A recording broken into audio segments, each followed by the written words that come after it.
Take that monster away from me. This new Oh shit. This new update's got me all fucked up. Oh, it's the mute.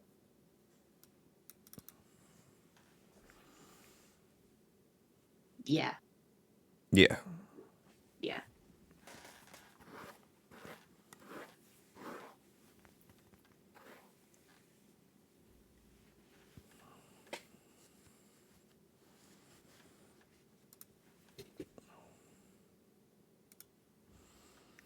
Work. Nah. Come on, I haven't got a chance to attempt to join the campaign until now, so I'm like... Oh. I've been sitting here pressing refresh, waiting for Cliff to make it open for us. Yeah, I didn't realize that it had like that they did like a full-fledged update to the engine, so like it looks different now. Does None of your shit's gonna work. Probably not. It's fine. Yep. I'll be right back. This tea needs sugar.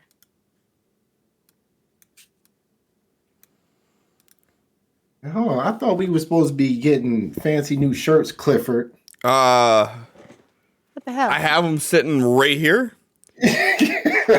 That's not right here, though. No, I mean I could probably give you yours tomorrow. But Allie and Sins are in limbo here. I also have another gift from Jay and I to Sin that's sitting here too. Plus like his mail and shit. Yeah. Rude. Just means Allie has to come get hers, that's all. Probably. Mm-hmm. What was I doing here? I don't know. I don't know either.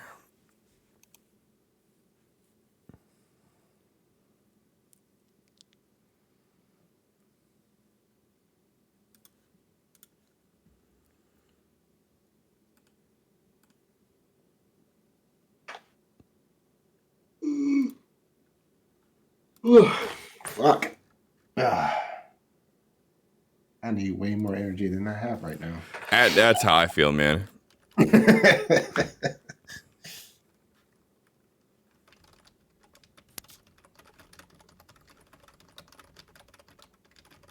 Same. Hey, Rena girl. You gonna watch the stream tonight? And then we got Megan. Good potato.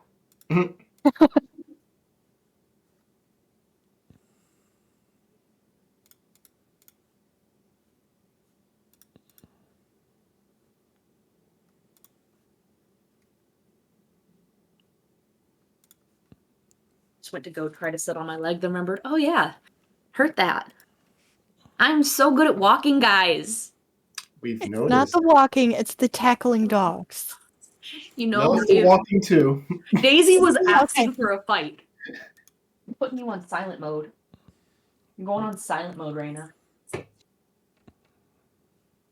thought you were telling Allie you were putting her in silent mode. Say, oh dang. That's like fucking rude.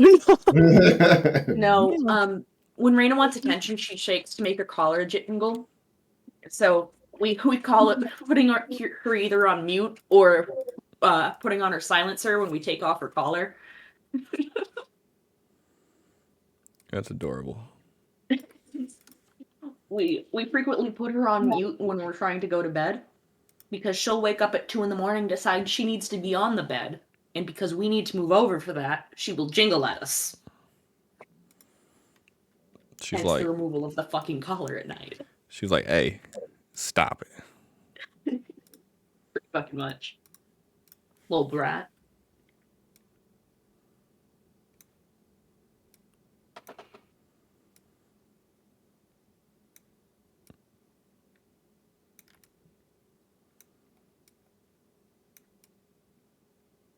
Oh, I'm so glad that worked.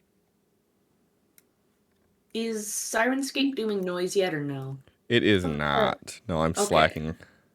Wait, it's okay. Slack for a little while longer because I need to open it. Without What's wrong with my what?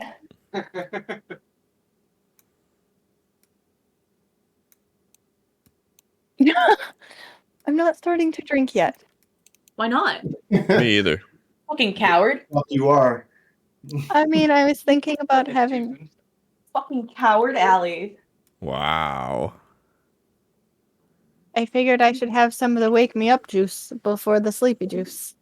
Yeah, I had a monster for that. Per usual. Alcohol. What? Mix them together. Okay. Also, this Discord started changing it apparently too, where it'll like overlay the buttons over the video. Or has that just always been that way and I never noticed it because of how the positioning was with 5 frames versus 4? 5 versus 4? Alright, we're not doing this because they look down. It's definitely one of the two. I dropped one. Where'd it go? Motherfucker. There it is. Eating eyelashes across the room, don't mind me. That's weird. I mean, Hey. I would too. Sometimes they're annoying. Yeah. It was looking like way better on one eye than the other, and I was like, I don't know, but I'm not going on there with one eye looking like, well, wow, and the other one like, no. I jumped over to update the camera for my camera, and with everybody all shifted around, it's just Megan's cleavage. So I was debating It's a pretty big target. I was debating if I should even change it or not. Probably not. Better viewership. Yeah, but The Christmas present to the viewers.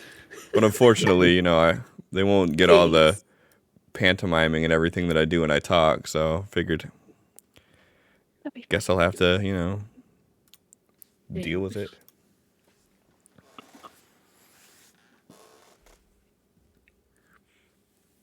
This chair needs to lean back a little more. Lean back. That's lower. Oh, I should probably check to see if whatever. We'll do it when we go live. see if the chat window and everything lines up still after this new update, which it probably won't because everything looks different. We'll find out in 23 seconds. That's weird. Yeah. I don't have any drinks. I don't have anything, man. I am ill prepared. And John was like, I don't know if he was first or second one here. Probably He was second. second. Megan's been here since like 7:15, I'm sure. Right. Megan's been here since Tuesday, so 7:44 actually. Whoa, Megan was late. I mean, I've had Discord open since 6:45, if we're honest. But I had my mirror up doing my makeup, so we were, busy. How's this going to look if I just boop? Mm-hmm. I don't know if it looks better with or without the X frame, the empty X frame here. I mean, you could move me over and then extend down so it shows more of the battle combat log thing. sounds like a lot of work. That sounds like a whole lot of work. You could have also done this when we weren't live.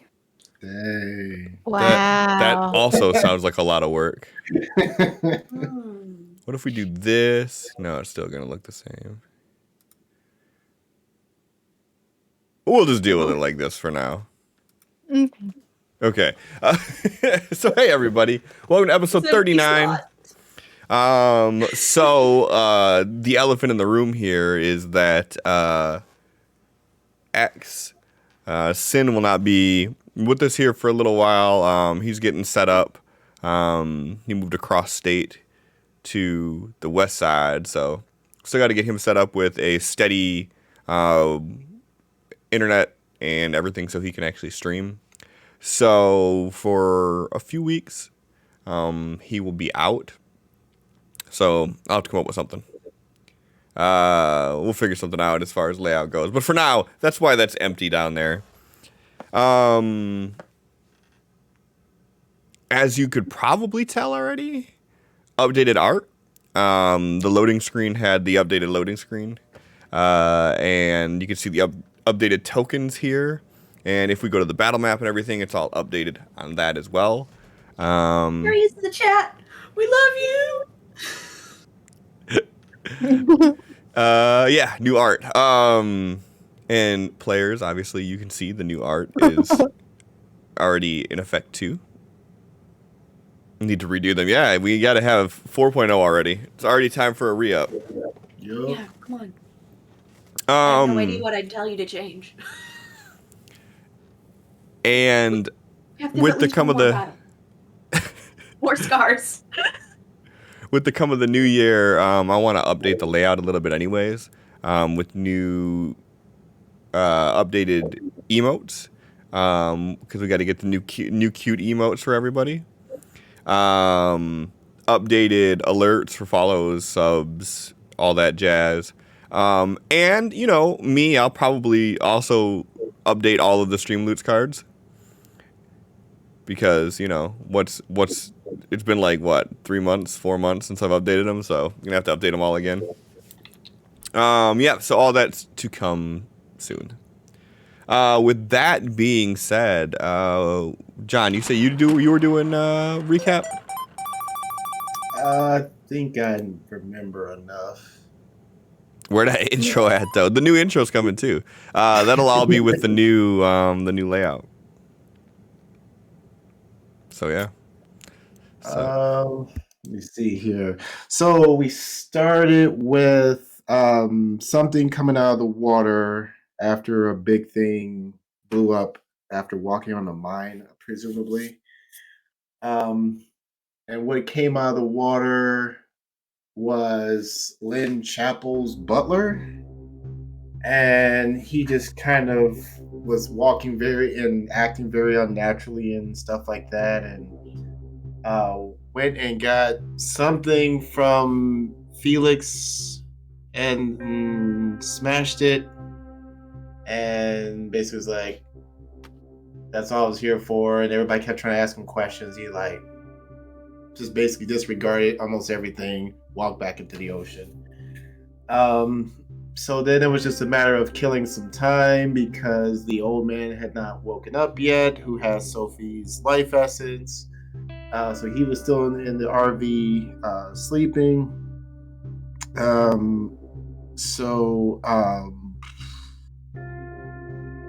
think that's when we were like, so Tal got everybody to go back over to the little sharing circle because everybody's like telling a little bit about themselves and reintroducing themselves since X missed it the first time they did it back in the hotel. So it was, I think we went right into Felix's turn, who then shared that he comes from a super rich family and he doesn't get along with them. And basically, long story short, TLDR could have avoided all of the problems that we had with Rushkoff had he just got the money, but he doesn't want to talk to his family that bad. So people started getting a little upset, and Felix started beating himself up, of course. X had to go and separate himself for a little bit. He went to the shoreline and started casting this humongous illusion of people just on a beach enjoying themselves and showing, I guess, surrounding himself with something that just seemed normal for once. Tal went over because he heard him like cry out as he cast his big spell. And I guess it kind of hurt him because he was overexerting himself. So Tal comes over, sees all the people, and is like, "Who are these people?" and whatever. As he's like healing them, and he tells them, "No, they're not real. I did this." Felix comes over, but is just as confused and everything. And it sounds like that X wants to be left alone, so they both, leave him to it. And then something came out of the water, one of those lizard water things that have been kind of chasing them, sort of, but it was only one this time, luckily. It then attacked X. X started retreating, called out for Tal. Tal was back over with Sophie, keeping her company, and then he heard this, flew over the RV towards X, shot this thing with an energy bolt, healed X again, and then stayed with him this time to make sure he got back to the RV without hurting himself a third time. Felix was over by the Humvee that had been sitting there for a while. He was to start digging a hole to bury the bodies that had anything left of them from their earlier encounter. Just as something to do to distract himself. X went to bed in the RV as he was just kind of over everything. And Sophie was just still kind of outside, just still in her own head. Tal goes over and starts checking on Felix because he's just kind of been off on his own for a long time, and starts talking with him, trying to get a better understanding of why they went through all of that, and that it led into more religious talk, and Felix fumbling, trying to explain how any of his religion makes sense to Tal, which obviously failed. And then at a certain point, Sophie starts hearing a familiar voice, and it's Tiff, who is telling her that some people found her and everything's going to be fine now, and trying to beckon her over to come and join her. So Sophie, in her very emotionally vulnerable state, starts, she's a little conflicted, especially since she sees a flash of a skeletal face for a second. But she reluctantly just starts following what seems to be Tiff. X kind of sees this, pokes his head out and says, "What are you doing?" And she's like, "I'm following Tiff." And X doesn't see anything, but he starts following because he's like, "What the hell is she talking about?" They get lured over to this house where Tiff is like trying to get her to come on in. X is trying to talk her out of it because he's not seeing what she's going towards. Until whatever it was revealed itself to be this giant monster creature. I forgot the name of what it was. Sand Sentinel. Yes. That began chasing them, and starts casting sandstorms to try and obscure their vision and separate them and everything like that. After some struggles, they make it back to the RV. X is trying to distract it away, figures out that this thing is after Sophie. So he's telling her, just go. And I think he gets on in the RV anyway, and then they start driving. Sophie blares the horn. Felix and Tal hear this, notice something's wrong. They jump in the Humvee, starts driving towards them. And as the RV is passing, and passing the Humvee, Tal basically tells Felix, "Okay, you're not gonna like this. Just fly backwards." And then he grabs Felix by the arm, puts his other hand on the Humvee. The Humvee teleports away from around them and appears at full velocity in front of the Sand Sentinel and collides into it and explodes. Much to Felix's delight. They tumble a little bit, and then they catch themselves in the fly spell, and then that's where we ended it at. Yep. All right. I tried doing the sound when it was going, but it did the wrong horn first, and it was just like a meep, meep, and you could barely hear it over what you were saying. It was bad. So yeah, I'm trying. Yeah. So without further ado, yeah. So you guys are driving. Sophie, you drive past the Jeep that Felix and Tal are in, heading this way. They're going this way, back opposite towards where the Sand Sentinel is. Sophie, from your view in the mirror, all of a sudden, in just a blink of an eye, you see the Jeep gone, Tal and Felix like almost in still the sitting position like they were in the vehicle as their body transforms into like a forward fall and then tumble, and then off in the very back of the mirror you would see the Jeep just appear and just smash into the Sentinel, and an explosion of sand just fly everywhere. And then again you see Felix and Tal hit the ground and just do kicking up dirt with every tumble.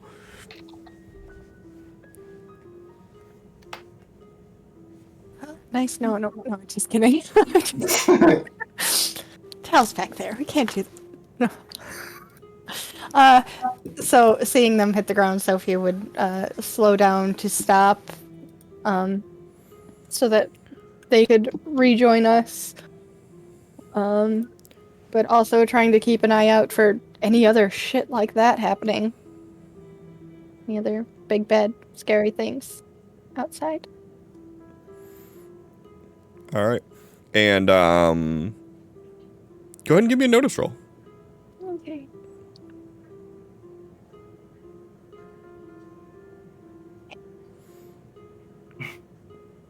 All right.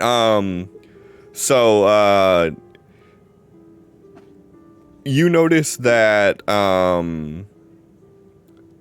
that as this thing was hit by the Jeep and exploded, the cage that it was carrying hit the ground, and as the cage hit the ground, you seen it like materialize into sand and crumble along with everything else.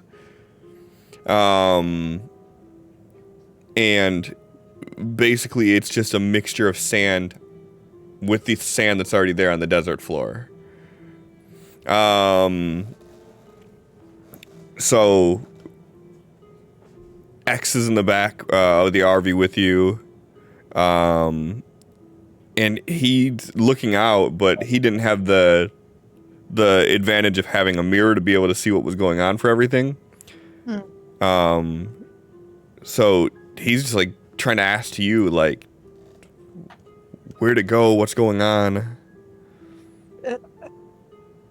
I'm assuming Tal did something and it just got hit with the Jeep and then exploded, just crumbled into sand like the other one did when it hit the mines. And it's gone now and they're back there, so... And are you pulling over the RV at this point? Yeah. She wouldn't just, like, leave them in sand. I mean... Though I joked about it. She certainly wouldn't do it to Tal. Tal can teleport. Or Felix. I get it. You don't have to worry about it. I get it. He hasn't had time to process all the feelings about what Felix just dropped on them. So she's not gonna just leave him either. Yet. 60. So yeah, so you pull the RV over. Are you gonna like turn it around and try to drive it closer, or are you just stopping it like where you are and getting off on foot? How far away are they? Couple dozen feet. Then I won't bother turning it around because the time it just, yeah. Okay. Yeah, so you stop the car, or stop the vehicle, and Felix, Tal, so from your point of view, you're inside the vehicle, driving, hitting every bump along the way on the dunes through the desert, and then all of a sudden, vehicle's gone, you're weightless, still moving forward at the same velocity as you were, hit the ground slightly, tumble. You guys just see sand basically at this point. So yeah. Tal's like, whew. Hey, that worked, Mr. Felix. We got him. Yeah. Gee, man, that was a fucking nice car, but like, I get it. We'll see if they're okay. Felix is getting up and kind of jogging over there to the now side punched in RV. The Sand Sentinel did punch the shit out of that thing, so. He did. Go ahead and give me a notice roll, both of you.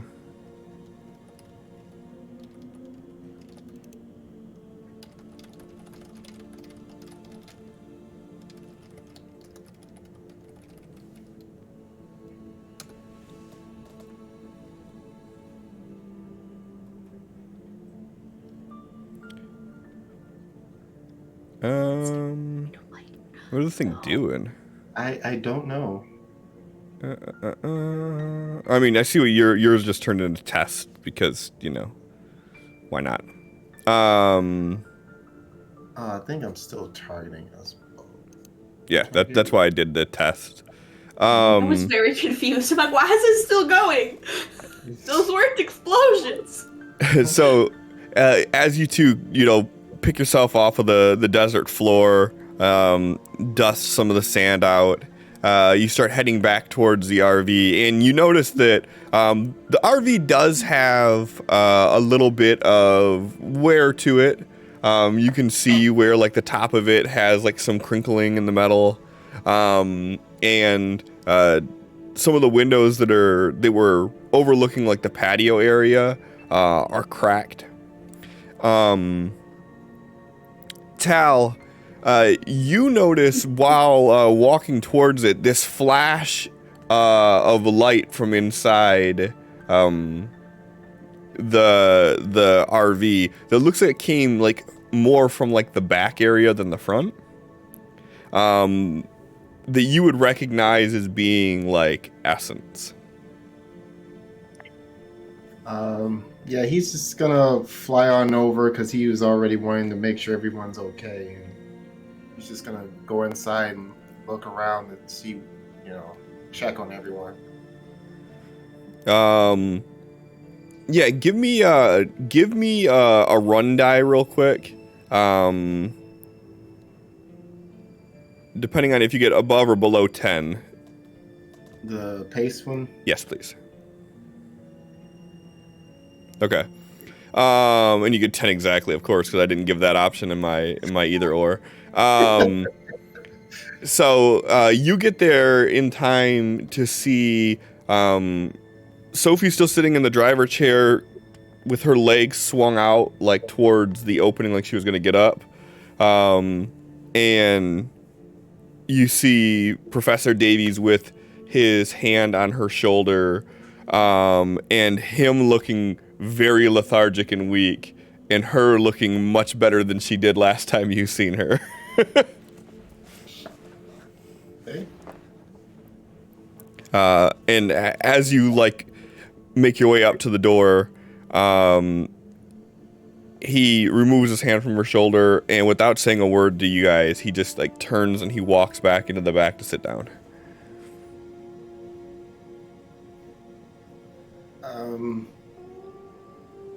He looks at Sophie. How do you feel? So much better. Okay. We're never doing that again, right? Like, normal better, right?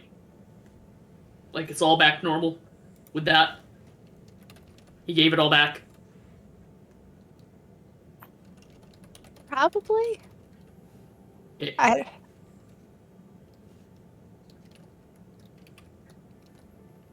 Good. And no, probably not going to readily volunteer for something like that again. Okay. Good. And Unless. No? No, No. I'm kidding. Too soon. Got it. Mr. X, you okay? Yeah. Okay.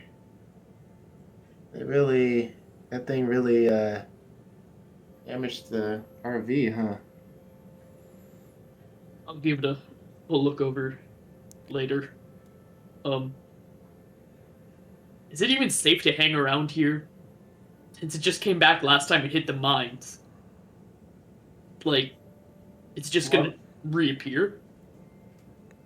Are we even sure it's the same one? I don't think we're sure of much of anything. Like, do we want a chance that it's not the same one? Cliff from Tell's information of what he knew from last session. Mm-hmm.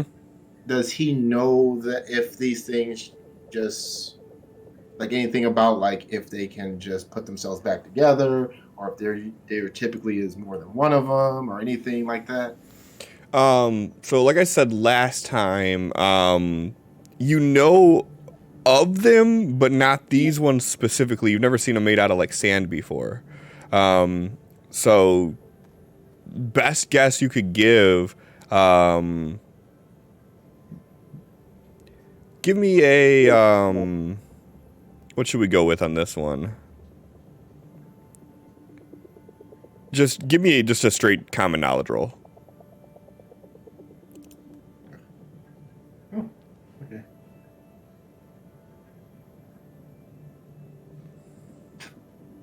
Testing you. I beat Felix. Is anybody surprised? From your best guess, you doubt that it's dead. Okay. It may be able to put itself back together, but I'm willing to. I want to get this information back to Ava and let her decide what is the better decision, and maybe we just bring it in front of everyone, because those things are, of course, scary, but also a blob thing that can consume our entire building where we have everything and could lose everything in an instant. In my personal opinion, it'd be better just to deal with that with a whole bunch of our people who can fight it, because then we can at least protect our stuff.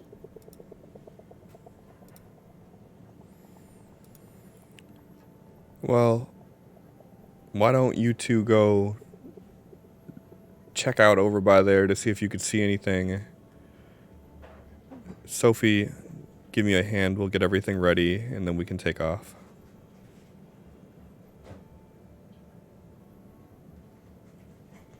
Is this Yep. X talking? Yep. Yeah. Okay. No, Can you tell from the brooding tone? You were talking like Professor Davies. I couldn't tell. But all right. Who else was there? Davies? Yes. All right. Finish the monster. You need the brain cell back. Okay. Well, yeah, we'll do that. And then Tal starts flying out and starts heading over to the Sand Sentinel. All right, and around the time that that you get to that area, your fly spell would be ending right around now because it only lasts for a minute, right? Like 2 minutes, but same thing. Okay. So yeah, so as you get to the area, like the Jeep obviously has continued rolling a little bit from where it was, but you can see the area where it hit. Like you can see particles of sand that are a darker color and more of a grittier texture almost like gravel overlay on top of the desert sand in the area that you're in. And some of the area almost has what appears to be like beads of glass in it.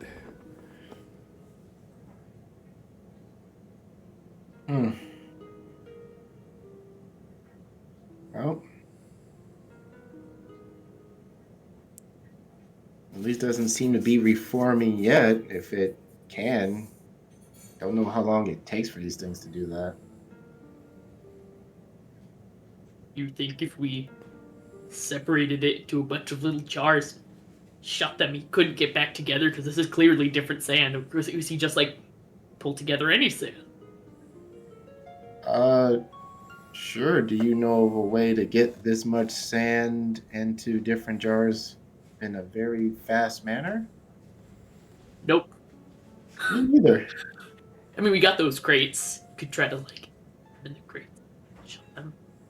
I don't know how much that would seal. That would probably just- take longer than we have. Yeah. Just throwing out ideas. Both of you go ahead and give me another notice roll.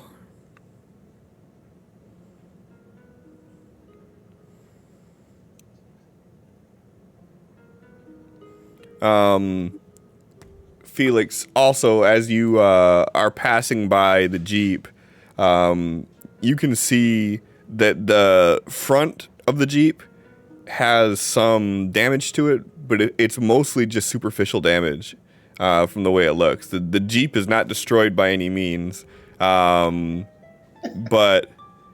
it's got some damage to the front of it. But as you're walking past, you can still hear it humming as the motor is still running. It's just kind of sitting there in an idle state at this point. I don't know how it is, Megan? sure, Cliff. I'm gonna like go with it because you're saying it is. What? Megan doesn't see how it's possible, but hey, you're the DM, anyways. You know, Possible because Merry Christmas, Megan. I mean, it essentially hit sand. Yeah, that was 25 feet in the air. It had to fall back down to the ground. He didn't say that it flew in the air. He said hit it in the head. Hit in the head. Oh, in the head? Yes. Yeah. I don't remember that piece. Okay, then I recant. Yeah, I was like, That's a hell of a Jeep. Shit. hell yeah! for fairness here, give me a D20 roll, Megan.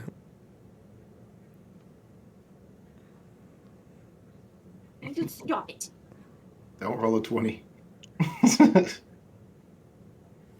No, a 20 would have been good. Oh, damn. So, so as you look at the Jeep, you could still hear it running, but you can see that the front suspension is completely snapped. The entire axle and tie rod is broken, as the front portion of the Jeep is basically in the sand, and the wheels are buckled out like this. But the motor is still working, so the Jeep itself is still salvageable. But it is definitely taken a little bit of a bump and a bruise from the fall that it took. Little fender bender. Just a little bit. It's Felix fine. does walk over to it, kind of like heaves a heavy sigh, like if he can open the door and reach inside and turn it off, he's going to. Sure. Yeah, you do. Yeah, Gonna so you have to turn it kiss it, off, and yeah, you kind of take one more exasperated sigh looking at this fine piece of machinery. And then he's gonna like walk over towards the trunk and open it up for what was inside the back. And he's like, I don't know if you know what this is. I don't know what this is. Some landscaping. I said corrosive. Is this useful? He like kind of like gestures to what's probably a busted open bag now. Of you called it Lie. Lie. My brain's just like sodium hydroxide. What am I supposed to do with this? I don't know. I'm asking if you know of use for it. Tal, go ahead. Give me a science roll. You are a smart man.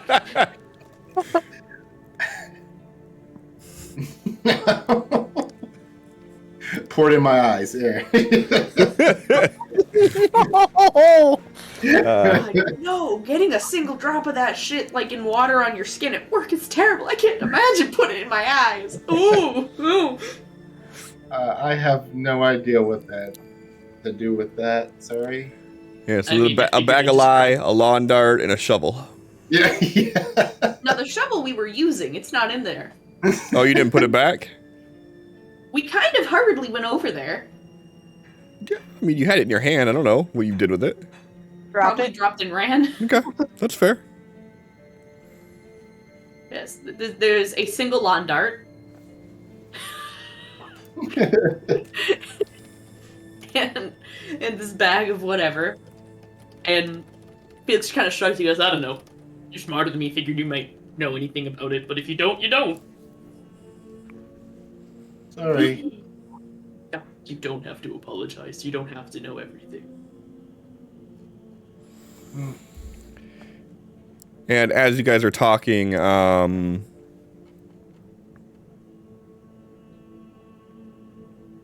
Felix, you hear the sound of one of the hovercrafts kick on.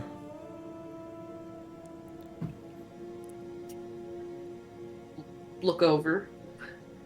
If you looked over in that direction, you would see X inside of one of the hovercrafts with Sophie and the professor standing next to each other outside of it, and then him pull off by himself.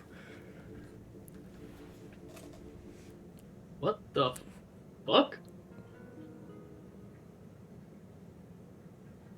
What's happening? He just points. He goes, X just left in one of the hovercrafts? I don't know, maybe he's going to go get something?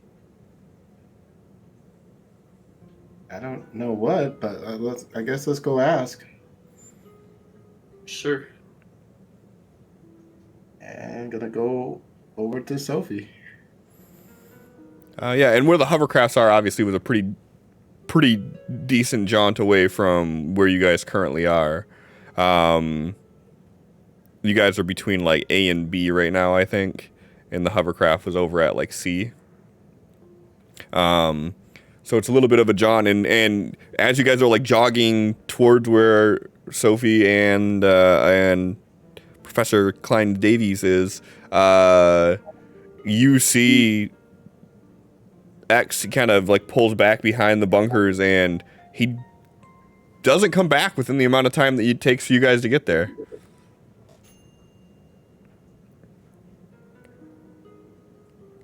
And as you two are walking up, Sophie, I mean, is your expression giving anything away to them? Is there like reading your body language from as they're walking up, or are you like kind of not even facing them?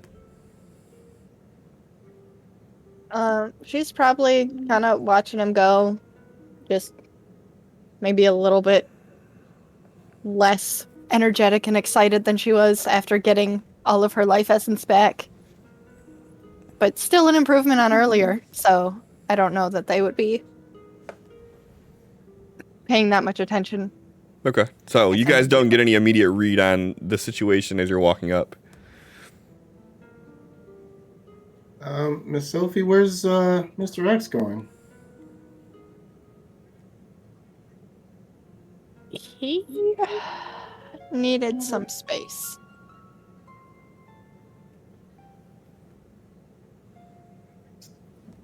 What's wrong?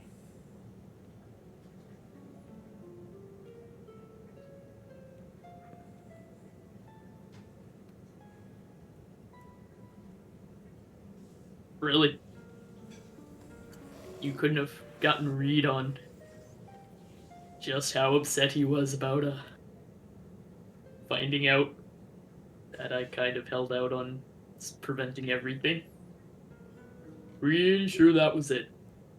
Well, I mean, yeah, he's been upset before, but never took off.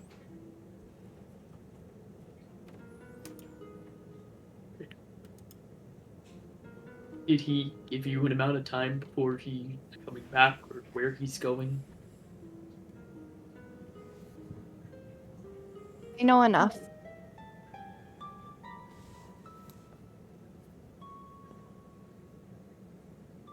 Alright. Yeah. Will you answer me that he'll be safe?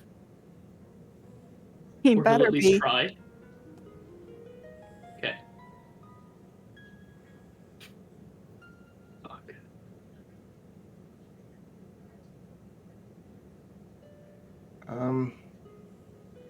Okay. Well, do we were kind of waiting for you to feel better so we can all drive back. Um, is he going to come back here or meet us back there? Like, did he give that information? Uh, no, we don't need to wait for him. We can go back. Is he not actually coming back?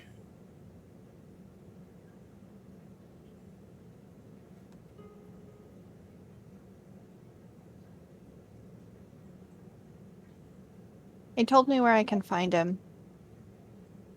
So I'll give him a little bit of time, but if I don't hear from him or see anything, then I'll be going to look for him. But I understand that he needs some space. So I'm gonna let him process in his own way for a little while.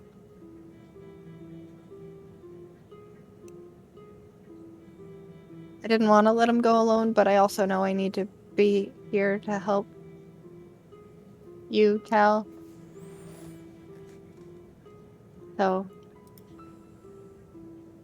it'll be all right. We'll get through it. He's smart and resourceful. It'll be okay. Let's just get back to Ava. And figure out where to go from there. Did we want to double check Hangar B to see if there was anything of use in there before we head out? So I don't think we've been in there yet. Did Sophie hear the conversation about how this thing could just, like, reform and not be gone? I mean, before they went to go check it out, Tao said he wasn't sure about that. So yeah, you heard that piece. Well, then I don't think we should hang around here right now. I feel like it's probably best to get some distance while it's not Right. luring us to death. Okay. So, Miss Sophie, can you go and get the hoverboats ready to go? Mr. Felix and I will be along shortly, if that's okay. I think they're just about ready, but I can wait by one for you guys to be ready. Okay, thank you.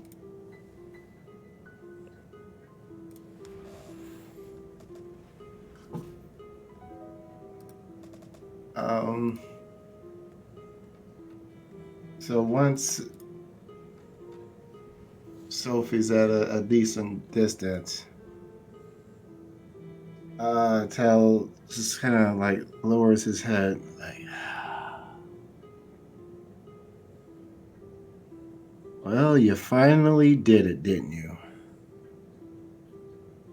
You got what you wanted. He doesn't think I'm a hero anymore.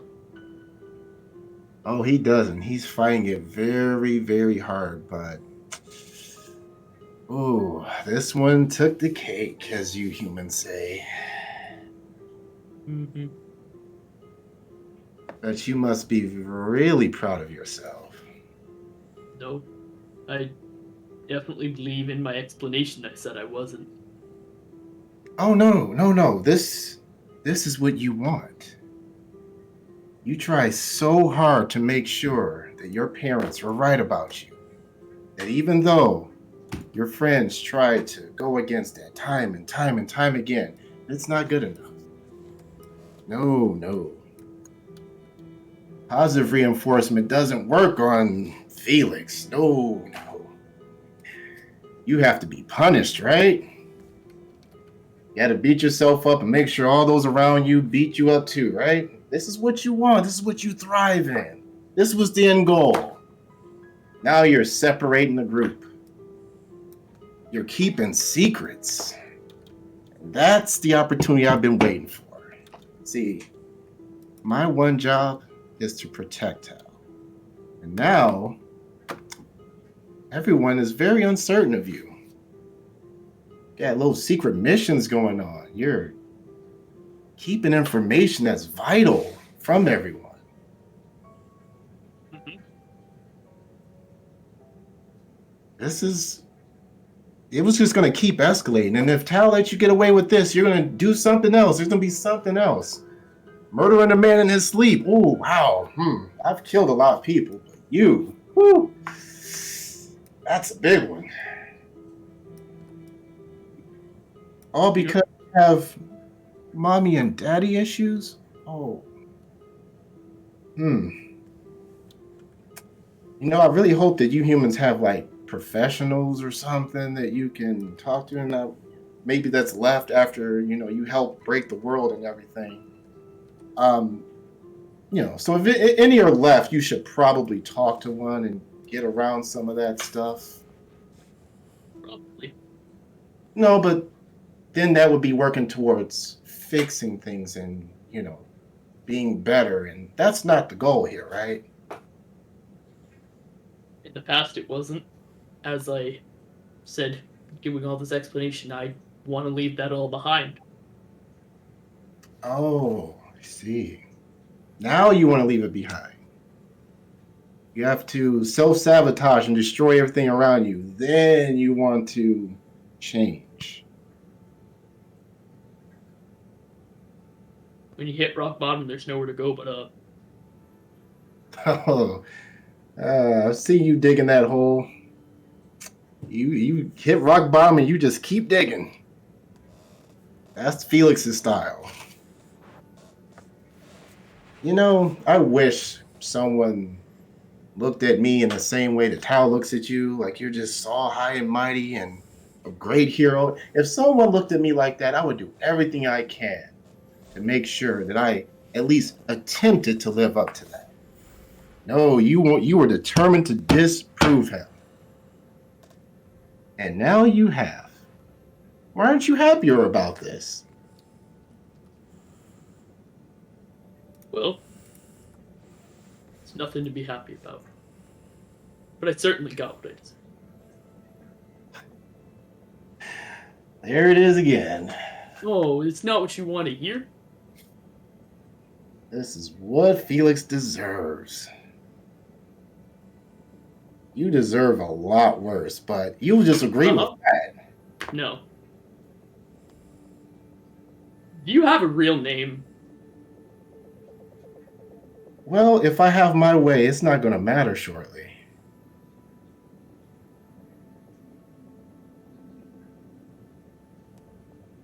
Go ahead. Again, I have a job. Uh-huh. And with that, he holds up a hand, and this little magic comes out. starts forming. Ew, that's terrible. Let's Benny that. That's a little better. The little magic comes out right and lands next to him in the sand, and then starts forming into a humanoid shape. And then, Cliff, we're gonna need that Dark Felix icon. Okay.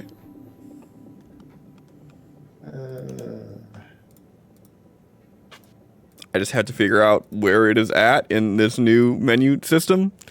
Yeah.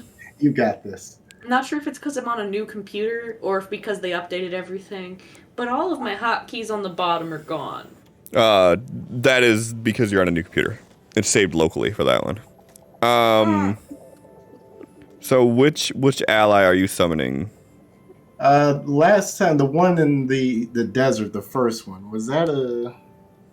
What did we do for that? I think you did something special or different with that one, didn't you? Well, I've always used the base template of whichever one you're choosing. Mm-hmm. So like the attendant, the bodyguard, the mirror self, or the sentinel. It was a bodyguard with a fly. Okay, so we're gonna step it up this time. It's gonna be sentinel with fly and the bite claw. Okay. Damn. I like how I just remembered. I was like, oh, I know this one.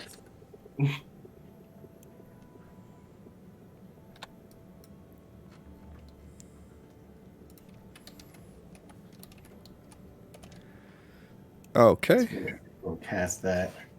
I think this is okay. Yeah, hold on.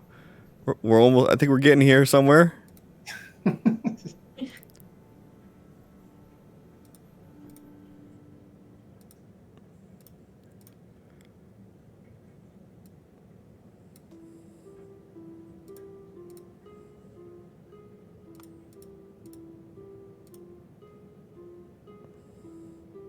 Okay.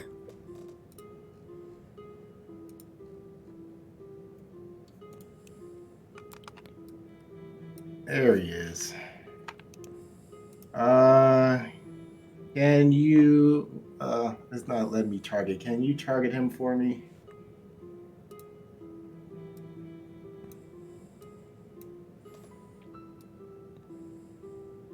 There you go. You remember this guy, right, Felix?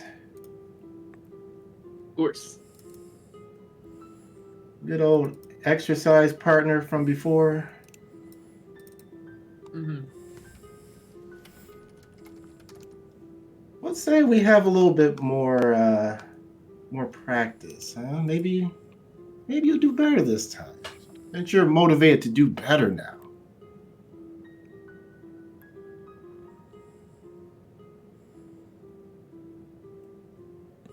Sorry.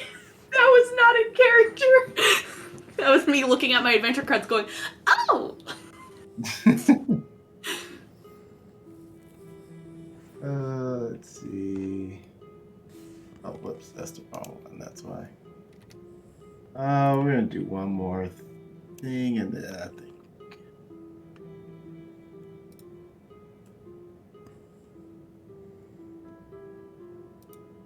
Yeah, we'll cast one more thing here. So, boop. Hey, that's with a raise.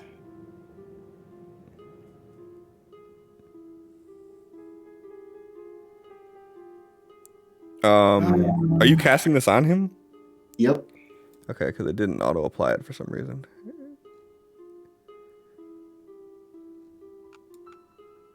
There we go. So that's. Oops, so that costs 1. That costs 3. Yeah. Okay. Then he turns and looks at this like buffed out Dark Felix, who is like whose feet just lift off the ground and starts hovering. Hello, my friend. I need you to remove the threats from Tao for me, please. And then it just like goes from looking at him to like slowly looking back at Felix, and then is just going to fly in and attack.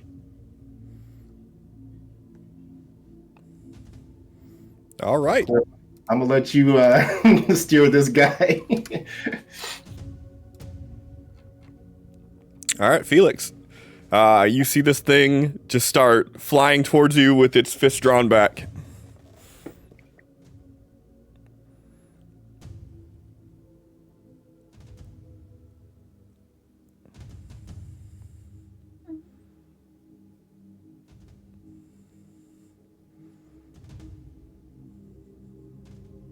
So Felix is going to go like he's like basically taking like a step back and like bracing himself, like he's ready to just get into this because I guess this is what's happening.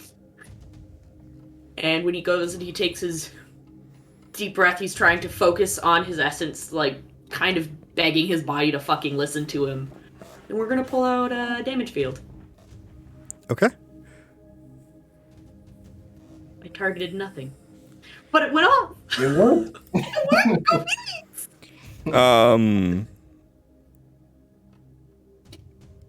And you can do the damage field wherever you want it to be at, within the range of your smarts.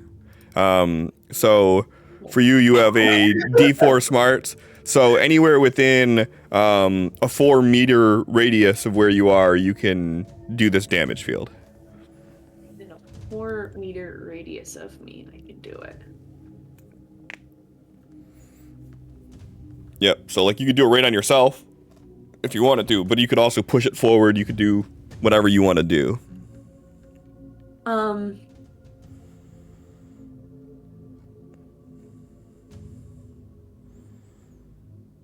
Dangerous aura around the recipient that harms foes foolish enough to. So it doesn't seem like reading it that it's going to hurt me, so it's gonna like it's gonna like surround Felix. Okay.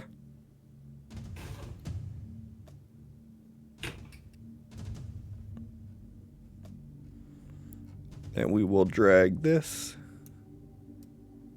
onto Felix. And then also, if you have extra points, because that takes 4 power points to cast. If you look at the modifiers, you could add any of these modifiers to it as well for extra points.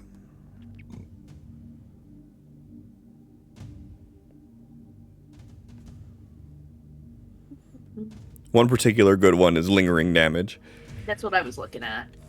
Yeah, lingering damage is good. Then there's also fatigue, and then the other one I was looking at. And then there's hinder, so you can make it where like the pace of whoever's trapped in it is reduced by 2, so it's harder for them to get out of it even.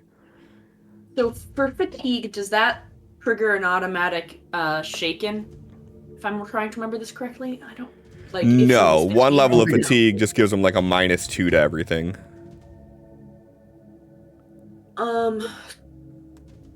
Let's.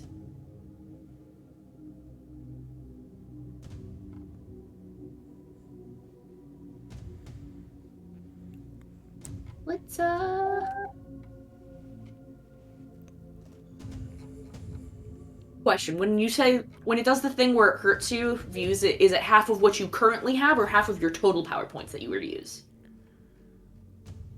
I'm sorry, will you do what?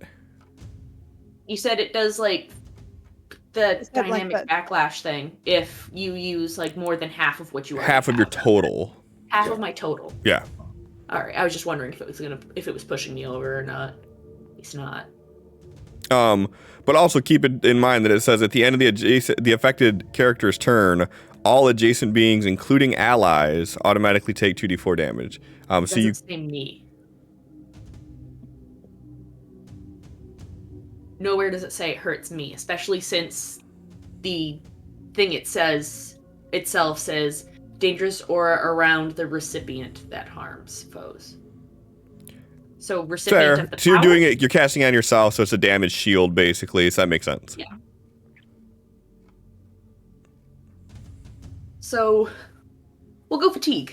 So that makes it 6 power points total that go bye-bye. Okay. And And of course I didn't target him.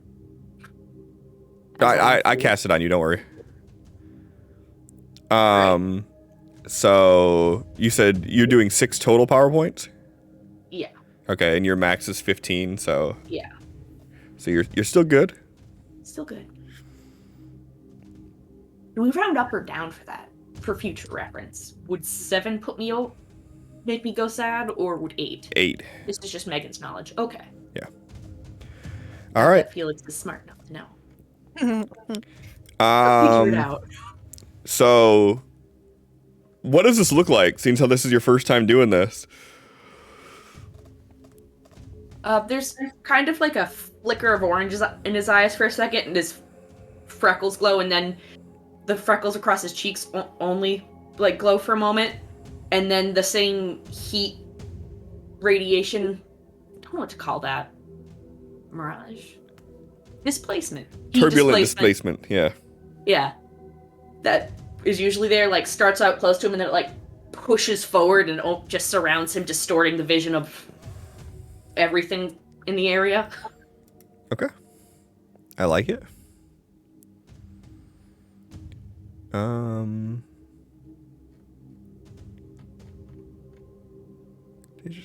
Around the recipient that harms fools foolish enough to.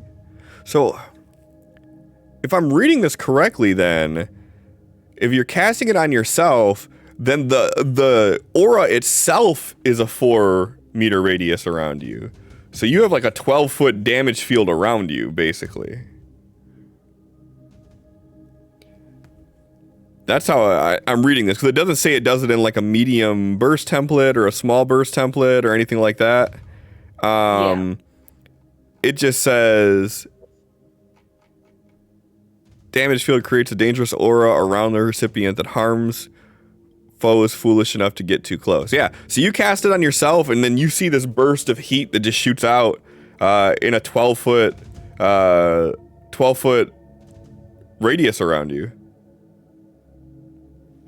And if I notice that Cal is inside of that, which I assume he is, Felix is gonna like kind of like flinch and like go to take his movement to like basically jog backwards, trying to get his heat away from Tal. Okay. So you're gonna try to step backwards as well when you do this. Yeah, he's taking as much movement as necessary to make sure that Tal is good and not getting hit by what he can see happening around him. So Okay. yes, this will probably provoke an attack of opportunity. How close would you say that this engagement was when you started, Tal?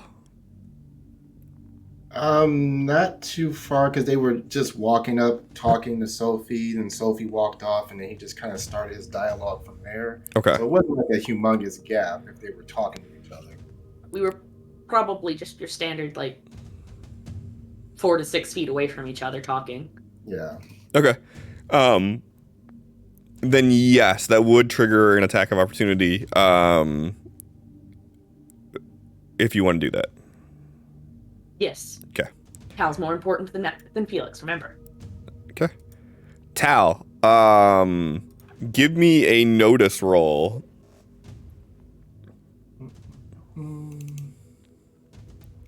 So you notice, I hate that it's doing this. Give me a spell casting roll, Tal.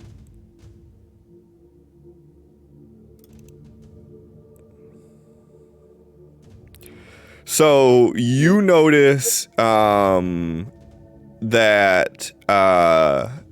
Felix's essence is going off, and based on the looks of what it is, you recognize the spell that he's using and what it does.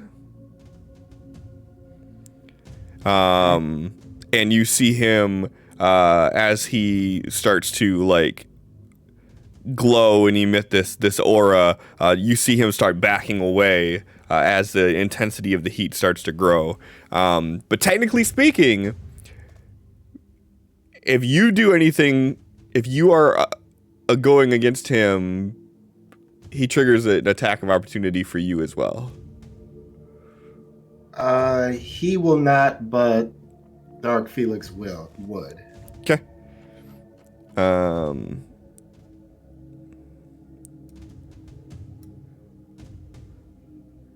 So as Felix starts to jog backwards,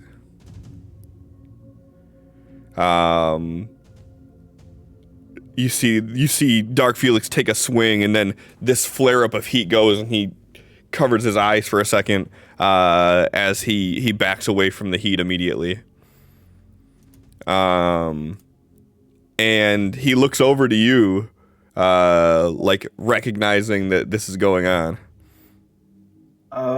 Is this aura, does it do damage just immediately as soon as someone steps in it, or is it like end of their turn type deal? The actual text of it says at the end of their turn, I believe. At the end of the affected character's turn. Oh, at the end of the affected character's turn. So at the end of Felix's turn is when the damage hits. Okay.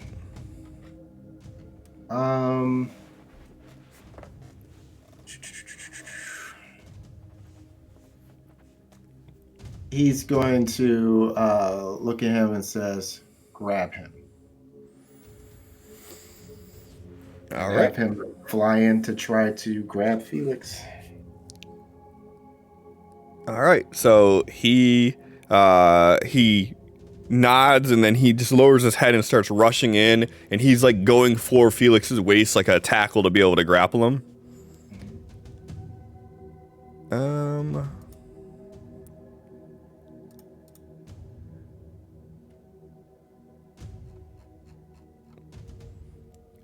Four is all I got on that one. So I need a strength check, Felix.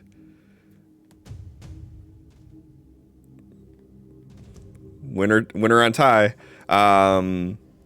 So they're like grappling with one another, but Dark Felix isn't able to get a good grip on him.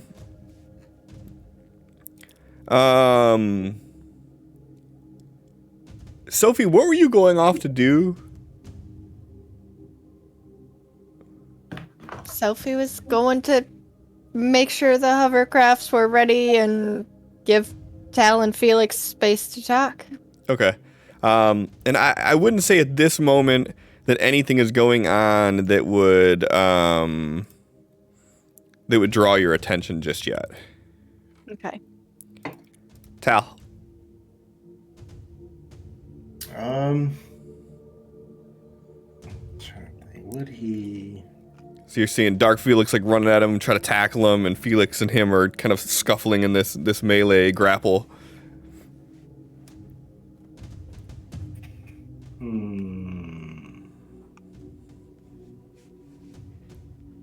Guess he really can't support in any way.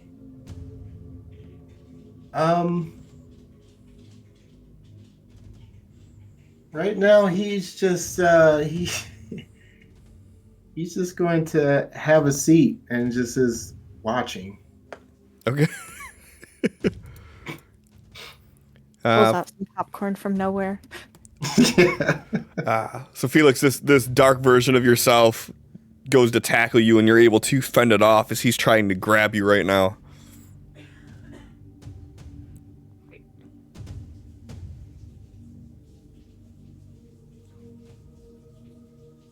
So did he...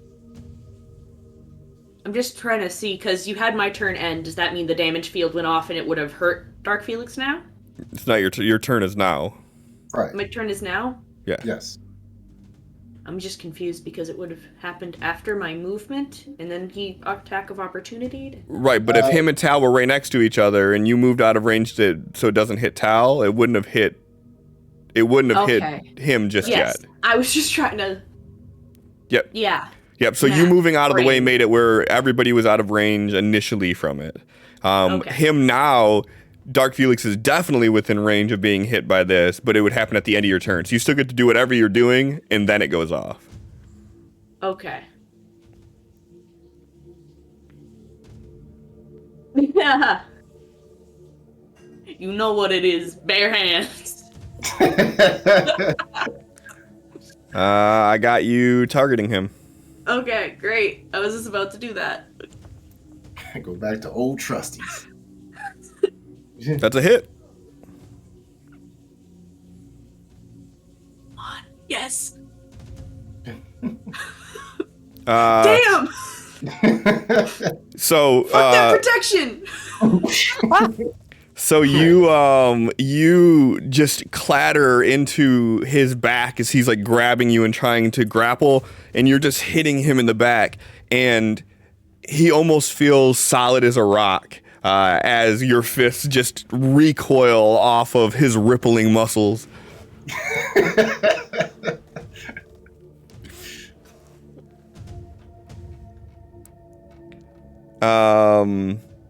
Felix is like, damn, why am I so sexy? Go ahead and give me 2d4, please. 2d4.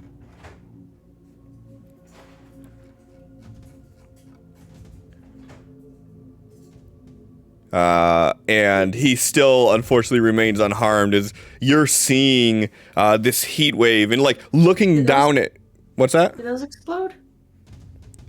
Because one of them is a 4. They should explode, yeah. Why did it not? So It did they did. reset my shit too? Go ahead and roll another d4. Didn't Okay. do much.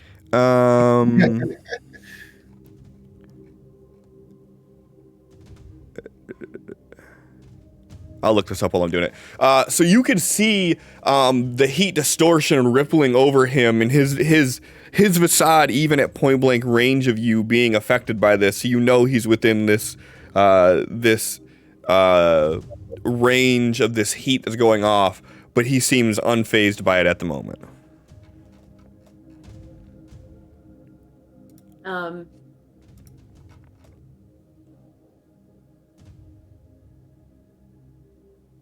Guess that's really it. Just like moving, like not being grappled anymore because this was like a tie. Yes. It's not Right? Yeah. really You never grappled. were grappled. He's trying still, though. All right. And would it be another action to like just kind of like go to push him back? Or No, that's fair. You could say you do that. okay. And as you push him back, he comes right back in to try to grab you, though. Okay.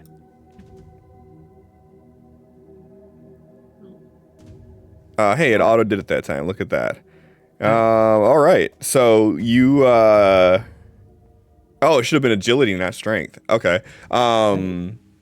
So you are grappled at this moment.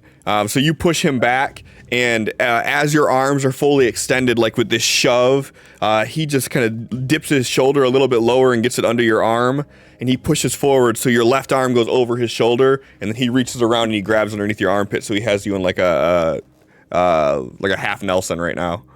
And then Tal's gonna say, take him up.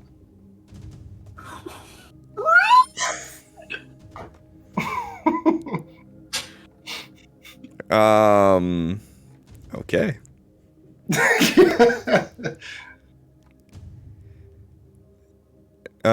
So we will say, so did you want this to be him being distracted or vulnerable?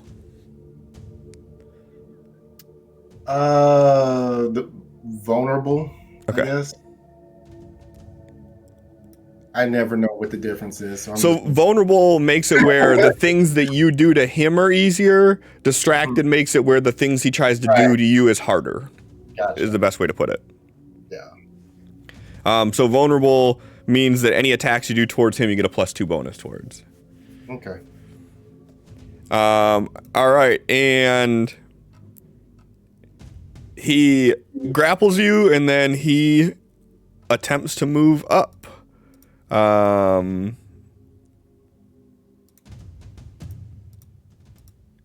did all of his shit disappear? Oh, because I'm clicking on Felix. Okay, that makes sense. Wrong Felix. Yeah, they're just distracting. Oh. This is fun. Let's, not much better. For work, though. All right, so he picks you up and he starts moving. What did you cast fly? You didn't have a raise on fly, did you? It was just a regular cast? It's a modifier for summon allies, so there's a raise doesn't matter. Well, it does for the speed of flight. So if it's a modifier, it's just going to be regular fly speed then, which is 12 instead of 24. I did not get a raise. So. Okay. Yeah, so he flies at a pace of 12 instead of 24. And with him carrying someone, he would be moving at half that. So he moves 6 meters into the air. So that'd be about 18 feet into the air. He is able to grab Felix and lift him. We do have 4 raises, just in case that's important information to know, John. That wouldn't matter at this John? point. that wouldn't matter at this point. Just throwing it out there. It's a good time to use raises. So let's just keep note in here that Felix is 6 meters in the air. Mm-hmm. All right. How high before his 2 meters more. 2 meters? No, 2 feet more. I don't know. Yeah, feet. 2 feet more. And Felix would be receiving -2 to all of his rolls.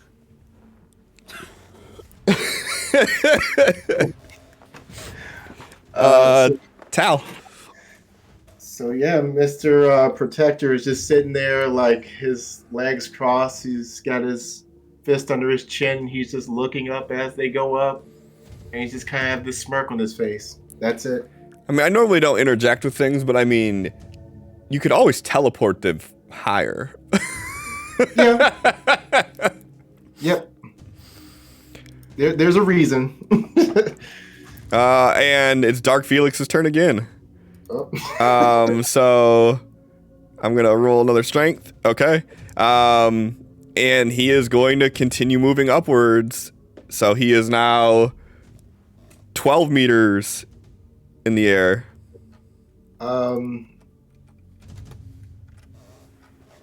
He's going I guess yell, make it quick, and basically instructing him as he has him grappled to like let go with one hand and just start swinging.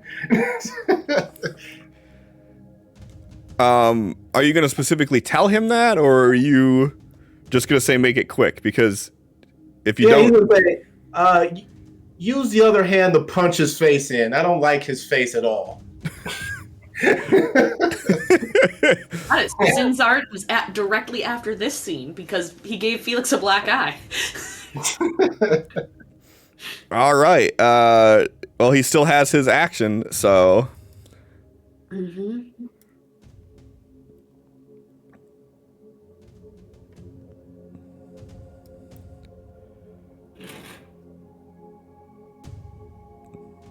Boo-boo damage, but Yeah.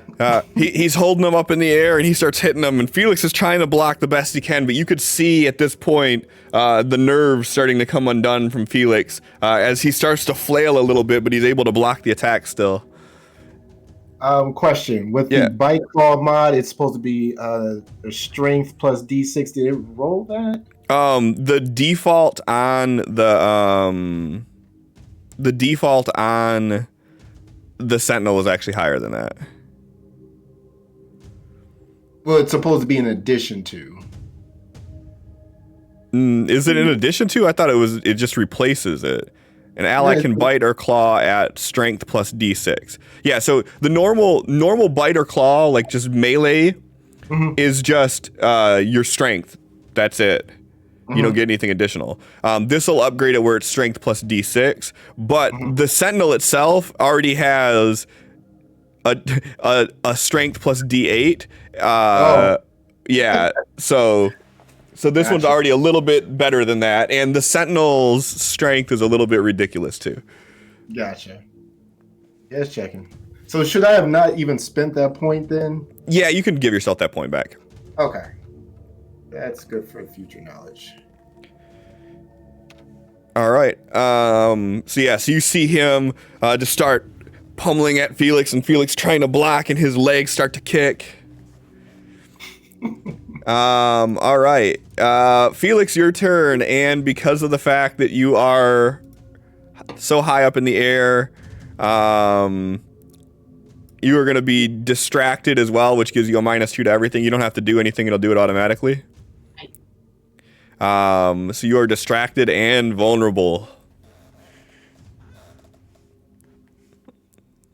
So, what you do?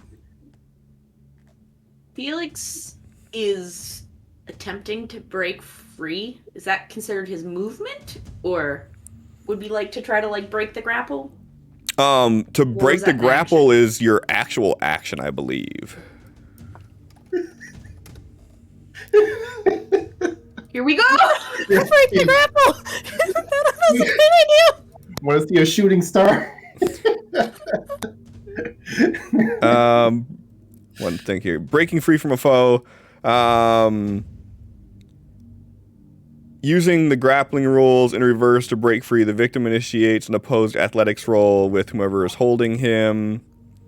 If the victim's successful, she improves her status 1 level or 2 with a raise. Shaking grappler must maintain hold.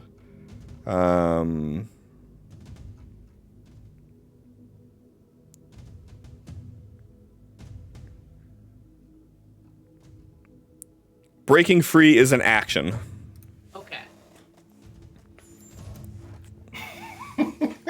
What's Allie's face right now?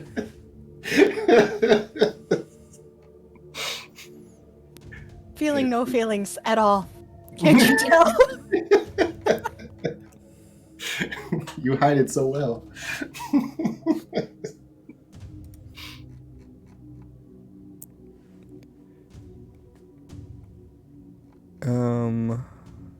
So Okay, attempt to break free. okay. That is a fail. You don't even get a chance to do so.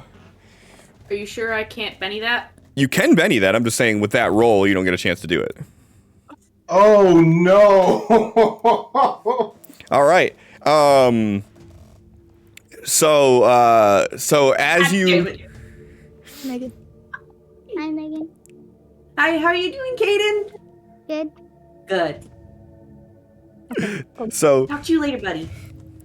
So as you start to flail and move about and block his, you try to break yourself free, and as you do, you feel this slight jut as your shirt pulls away from your body slightly, and you feel your body drop a few inches, and as it does, you feel butterflies in your stomach, followed by this choking feeling of your shirt, which is being held by the dark version of yourself. As you kind of slid down, it got caught underneath your chin, and it has pulled up on you. You have effectively started to strangle yourself, and you do take a wound from this.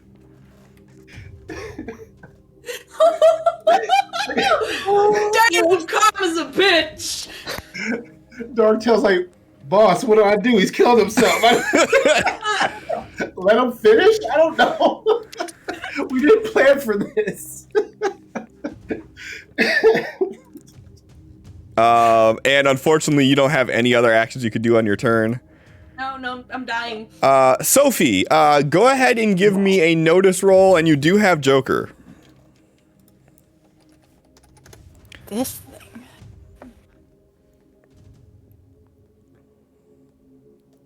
thing. So as you're walking away and you're trying to mind your own business and get away from them so they can have their talk, you overhear Tal yelling, "Make it quick." And as you turn around, you see about 40 feet in the air, Dark Felix holding Felix, who is flailing, and you see a shirt being wrapped around his neck, and his legs are just kicking as he's flailing his arms. And with one arm out extended holding him, and the other one pulled back, Dark Felix is pummeling Felix.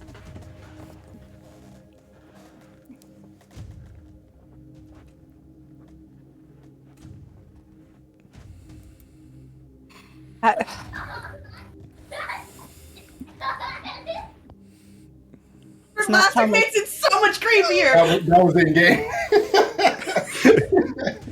That does not sound like bedtime sounds. So You'll know, Mom. okay, it does sound like bedtime sounds, but it's not what it's supposed to sound like. Yeah. So at this point, Sophie is probably gonna start running towards them and say, "Tell, what are you doing?" And just running towards them to help.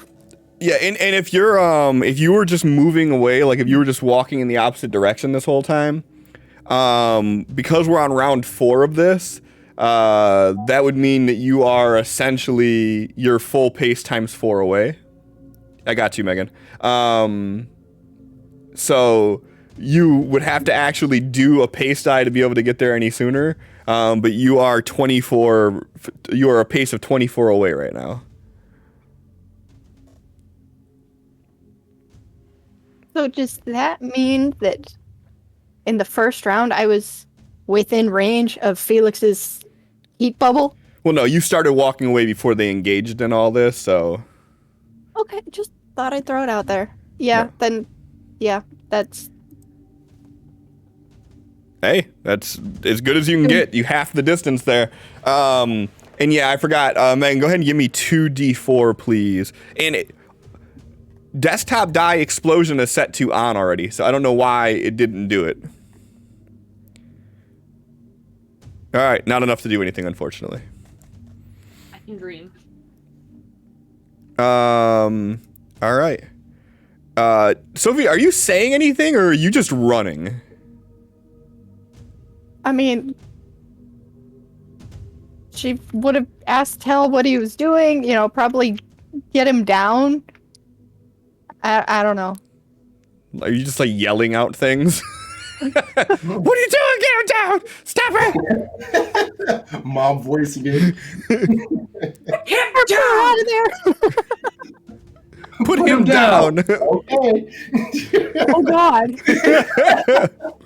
Let him go. Okay. I didn't say let him go. I guess. What? Yeah. So I think I would just. What are you doing? And try to get there and figure out what the hell. Okay, that's fair. All right, Felix. Let him know. Okay. He would too. You are still distracted, but you are no longer vulnerable. You are still grappled, though. Yeah. What does grappling do? Makes it where you can't move. You could still do full action as long as you're not fully entangled. With you being vulnerable and distracted, it was basically a full entangle. But because vulnerable's gone, you could still act. Okay. You're still distracted. And you can't move, meaning like you couldn't get away of your own accord. You couldn't break free to fall or anything like that on your own accord unless you purposefully tried to break this grapple.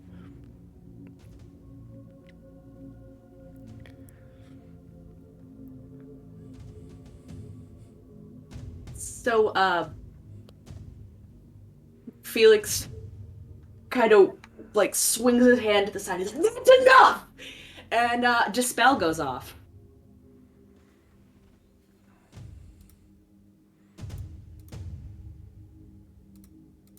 So yes, that is going to be a focus roll by me against a spell casting by Tal. It's not going to work. Probably not. Dispel allows a hero to negate enemy powers. There's no effect on permanent enchantments or innate abilities such as the Dragon's Breath or Banshee Scream. Dispel could be used if power is already in effect or to counter an enemy power that's being used. The latter requires counter mage In either case, dispelling an opponent's power, an opposed roll of arcane skill with a -2 modifier if the rival's power is of another type. Opposed roll of arcane skill with a -2 modifier if the rival's power is of another type. Such a magic versus miracle, science versus science. Okay, so I need you to give me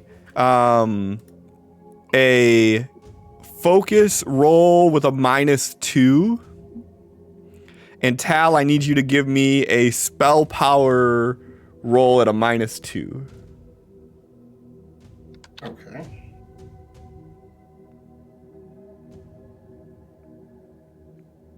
And I'd like to take a raise. You can't take a raise in PvP against somebody. Why not? Well, because then he Why could just not? take a raise to counter you, and then it would be the exact same thing. Yeah. Damn it! Do I win in the tie because I'm dispelling? No. Dispelling? The defender always wins on tie. Bullshit! Well, that's why he couldn't I grapple was you really before. excited. I'm sorry. You could spend a Benny to re-roll.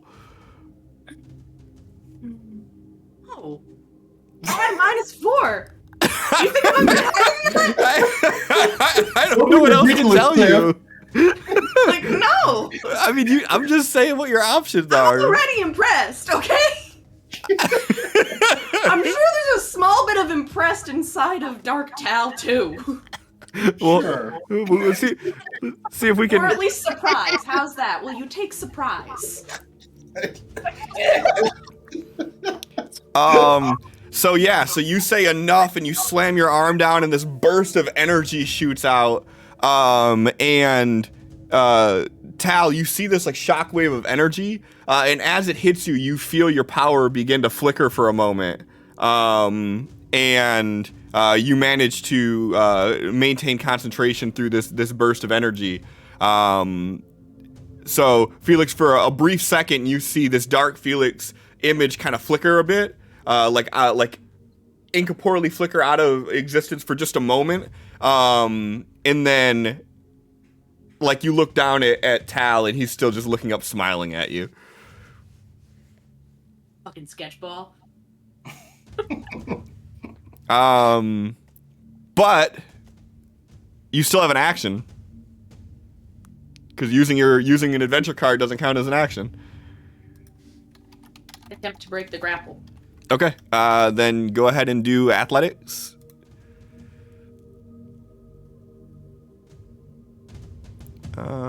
It should have. Oh, you didn't. Never mind. You didn't hit a 4. That's why I didn't do it. Yeah. So you try to break free, and unfortunately, still no avail there. You do have 3 bennies though, because the Joker gave you an extra one. If you want to try to re-roll that. Fuck it. Yeah. No. No. You don't break that hold, unfortunately. No, I didn't. You're right. Is he still strangling? Yes. When do I start getting brain damage? I can't go below a D4. And finally, for your turn, can I please have 2d4? Sure. And with that, you see your damage field fizzle away. That was 5 rounds? Wow, that went fast. Well, it'll be 5 rounds at the next one, and I don't think it. Yeah. Because round 0. Tal, you doing anything? You start hearing the voice of Sophie yelling out off in the distance. Incoherently, but. He will look over like, oh. And then he just gets up and starts calmly walking towards her. Okay.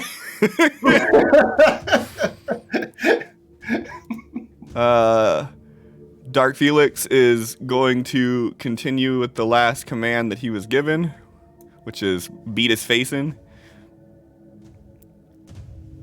And he's still pummeling at you, and you're still able to flail and block a little bit as he's still bah, bah, bah in midair.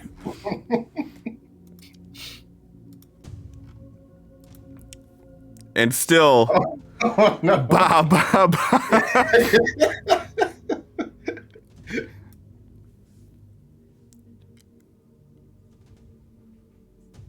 Oh, fuck. Oh, God damn. Maybe it's fine. It's fine. Oh. Do you want to try to soak this? Yeah. Because I already have one. I don't want to play anymore. Huh?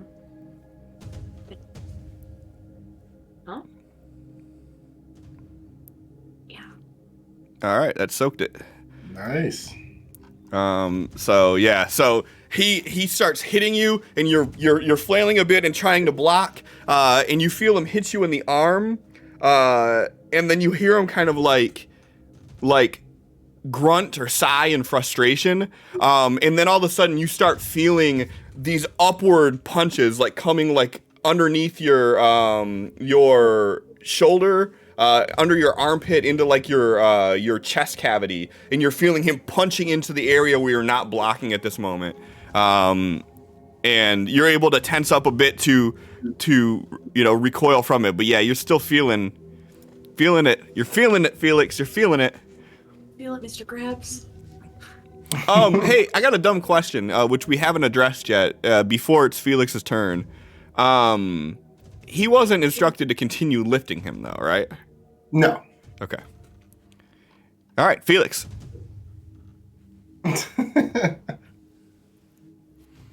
And this is your last round of the damage field. After this one, it will nix itself. So you're seeing it flicker out. You're starting to see the embers from your freckles burn, smolder out to just regular old freckles again. Freckles.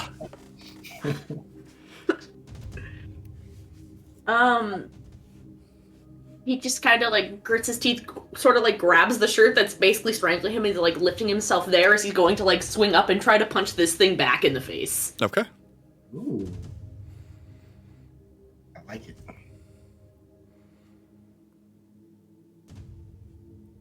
Punch this thing in the face! In the face.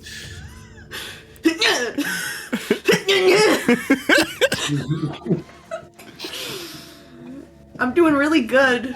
I can't fight Dark Felix clearly, and oh my god, that just hurt so bad. Ow. Careful. Go ahead and give me 2d4, please. If only Sin had reminded Megan to be careful today. Uh-huh. Yeah.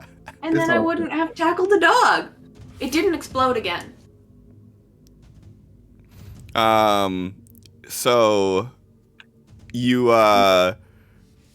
start like punching as best that you can, and you're giving everything into it, and then in this last bit of exertion you throw a punch, and he's able to just lift his arm up, and you hit him just like right in the muscle of the underside of his arm, and you feel your damage field fizzle out.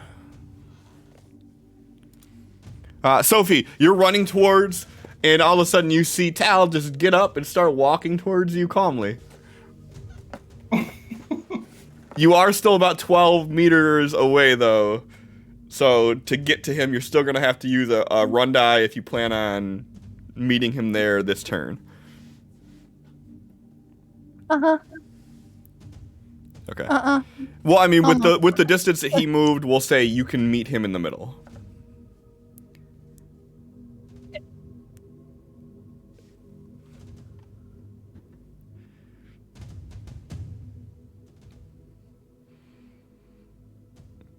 And because we are in combat, it's still going to be, you're going to have to basically limit it to like 1 or 2 sentences.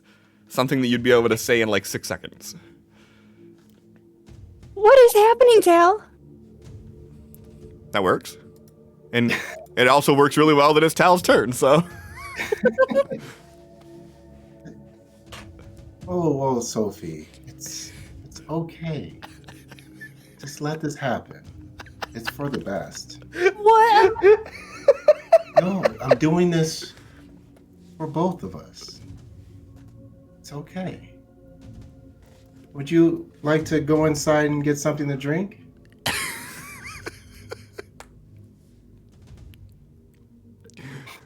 All right, that's your turn. But it's your turn again, so.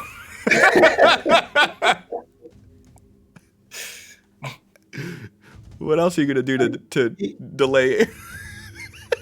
Look, he is become increasingly dangerous to the point where he'd rather sacrifice everyone and endanger everyone than look out for his supposed friends.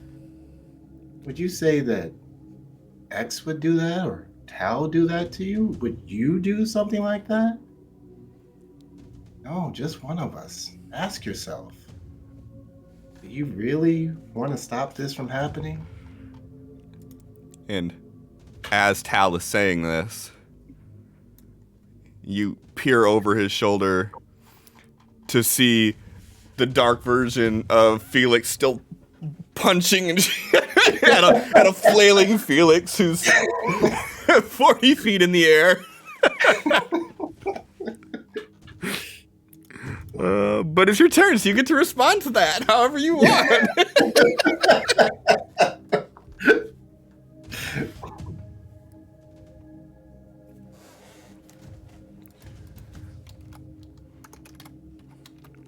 You.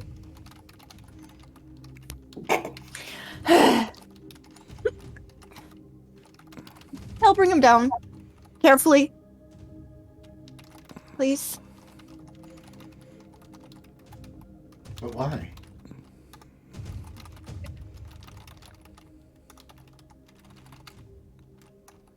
This isn't how this should happen. How should it?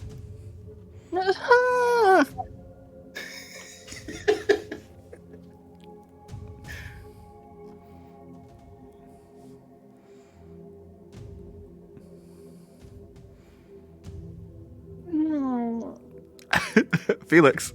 I don't know how to go. There isn't time for a full-on conversation here. No, there's not. I know. I'm just enjoying your sounds and your face, and you're just so cute.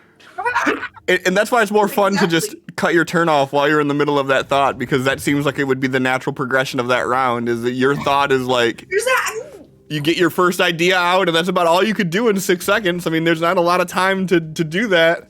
Yeah. And then if you're not saying you're specifically doing anything, it's just dialogue that's happening.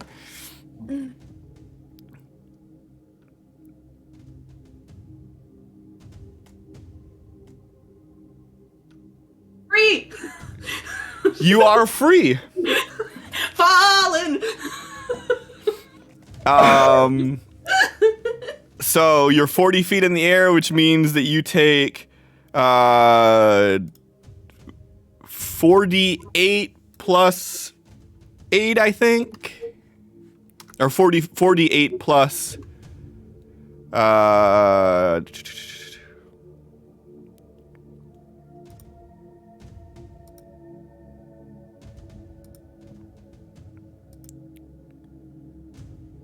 let me see real quick. This whole time, Davies is just there taking notes, like fascinating.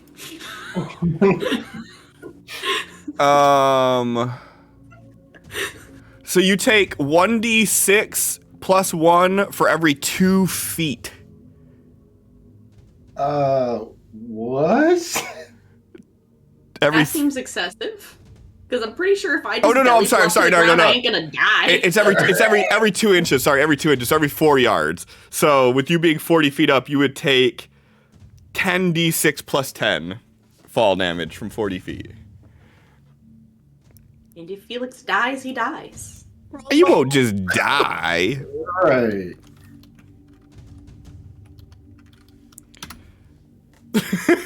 Oh my god. Oh, Hey, Allie, guess what? I'm out of bennies, so I can't even soak this. you what? No, you're not. Why was I given 2? Oh my What's happening? fucking god!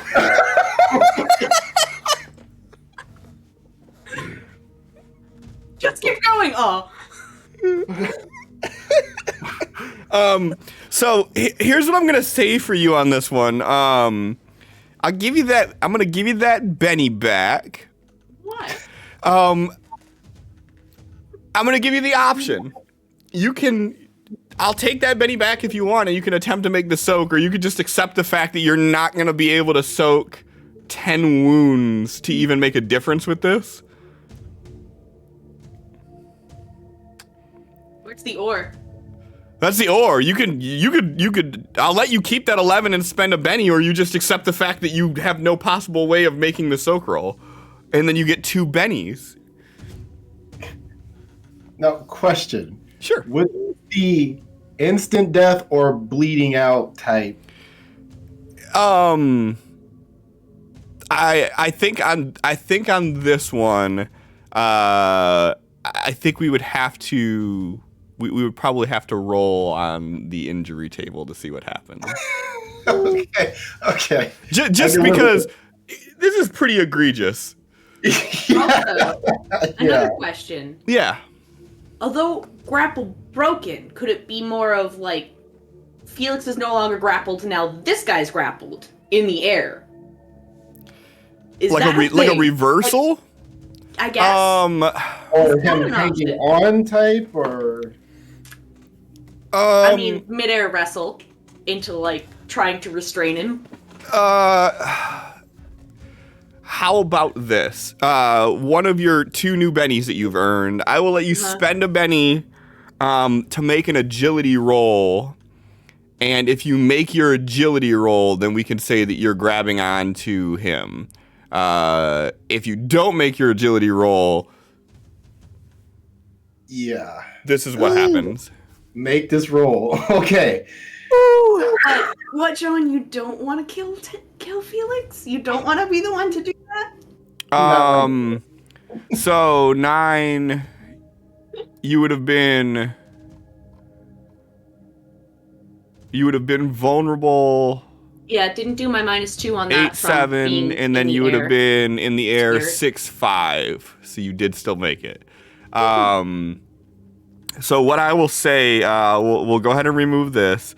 You are still 12 meters in the air. Maybe like 11 now. You're still 12 meters in the air. You are definitely still vulnerable. You are holding on to like the leg or the waist of Dark Felix, but with the creative combat for you, like beating him so highly in that contested roll, he is shaken. So you're hanging on for dear life. He's kind of dazed from you, like, breaking free. I assume you, like, punched him in the face or something, which is what made him lose his grip for a second. And he's dazed. You managed to grab onto him as you were falling. But that is your turn, though.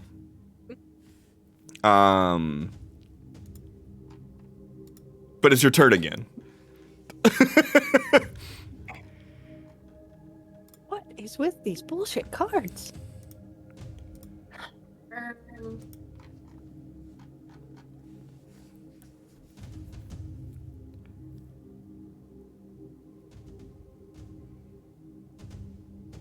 One more time.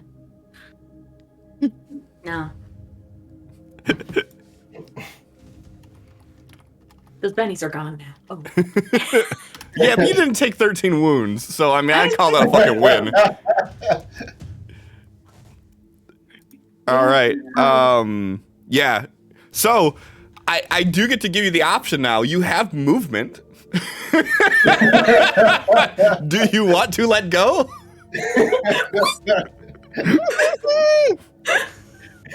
No. Okay. No, he doesn't. We're Okay. going to maintain this grapple.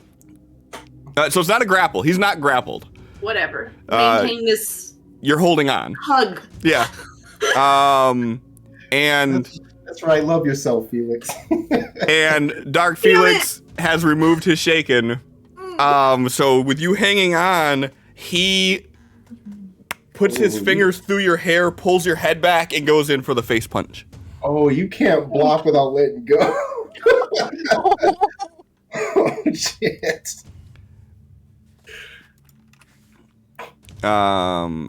So yeah. This is too good of a moment. He doesn't get any pluses or... He gets a +2. It's already factored into that. Okay, I'm like, what? That's a little better.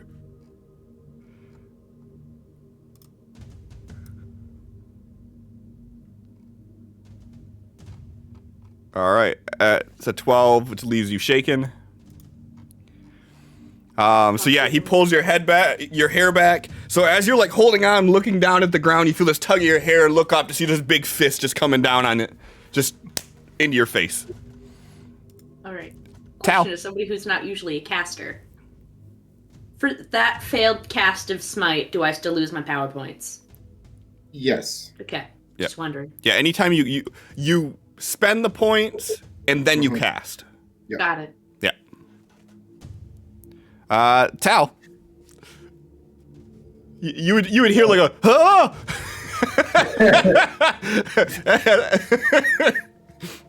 He looks back, he just kind of smirks and then looks back at Sophie.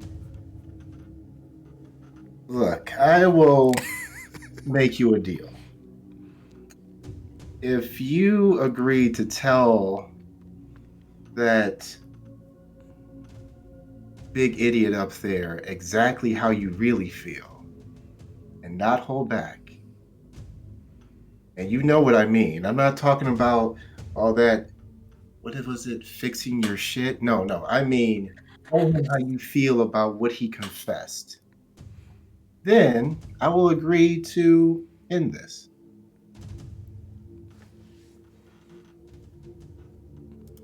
When you say end this, I'm concerned.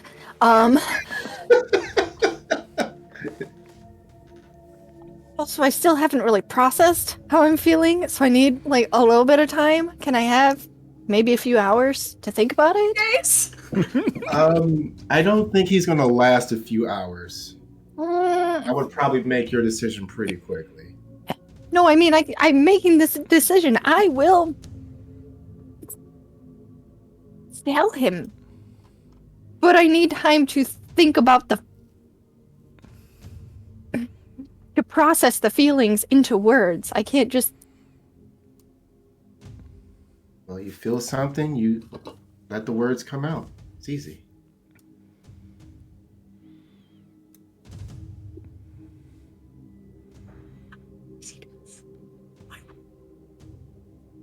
Okay.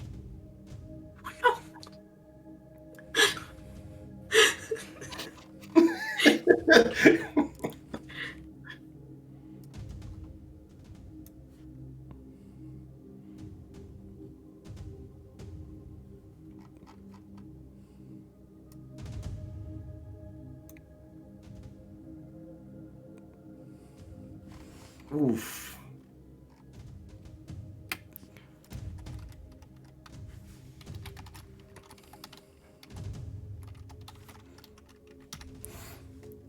All right. So as you guys are having this conversation, Dark Felix is still holding Felix by the hair and just bam, bam,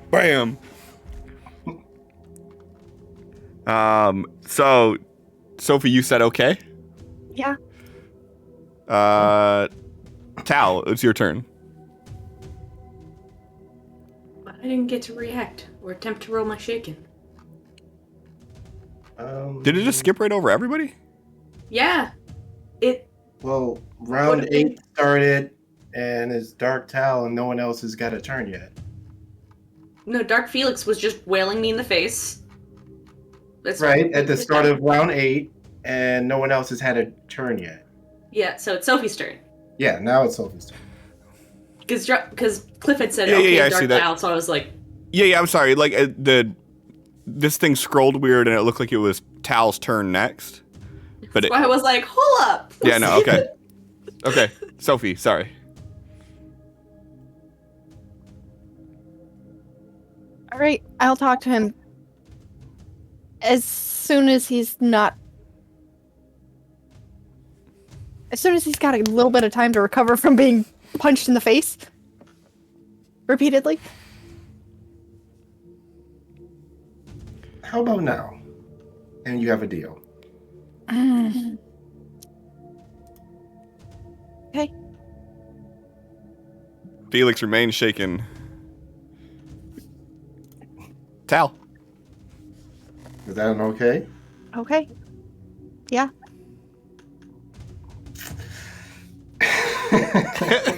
Dispel. About those 13 wounds. Now go scream at his corpse. Tell him how you really feel. He will turn around and he will yell, okay, bring him to me. That's his instruction. Okay. But he's not telling him to stop any other actions he's already performing. He's just punching him all the way down.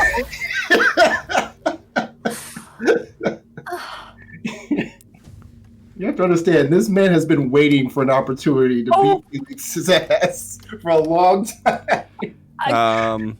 And Christina just gave everybody a Benny, Thank including you. me. Thank you. Oh, damn. Don't do that. I thought we were friends. Nah, seriously, thanks. Appreciated. I thought you were going to stop all of it. Well, let him get here, and then we will stop this. And I'm bringing him down carefully so he doesn't fall. That fall looks pretty nasty. It's like 13 wounds. So does the punching.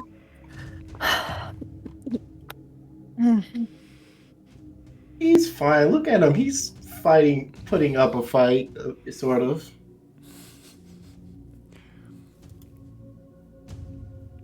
He likes to fight. This is what he does, right?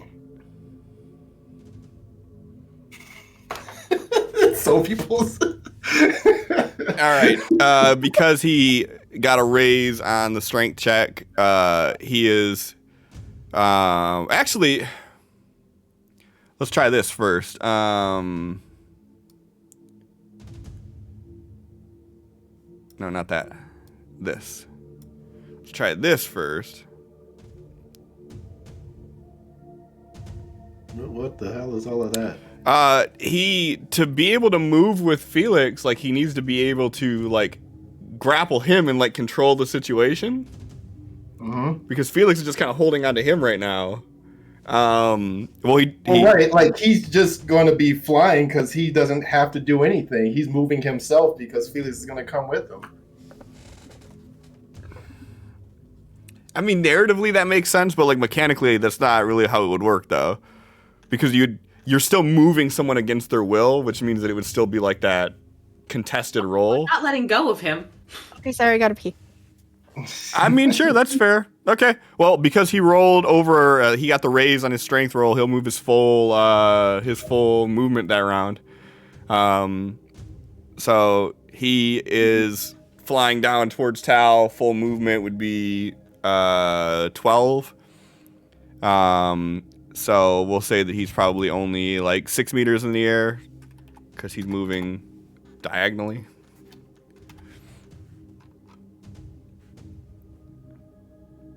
And he wasn't given an order to stop, so.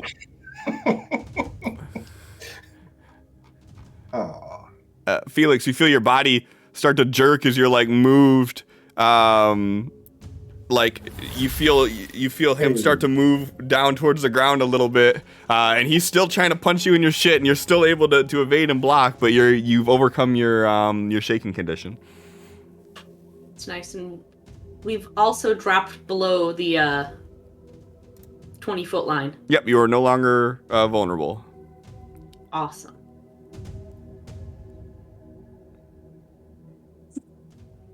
He's still punching.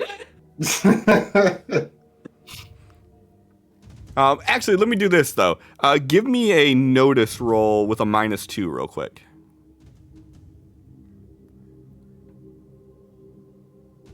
Is it -2? Because I'm making you roll the notice roll while still vulnerable Mhm. to see if you notice that you're no longer about 20 feet above the ground. Because if you haven't noticed that you're descending, you don't have like a magical like Yeah. barometer to know how the pressure Yeah, of the yeah. air Don't is worry, different up there. everything's fine. And yeah. So I would say that you are still vulnerable. Yeah, it's fine. I mean, I didn't make my roll for my bare hands attack anyways. Yeah. So no loss there, but Like, you want to let go? You still have that No. option. no, we're definitely not Okay. letting go. I just have to give you the option. That's all. I Sal. appreciate it, but it's not going to be the answer. I get it. I'm just giving you options. I know. I'm letting you know it's not really an option. So shut the fuck up.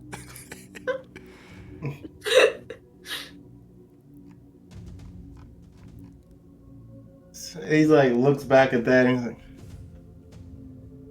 so how are you, Sophie? I don't get to talk to you very often.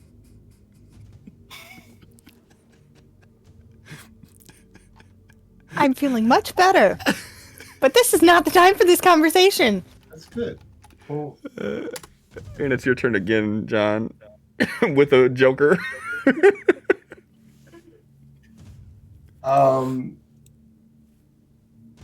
So with that Joker, oh, that's right, it does automatically do it. Mm-hmm. He just kind of like takes his hand and like whisks back a little bit of Sophie's hair, and then like he pulls out just a little bit of her essence, and then it just kind of absorbs into his hand. He's like, that is still so fascinating to me. Have you tried to do this with anyone else yet? Or... You look upset. Have I upset you? You said you were going to bring him down, and I feel like... He's on the way.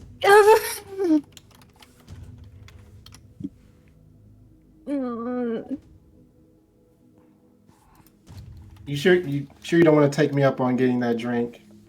Yes, I'm sure. Okay, maybe later.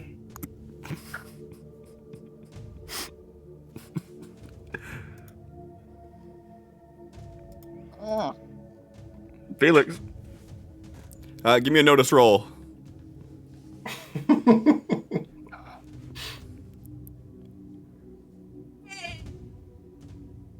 All right. You are no longer vulnerable as you realize you're not quite as high off the ground. Although, to be fair, you're still fucking 18 feet off the ground. It's still pretty fucking high. Still pretty motherfucking high. But it's not as scary as it was. Because Felix is like, I could live.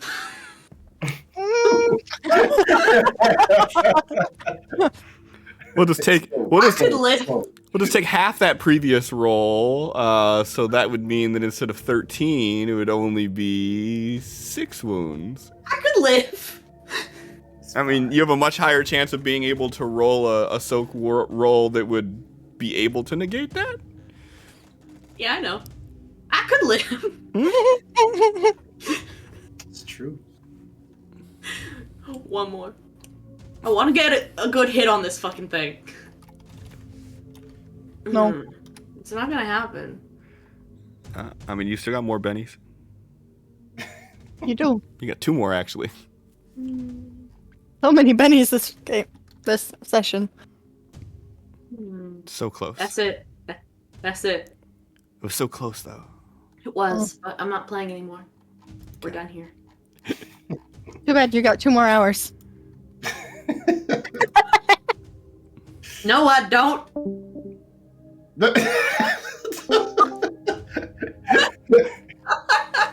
I'm rolling with advantage. You messed up the frames and everything. I mean, I was still me. So. You know what?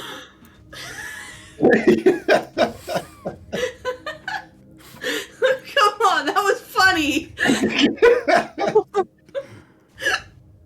I mean, it was, but also, hey. Cal's got another one. Damn. So at this point, Super Saiyan over here. you're basically hovering right above the ground, Felix, as Dark Felix is kind of moved like right next to where Tal is. And Okay. Tal is going to puts a hand on Sophie's shoulder, and he's just like takes a little bit more energy. Oh, so good. Ew. So- Why you gotta say it like that? Why are you upset? Look, he's almost here now.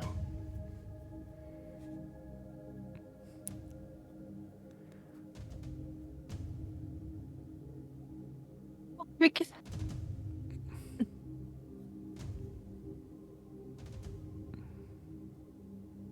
You know what? Don't worry about it. Just get ready to tell him how you feel as per agreement, because look, here he is. Go ahead. Oh, you can stop with the punching now. I feel like you very loosely held up your side of the bargain. He's here. He's alive and breathing. And Yeah. I mean, if you No, stop. it was the punching. You didn't. You could ask me to stop. Felix, and you feel your dark equivalent like basically like pushing your face, like trying to push you off of him. Like he's just like. I mean, you said I basically was at the ground, so Felix would be letting go anyways. Okay. Yeah. So yeah, you let go, drop down a couple feet to the ground. Then what? Well, you see, Felix isn't really paying attention to them or whatever conversation is happening. He just knows that he was brought towards the ground. He's like, maybe I can get a better swing at this fucking thing now. Okay.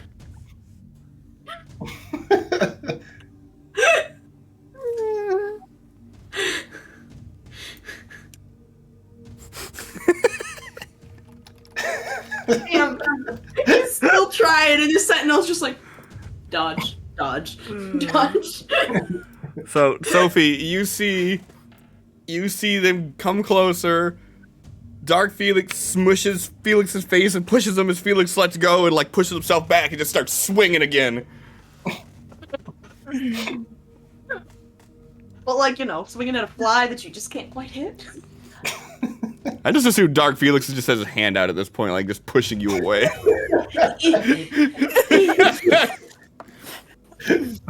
Like, please stop. This is just sad.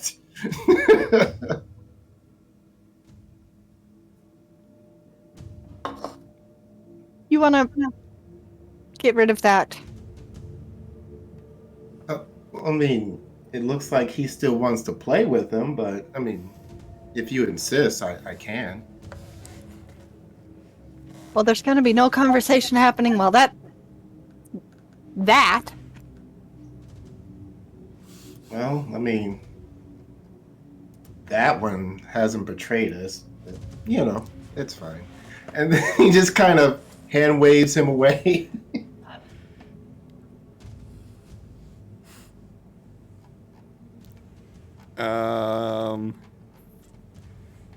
Felix, give me an agility roll. Oh. Boo. Okay. You take one final swing and then he just dissipates into that purple energy.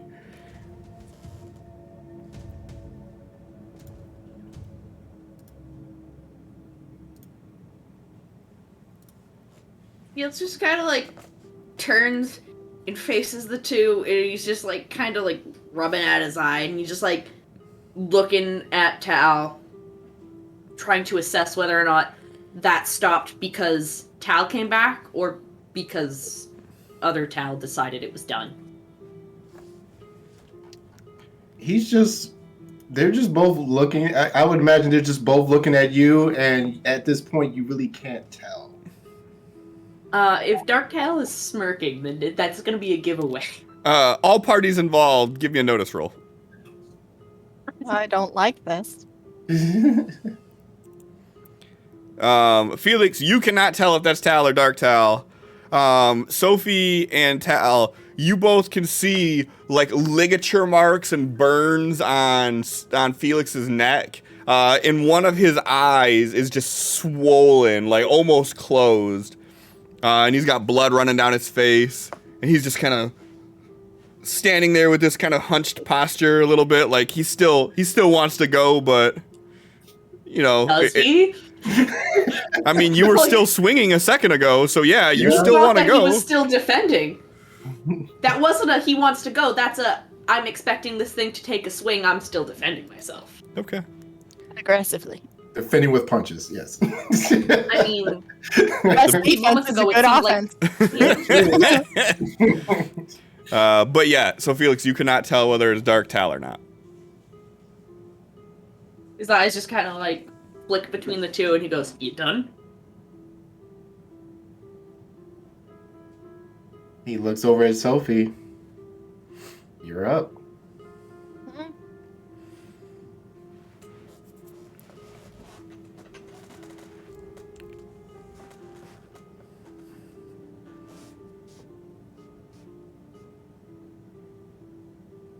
Sorry. I did not want to do this right now. But it got you back on the ground. I'm Infusion. still...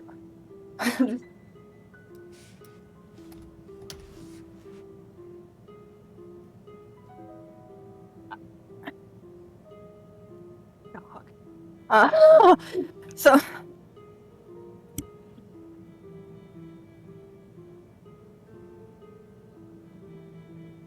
Very cold, wet nose, and it's very distracting. So... Sophie... is obviously not ready for this conversation. But... Felix... Well, he made me a deal. I had to tell you exactly how I'm feeling, and he would let you down. So, I haven't really had a whole lot of time to think about it. But I'm hurt. I'm sad. Disappointed.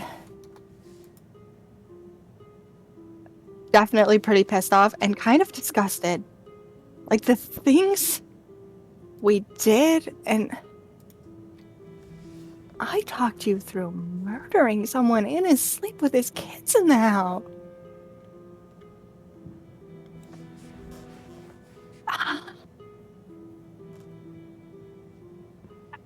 How am I supposed to get past that?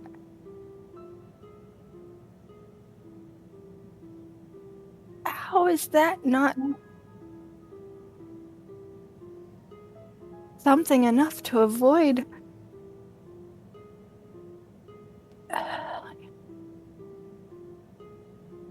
Felix's jaw is just real tight. You can see that there's definite pain in his eyes. He goes, I couldn't even tell you what I was thinking or why I didn't even think of that option in that moment.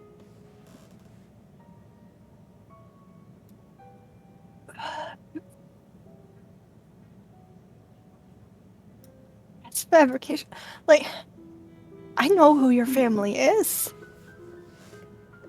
They could have buried him. Brushkoff, I mean. He is like a...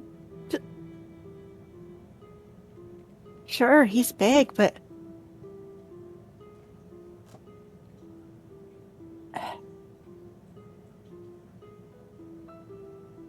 But I'm a tourist. I know.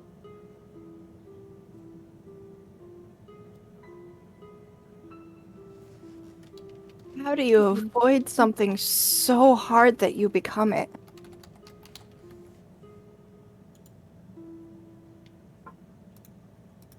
At some point, the horseshoe touches in the back.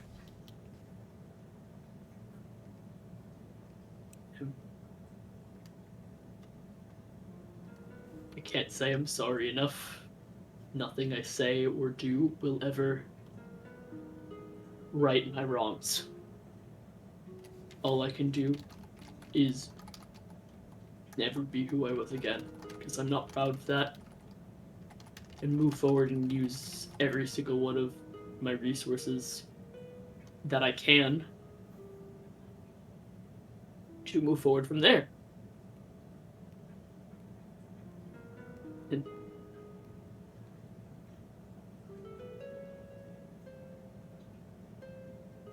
I'm a jackass. I'm a wimp. I'm selfish. And I hold my own fears above, apparently, the lives of others. I didn't realize that about myself until it all came to light and kind of shoved itself in my face.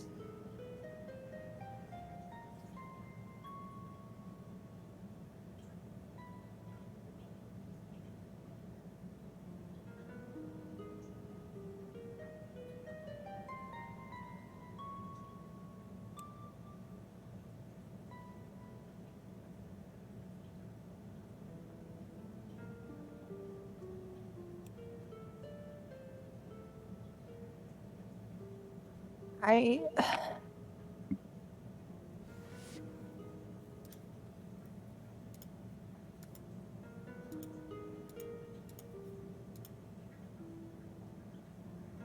don't know what to do.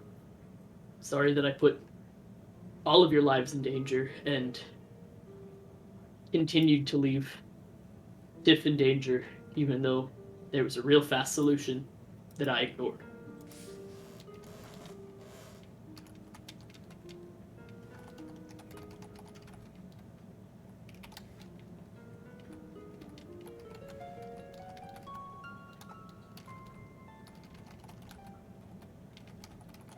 She's gonna look over at protect your talent. Are you satisfied?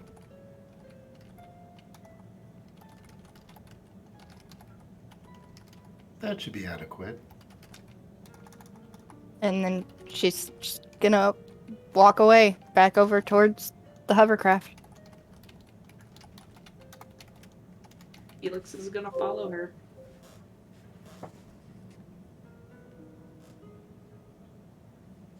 Do you mind? And he just kind of like gestures to his face. It's just like attempting to fix this with the med kit. I know. I'm sorry. Yeah.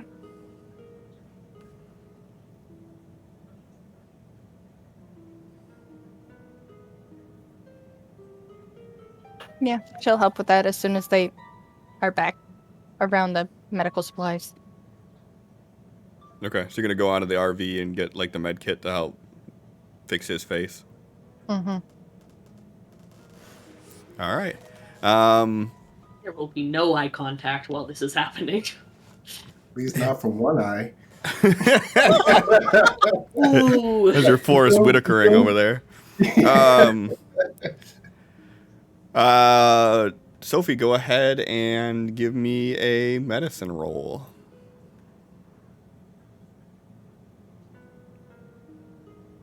Healing? Yeah. I was looking through, I'm like, I know I've got Yeah, that's something. the one. Okay. All right, that's enough to heal up one wound. Puts it up to 3 wounds? Wow, okay, asshole. Well, it's counterintuitive. Like it's in negatives, not positives. It doesn't say you have one wound. You have negative one wound. So I scrolled the wheel the wrong. Shut up. Should have let you keep that 13 wounds. How about that? If I wanted you dead, I'd just let you fall. That would have been. I could have just said no to whatever you said and been like. Like, all right, it'll only be 10 wounds because you hit the soft sand.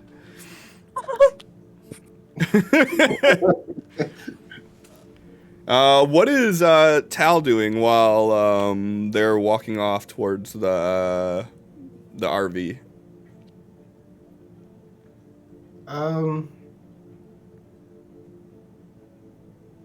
just kind of picks up some sand and lets it fall through his hands. And then just starts walking a few paces behind, heading for the RV as well. Okay. So does Tal say anything like is Sophie's bandaging him up? Nope, he's gonna go inside the RV and go have a seat next to Dr. Davies, is it? Mm-hmm. See what he's up to. As you walk in, he's sleeping, and like even as you like sit down next to him, like he doesn't wake up.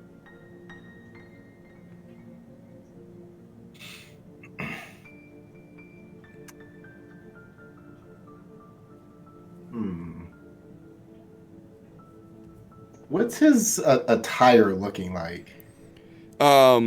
He has like a like steel blue dress shirt, khakis, and a white lab coat on, and all of it like disheveled and aged, well beyond what anybody who went to work like a week ago should be looking like. But yeah, so he's still in like just full work attire. He still has his shoes on even as he's laying there. But yeah, so his clothes are like disheveled and dirty looking. And they're a little baggy on him. He's gonna stand up and basically start patting this guy down, looking for anything he might have on him.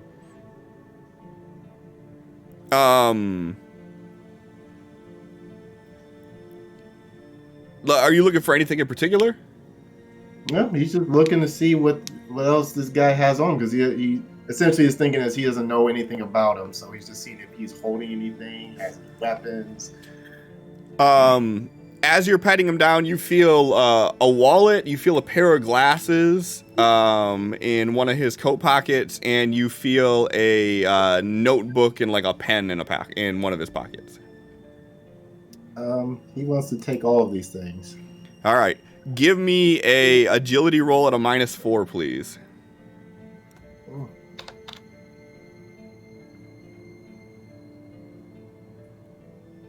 Let's try it again. Hold on.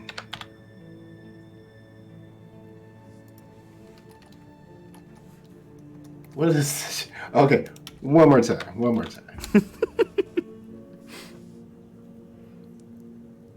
I don't know. You only have a couple of bennies there. Might want to see.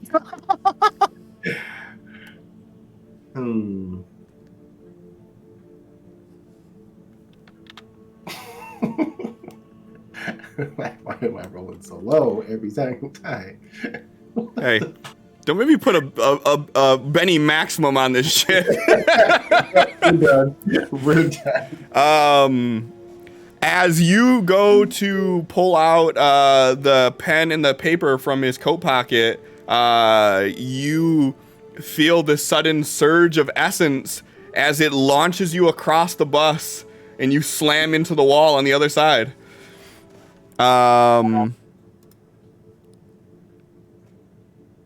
me see here.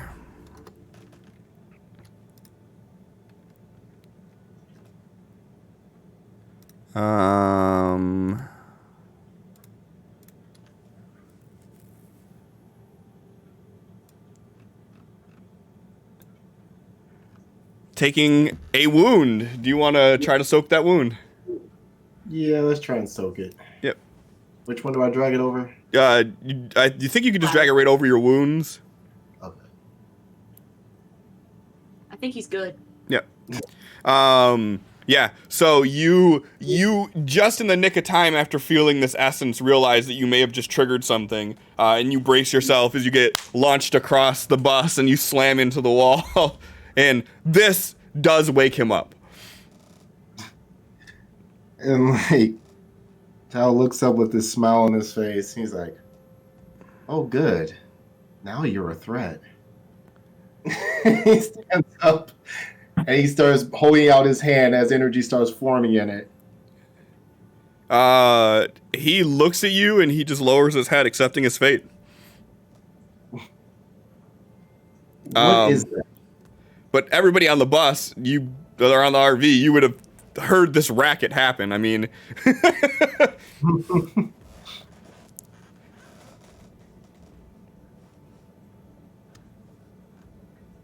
Yeah, he's as the energy is forming. He's like, so you want to tell me what that is before you die?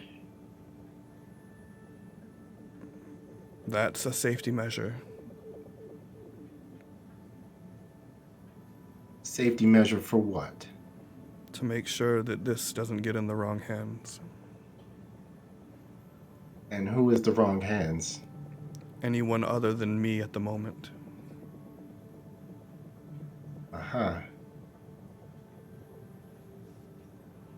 How about you turn that off and hand that to me? I would like to see what you got there. I don't think that I will.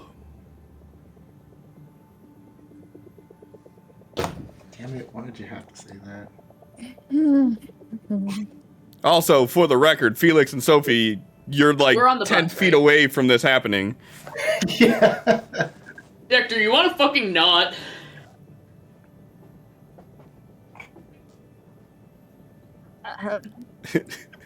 Davies is Just like, please, not him. Don't let him come to my rescue. You're only gonna make it worse. Sophie wasn't saying anything. She was just kind of like looked back and forth. I was like, fuck, I guess I'm saying something. Yeah, the bolt is getting bigger now. Okay, so Sophie's gonna walk up to him, put her hand on his arm. We're not gonna get any answers that way. Well, sure we will, because if he's out of the way, then I can just read what he has, since he doesn't want to just give it over to me. It doesn't work that way.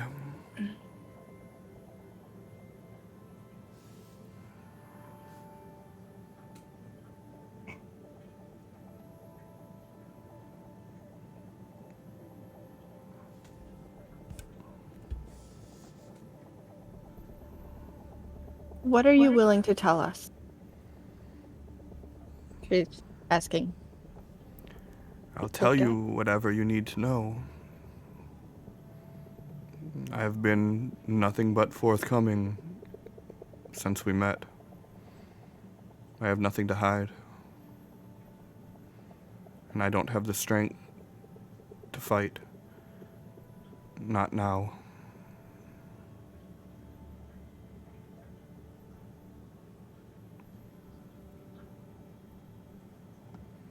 With everything that's gone on, I wouldn't even begin to know where to start asking questions.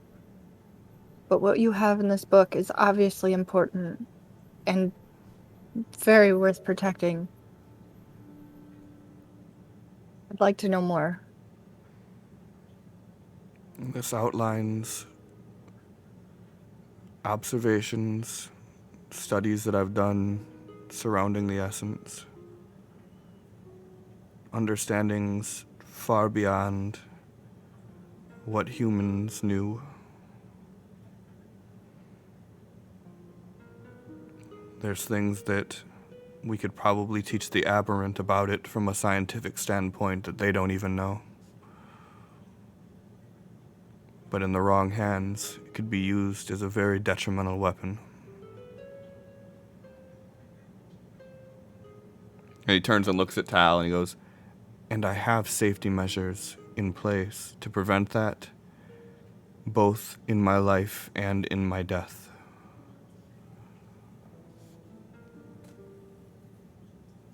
So you want to be able to dictate what of that information you get to share and which ones you get to hold back? I want to make sure that who I share this with isn't going to use it to make the situation worse. I feel like that's all we've done. We've been trying to help, but... So maybe you shouldn't share it with us. I would have no problem sharing with you what we have here, but I will not do so under the forceful hand that proves to me that you are not someone who should have this information. Oh no.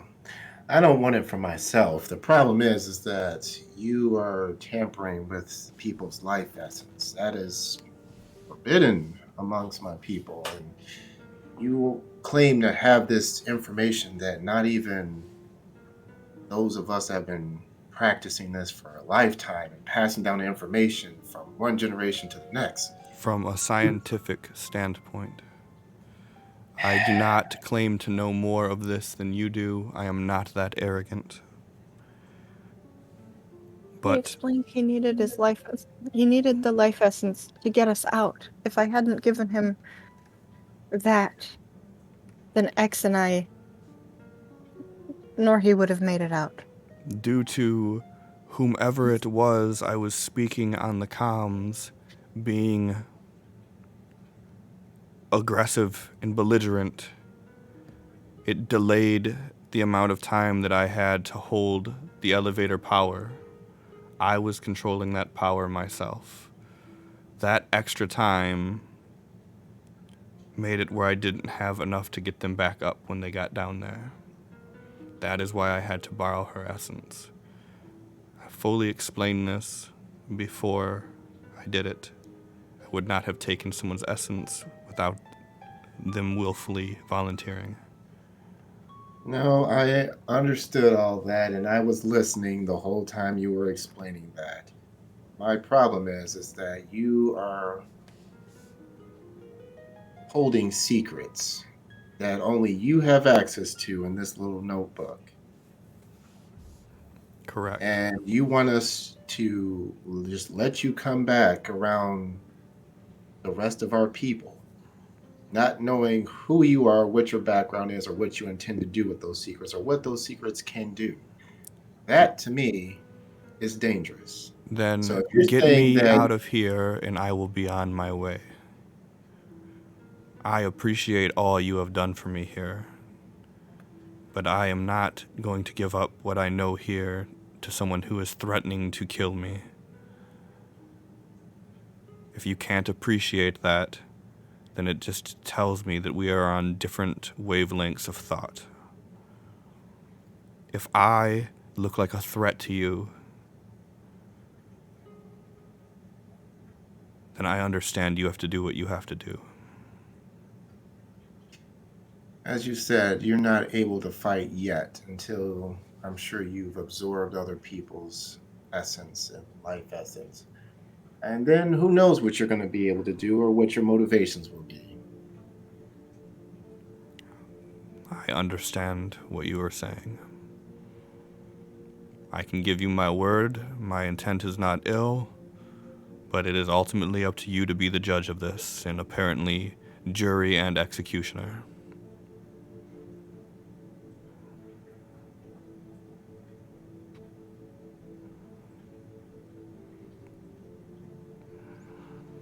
But you know how strong the essence is. You know that I could have done far more from taking her power than I did. And I'm sure you could probably deduce that with the knowledge that I have, I could have used that and got out of here without even slipping past you. The fact that I am here should tell you that I am putting myself in a vulnerable state in your presence. You seem like a smart man.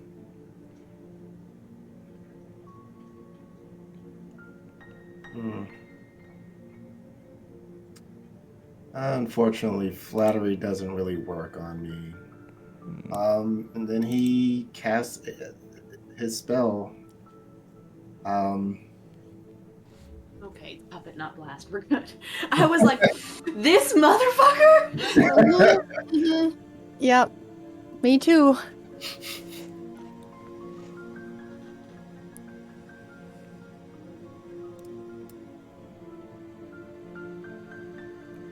Ooh.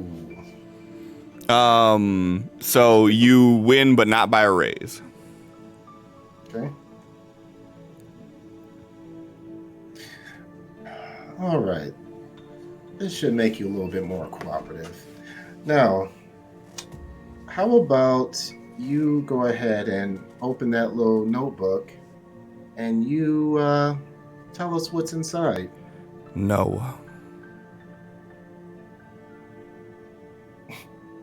What I have in here has the potential to harm many people, and I will not allow someone who uses the essence in aggression to have this information.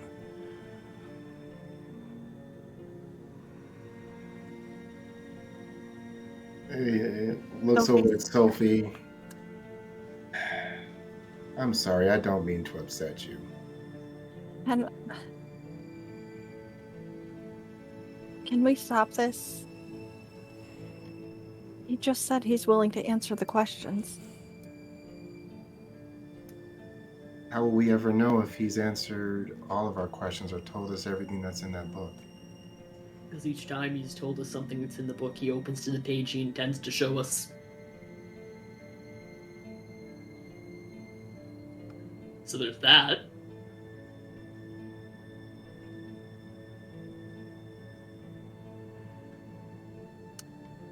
So, you wish me to stop this, is that right, Sophie?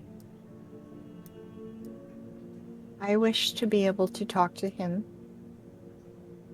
and let him answer of his own volition, be forthcoming as he wants to be, and maybe be able to ask some questions about my own essence, and we start there. I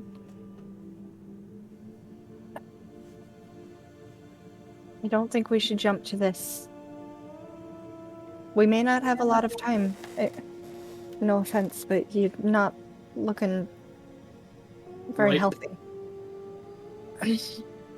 Yes, and it seems that he's told me what I needed to know, is that in death, this spell will uphold, so therefore, no one will have access to it, which works to my benefit of my goal.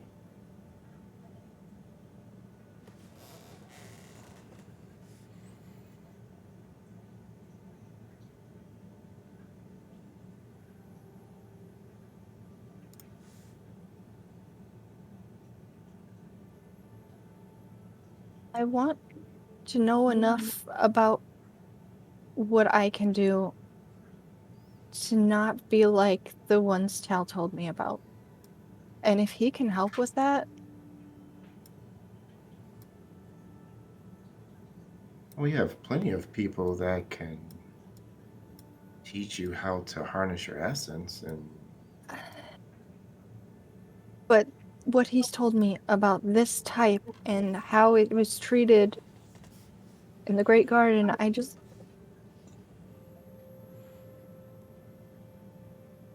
It doesn't... I don't know how forthcoming they will be, and I don't blame them.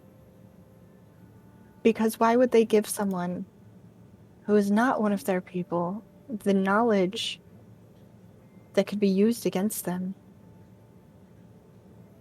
Why would they help me with this power that is so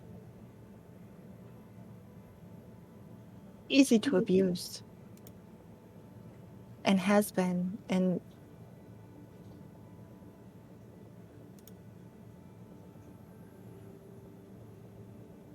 like, maybe he can stop it. stop what?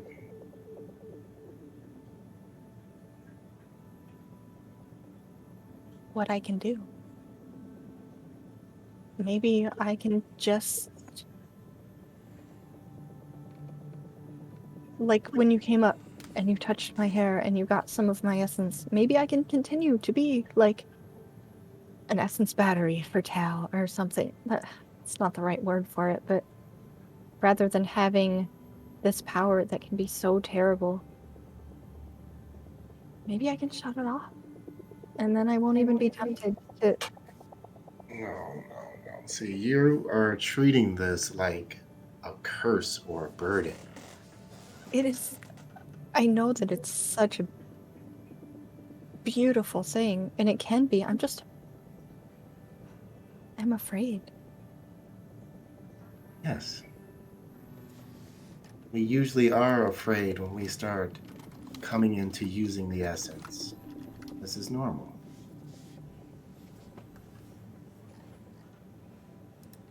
That fear is healthy. It's good. And because you see it in that light, I believe Al told you before, that makes you different.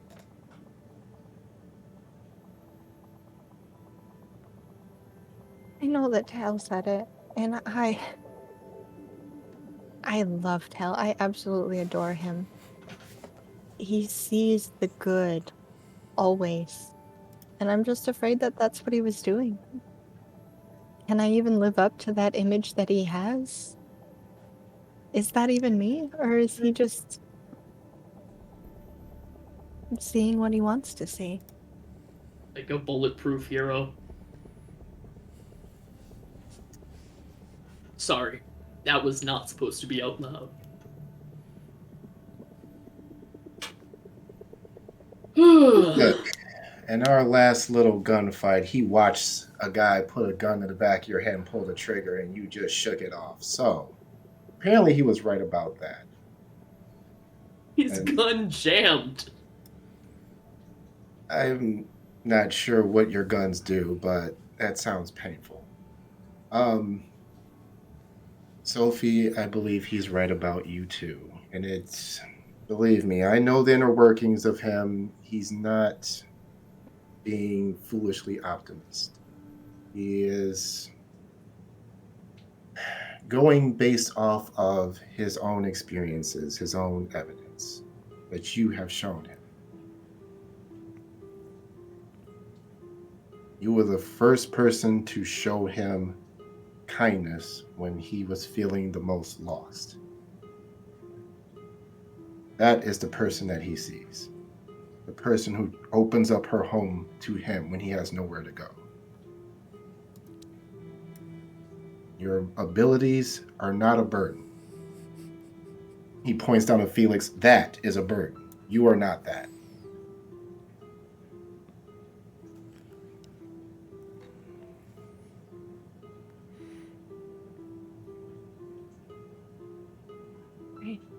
Well, can we still please try to have a more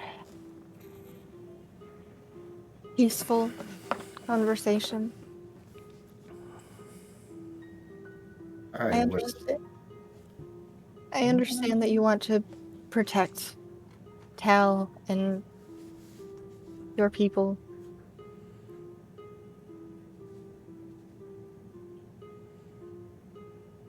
But if this information could help them more,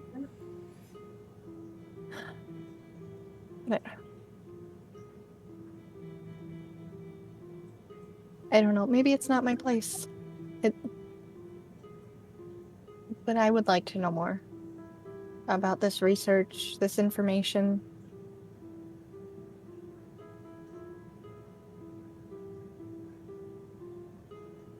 Or maybe we could bring Tal and Ava to talk to him. I know Ava is a very smart, competent advisor. She is Tal's go-to person in... I don't know. I just don't want to start with violence. It's not going to end well for anybody. And if this information is just lost, I mean, sure, we won't know that we're missing out on it, but there's potential here to make things better for everyone. Can we try?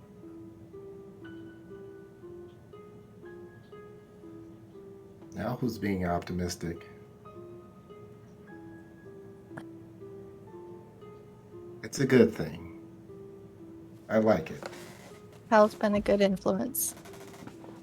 Yeah, he has that unfortunate effect. I'll make you a deal. You get what we'll do things your way. If you start thinking more about how you can use your gifts to benefit those of us who have survived this. Think about how you have positively used your abilities for the four of us and kept us alive all this time. Stop thinking about what Hal said. He tried to stop him from saying it. He gets going sometimes. But don't focus on that. You are not them. You are an individual. Our essence do not make us who we are. You are exactly who you were before essence ever came to this world.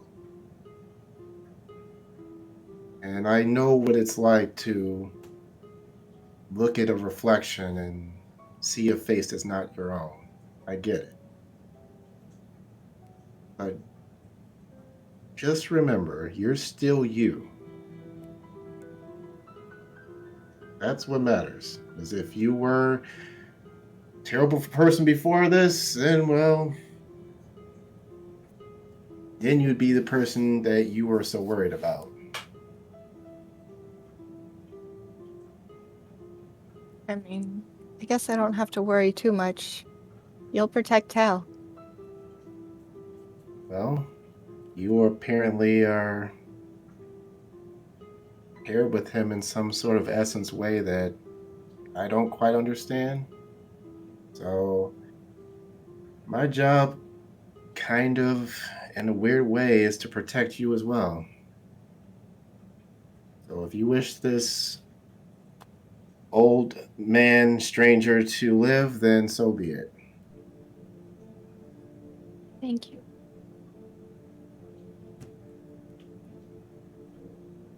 Can I kill Felix now, though? No, still off the table. No. Just checking, just checking.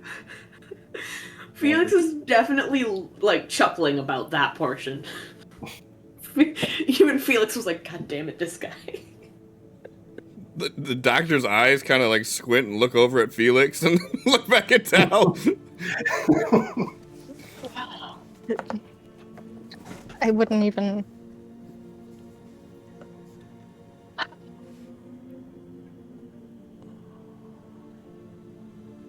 And, well, I've been here longer than I usually am, and that's probably pushing it, so I'm gonna go and swap places. Turns and walks back into X's room and closes the door.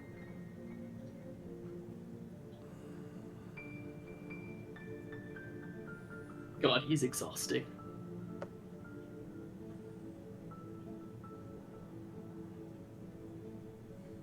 Thank you.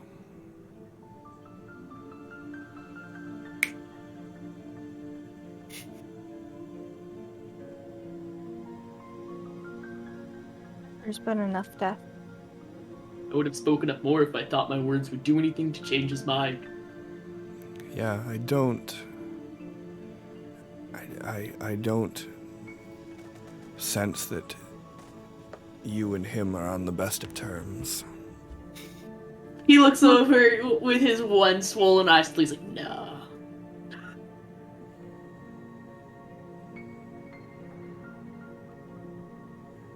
And the ironic thing is, he's not even the strong one. The other one was definitely stronger.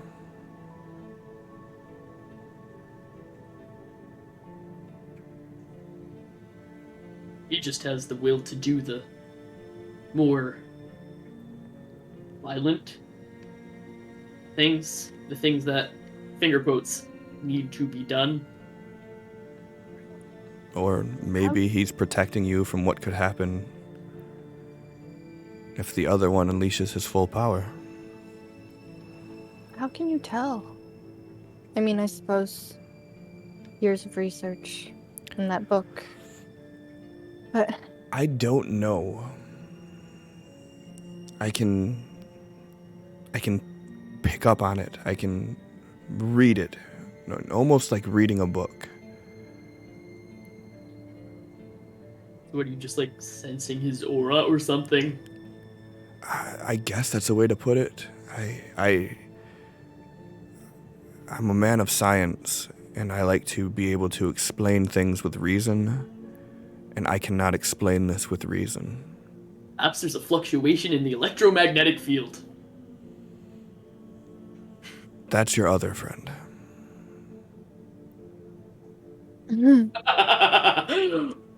I like him more. We should get out of here before Captain Sandcastles comes back. yeah.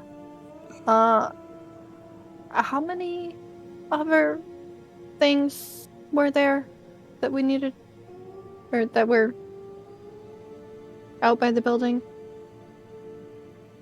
So there were 3. So there are, minus the one that X took, there are 3 hovercrafts, right? So we just need to drive back. Professor Right. Davies, do you know how to drive? Yes. Yes. Great. We could also just like hook the 3 in a straight line and drag the 2 on the ends. Soph. I can drive. Given as I haven't driven anything in many decades, I don't know. Probably not the best. We can strap the 3rd. It's fine. Alright. Well, your other friend, can't he just drive it? The one that left? He left? You Hal weren't there for doesn't that? have a lot of Oh, driving experience. We can give him the option, or, maybe Cal and I could talk with you on the way back about some of the essence things. Sure. Or- I'm up for conversation. I'm not much good at anything else at the moment. No, Okay. Well, I'm gonna go check on him. Sophie will go and knock on the door to X's room. Hal? You're on mute, John. Okay.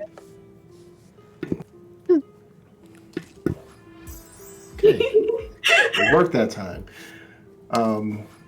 He will slide the door open, and then he just kind of nods his head for you to come in. He will. He'll close it behind you. I have a bit of a problem. I can't find Tal.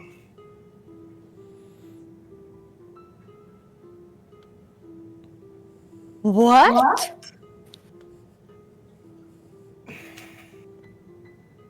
Okay, this will take a little explanation, but work with me here.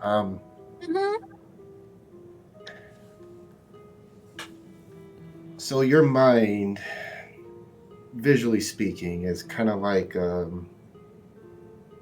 city of various sizes, depending on intelligence and whatever. Like Tal's mind is a very complex metropolis where Felix would be like a hut in the middle of the desert.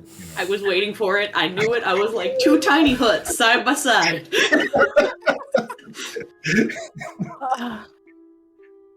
And there's a tunnel that goes from this city where I can kind of control his memories and a few other aspects I'm not going to get into. But I can take this tunnel, and when I get to the end of the tunnel into the light, then I'm here, and I'm able to talk to you and control the body and everything. And in that time, I kind of just take Tal and I put him into this little hideaway in the tunnel. This little cave. Just put him in a little bunker. Yes. And just to kind of put him to sleep until I'm done. Then I let him out and I go back into the city. Well, I went to go get him out of the bunker and he's not there.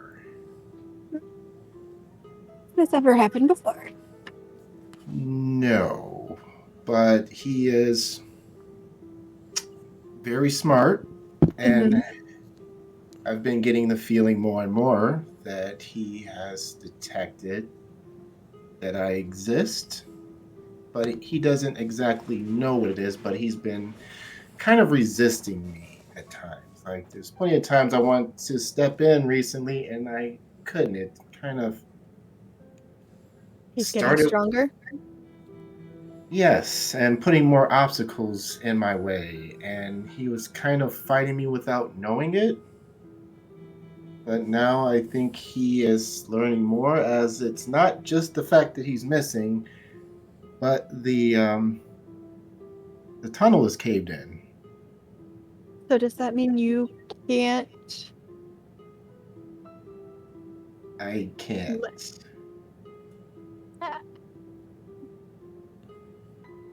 What can I do?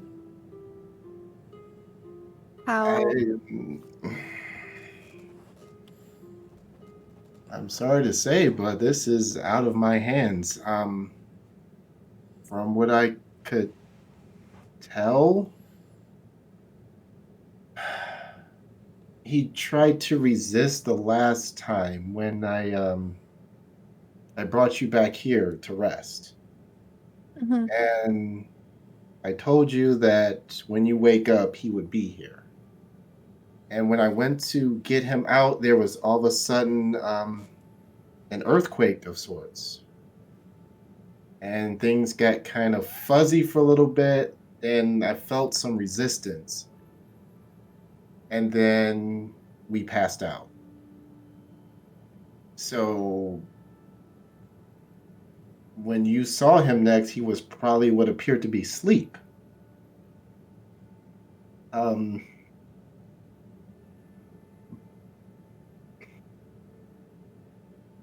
So I think he has figured out something, but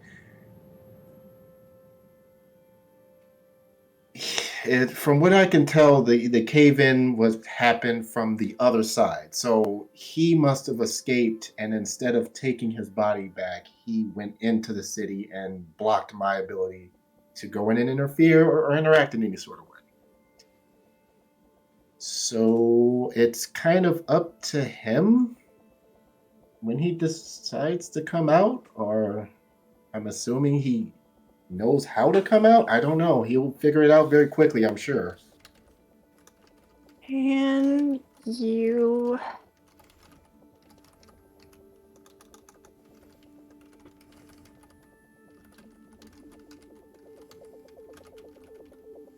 Strange part is he's still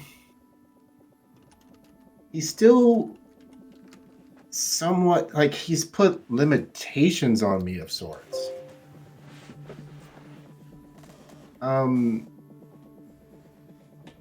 Like when I wanted to just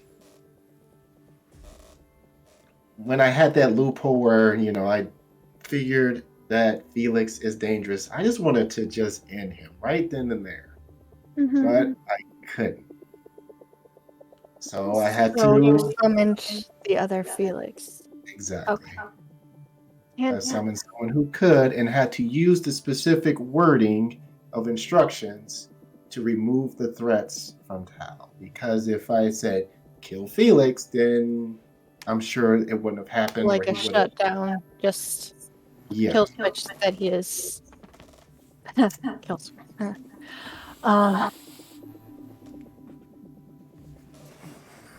So.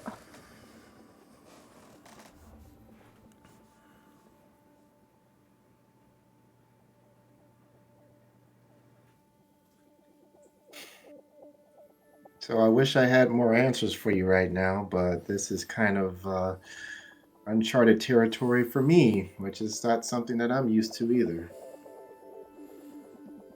If we mind link, would it be more likely for him to hear me? Or do you... I don't know.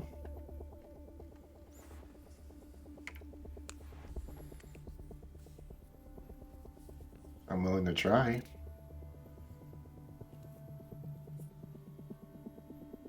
Or is there any other way that you know that you could pull him out?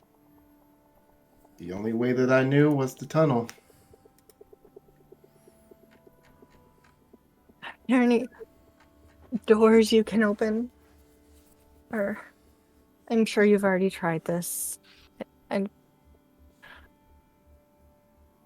I mean, if I ever thought that he would eventually be capable of this, I would have definitely started finding other entrances and exits, but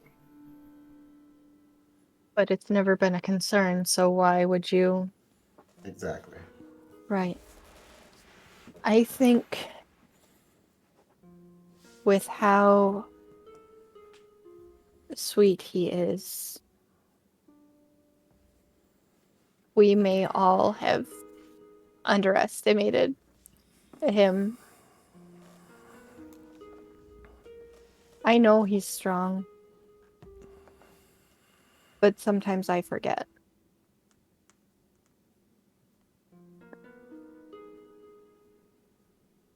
I also know that there's a lot going on out here that he doesn't seem to feel worthy of.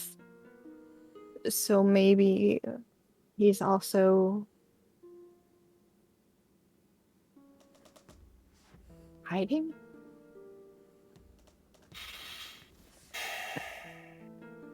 He's not the type. No, he's really... Again,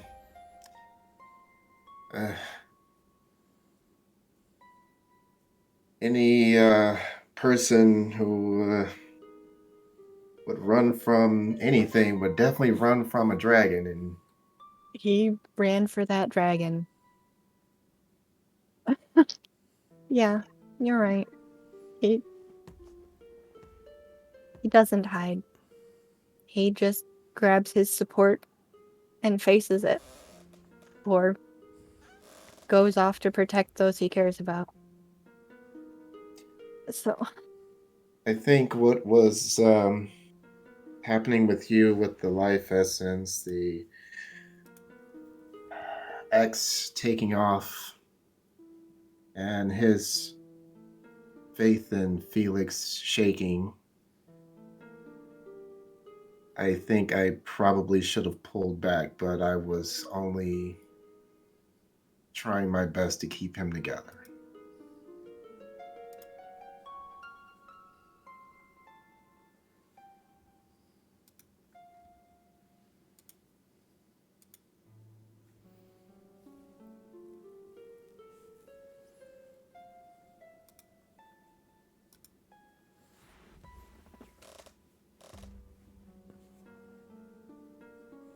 want to try to reach him something, talk to him. When he is in control, you know what's going on, right? At least to an extent. Yes. Do you think it's the same for him? I really can't think of any other way that he's able to put limitations on me unless he had some form of awareness.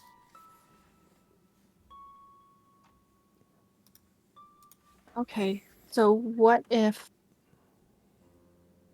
you try to find another way in or to find him, and I talk to him from out here?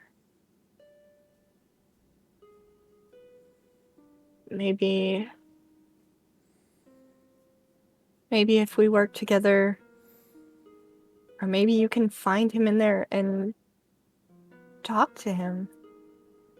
I know you didn't want him to know about you,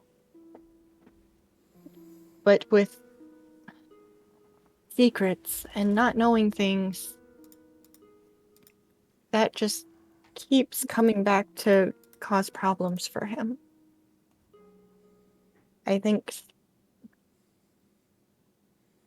gosh, there's so many instances, just the different things the humans say that make no sense without growing up with the sayings, and then the way humans interact with, like, how he was intimate with Echo when there was something going on with X and Echo, and he didn't understand that. You know, it just... And then Felix keeping secrets. And then X leaving without explaining anything to Tal. He's lost so much. And if he's losing time too, and feels like he's losing control of himself, that I can't help.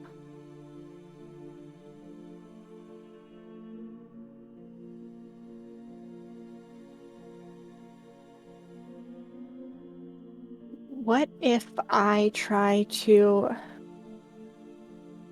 just send essence through, like, into you to call out to him? Maybe if he can't hear me, or if he doesn't want to, maybe he can feel it. Again, I don't understand this link, and this is all new to me. So if you want to try something, I can. And also, this may not be the time with the Sand Sentinel, and we need to get back. It's up to you. We can try now, or we can wait until we are in a better situation. We should probably... You're right, we should get out of here. But I don't think... You know him well enough. Can you pretend to be him? I don't think everyone else needs to know. I've done it a few times. I know that more secrets is not what we need right now, but we also don't need the panic of Tal not being Tal. So maybe until we get back to where it's a little safer, maybe you and I can try there. Do I have to, like, be nice to that fucking idiot out there and tell him he's gonna great, drive and separately. superhero, and all that dumb? I will have Felix go first. I know that it's alright.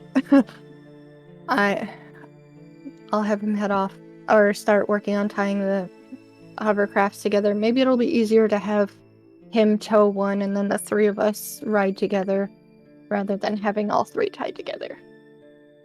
So Alright, you stay here, get yourself in Tal mentality, and I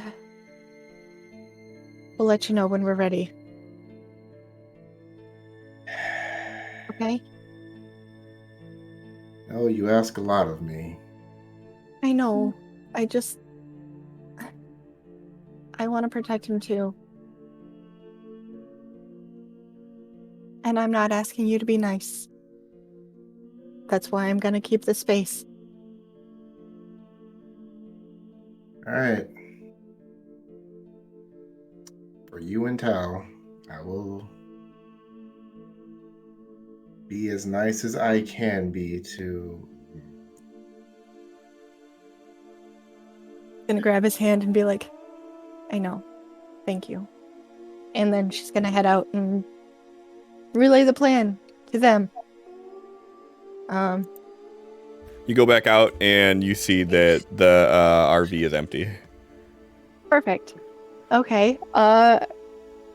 She will look out the windows. Can she see them out the windows, or does she need Yeah. to leave the RV? Okay. Yeah, you can see that they're packing things up into the hovercrafts and whatnot. Okay. Well, Felix is. The doc's just kind of there. Okay. Yeah. So Sophie will head out to where Felix is.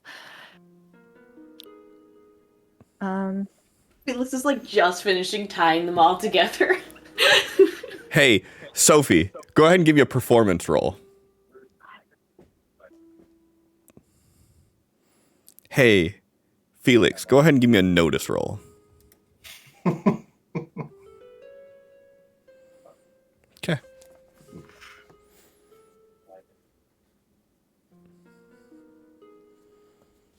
Oh, Come on, use your words. they're already tied together. I was kind of thinking it might work better if it was just one tied, like, behind one, and then... He just shrugs and he starts untying.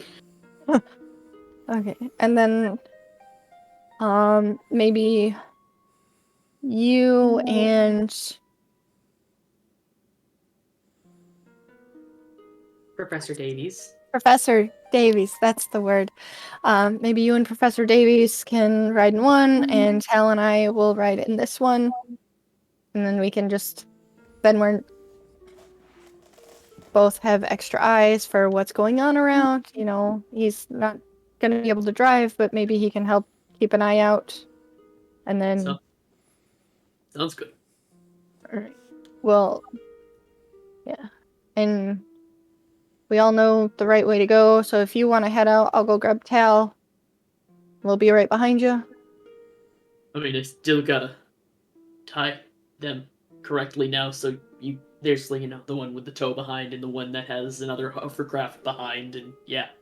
Yeah, okay. Working on it. Yep. Well, that's what I meant. Okay, then I will let Tal know we're ready. Enough. Alright.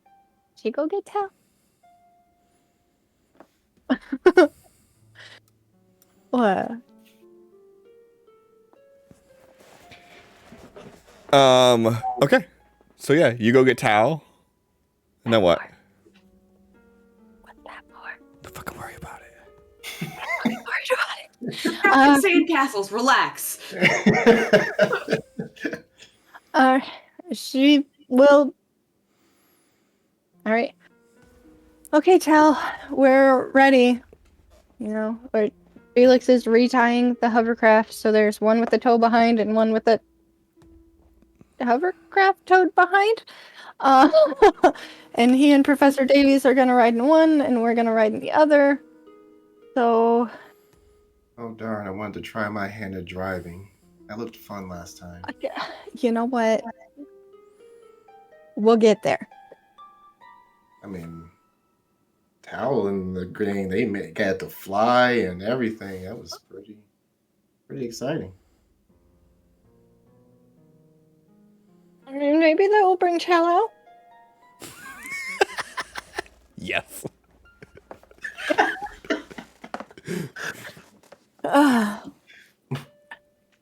Okay, but maybe later. Huh? yeah, I think it would cause concern and draw more attention if I let you immediately get behind the wheel. So how about I start off with driving and then we'll see. Okay. Well, if you get tired and need to switch off, I got you. Okay. But I can't promise that they will have already left when we get there, so... Fair enough. Okay. You ready? After you. Okay. And away we go.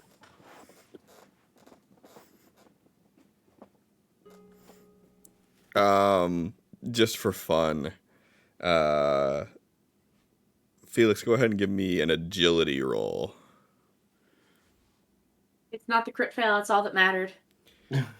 Well, so with you doing it by a raise, I mean, by the time that they get out, you already got everything taken care of. Are you Oh leaving? no, I have a table of fate automatic failure. Oh yeah, you do. Mhm. So I wasn't going to use it on Unfortunate. that. I was going to use it on actually an impactful role. But if you're going to call me out, you by the time Tal and Sophie get out of the RV, you're still tying things back up. So you haven't left yet. You haven't even got it all tied up yet. Struggling with my knots.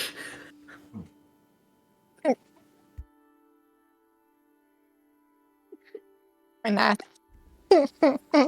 Not. I'm mature. So yeah. So Sophie and Tal come walking out. Felix That was and the much professor more are there.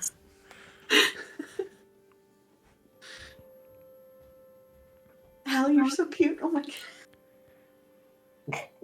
You need some help with the rope? I mean, if you think you can do it better, that seems like still attempting.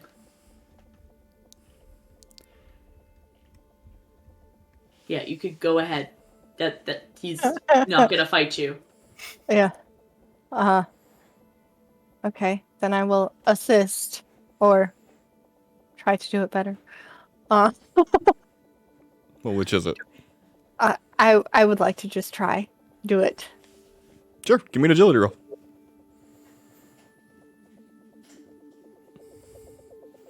Good enough.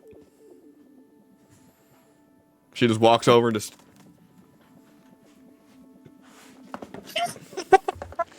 pats you on the shoulder. Ready? Ready? Oh. Hey, Mr. Felix, what happened with... Don't worry about it. Are you okay? I'll live. Here, let me...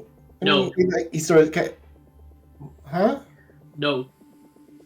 No, what? I just want to fix... No. You're not gonna... Vision.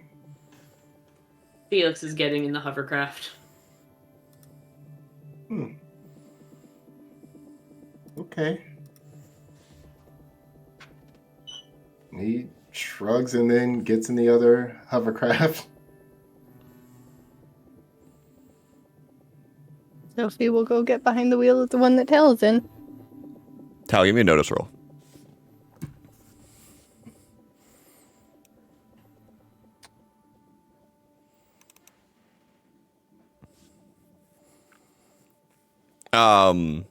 So you notice Professor Davies watching you closely every time that you say anything or any of your mannerisms. And he will turn around, reach over, and say, "Let me help you in, Professor Davies." Thank you, but I'm riding with him. Oh, okay. Don't worry, you're in good hands. And then he gives a little wink. He looks over at Sophie and he goes, I know. She'll just kind of give a slight incline of her head.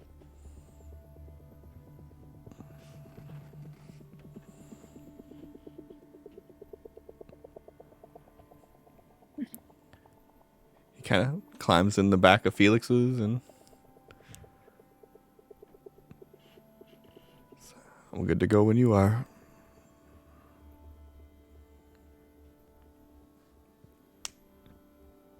Did we pull away? Sophie.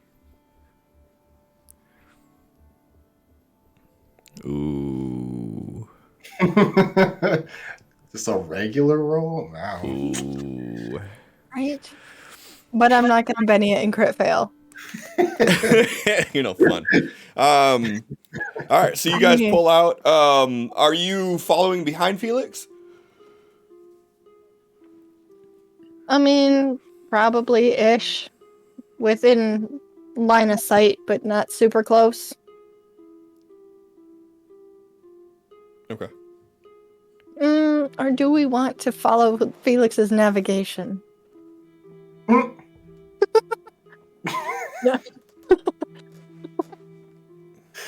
pretty easy when there's the giant water swoop Nice. to be like, yes, I need to be going there. No, that's the water falls on that side. The water swoops on the other side. Oh, whoops. Mm-hmm. See? Already fucked up. No, I'm aware that the water swoop is where Elriel had her issue. Uh-huh. And the water down is over Stephanie's house. The water down. It's not even a waterfall The anymore. water It's a water down. swoop and a They're water swooping it down. I'm not gonna call it waterfall because it's not doing it right. Water descend. Waterfall, you're doing it wrong. Fucking water down. Aw.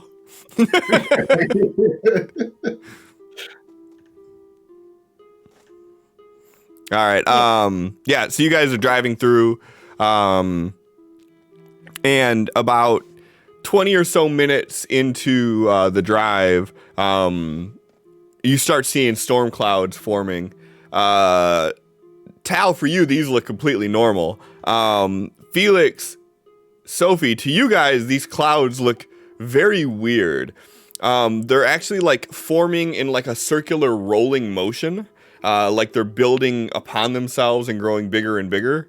And you start seeing flashes of like a fuchsia colored lightning from in between the clouds. And about 5 or so minutes after that happens, you guys begin to hear like these plunking noises of objects hitting the water near you. Everybody go ahead and give me a notice roll. There we go.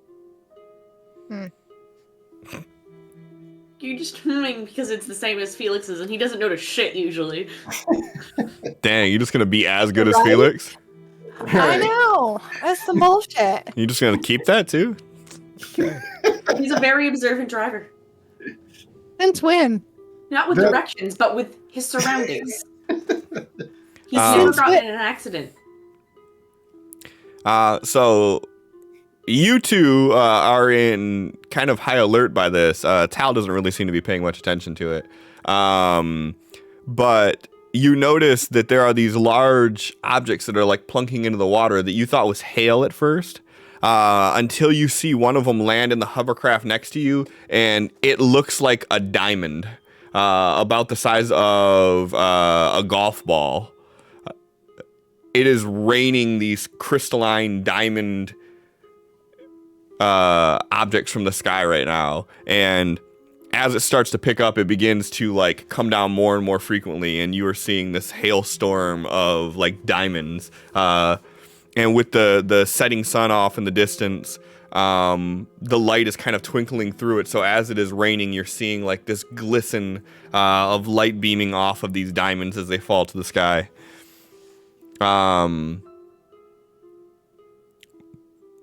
Everybody go ahead and give me an agility roll.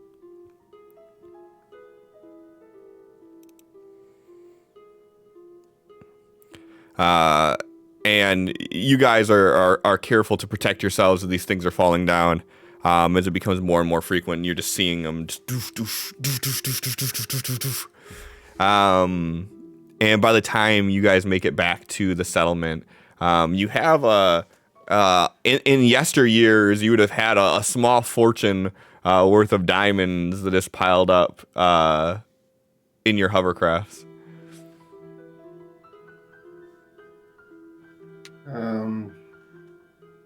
I was just kind of taking whatever he can, and it's just been holding it over Sophie so she's not getting pegged in the fucking head while she's trying to drive. Oh, so sweet. Probably one of those gun cases or something. Yeah, whatever he A could hard find. object. Yep.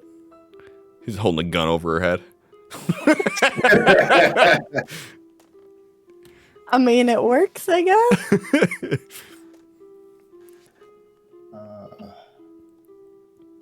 Well, home sweet home, huh? This is new. Yeah, I've never seen it rain diamonds before. Or gems of any sort. I don't. No. No. It's typically just water in one of its forms. Just water. Just water. Or I mean, sometimes there's dust storms, but Interesting. it's Seems just. a lot more basic in your world.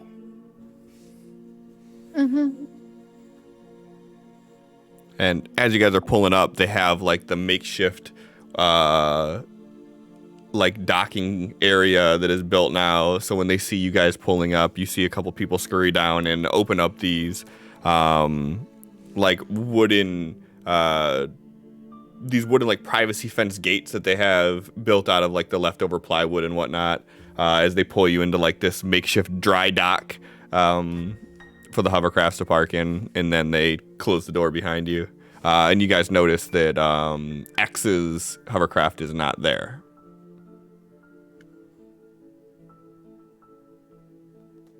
We left behind one hovercraft, right? We just piled into the one. No. No. No. Oh, when we all went there the first time to go to Area 51, yes, we left one hovercraft with the people. So now there's 4. Okay. Is that one present? Yes. But the one that X took is not. Right. Oh, so looks like that all of our hover boats are accounted for. Glad they're not out chasing waterfalls or whatever with the missing girl. What's funny? Why are you dancing? I just What? there's What it's a song that it's an old song, but Sophie, you got something on your left eye.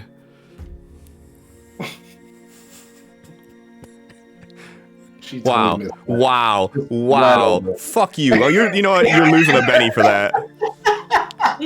Babies. You lost a Benny. You can't sing the song and not even know the fucking people who sing it. Why not? I don't know the name of most of the people who sing the songs that I listen to. Don't sing it. You'll lose a Benny too. okay. I mean, I'm really hurting for Benny, so that hurt. Okay, fine. Then you lose 2. Okay. You want to keep it up? No, I'm good. Oh, that ain't shit.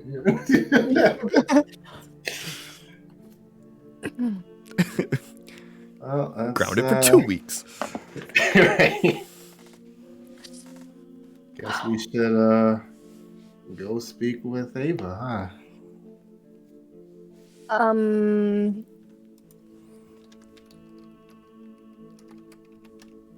Does Ava know about you? No. Tal would have told her if he knew anything for sure. But what would she have told him? Don't know. So,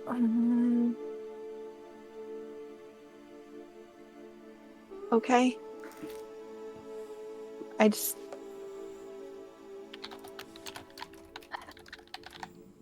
Yeah, you know what? Ava's a good place to start. Go find Ava. As you wish. And he will start getting out of the hovercraft as soon as it's docked.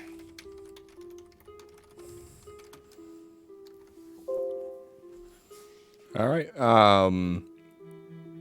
So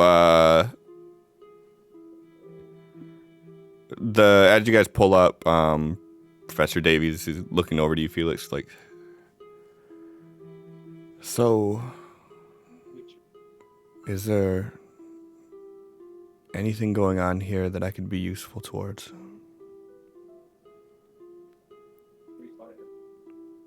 We got some sick kids.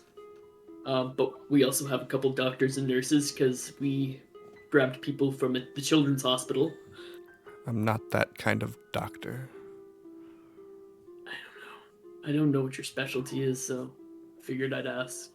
Mention it. It's not medicine. Okay. Do you do any sort of building things? I'm not exactly an architect, and I've been doing my best with building stuff because I've always been good with my hands and putting things together. Rather handy, but He looks over to his left to the hole in the wall that's just like been like hapfully like patched with like plywood. that wasn't me.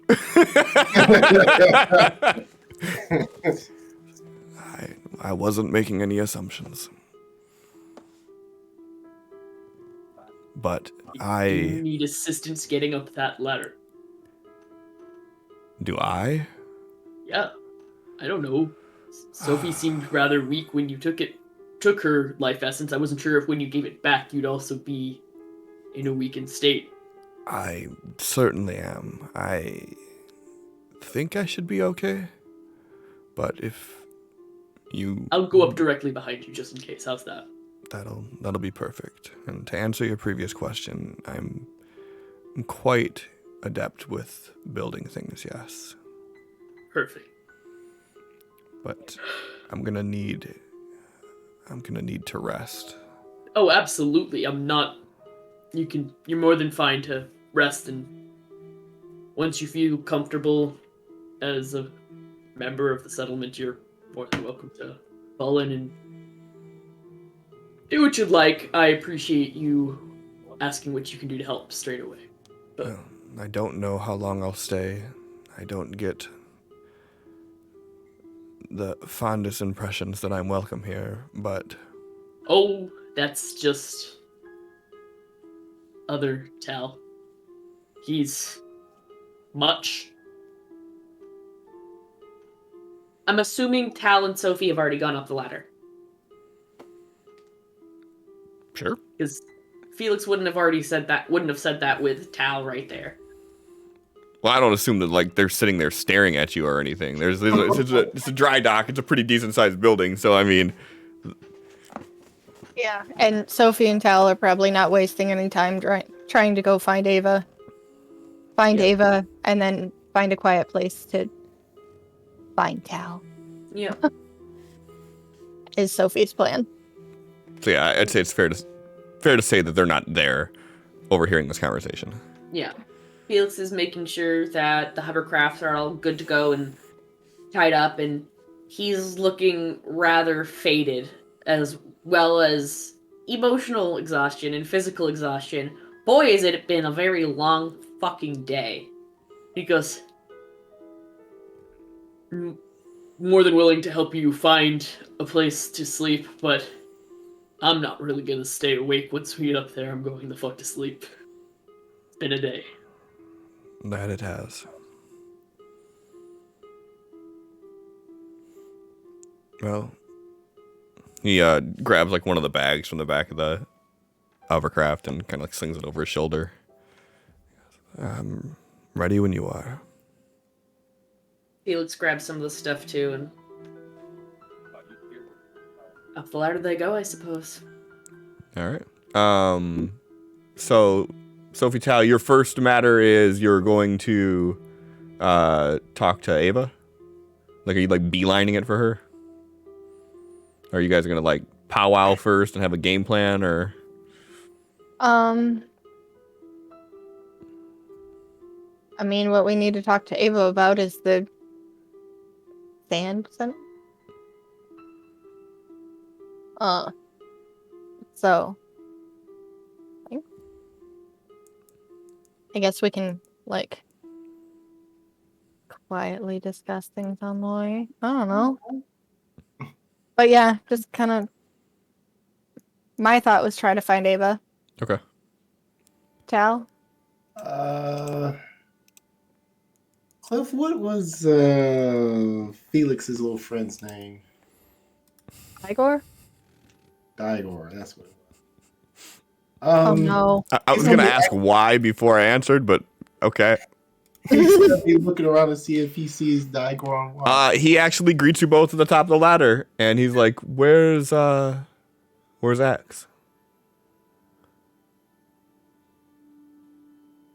He is on. He's taking care of something personal right now. He'll be back as soon as he can. He knows what he's doing. God damn. Davies is fine. Is he somewhere near here? Because we heard the sounds of a hovercraft, but we didn't see anything. That might have been him. Yeah. Okay. Well, it's good to have you guys back here. I take it that's what you went there to find? And he's like looking down at Felix and Davey still getting their shit together in the hovercraft. Yeah, we got more hover boats, as you can see, and we brought back somebody who could hopefully give us some useful information to help out around here. And we might have found a place more dry that we can stay and everything, but he looks around. He's like, "Oh, I sure as hope you didn't find a place more wet." Yes, that's a good point. How's things been around here? Not bad. Storm passed by. And other than that, it hasn't been much of anything. The series have been quiet lately, which I think that worries me more than when we know things.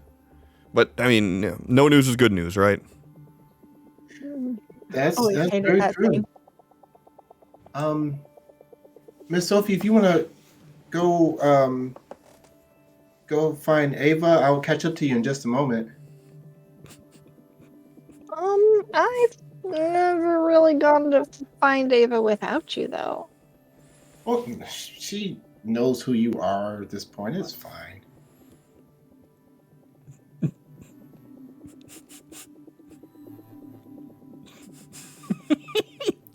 Dynagor's just looking back and forth at you two, just looking at each other, nodding.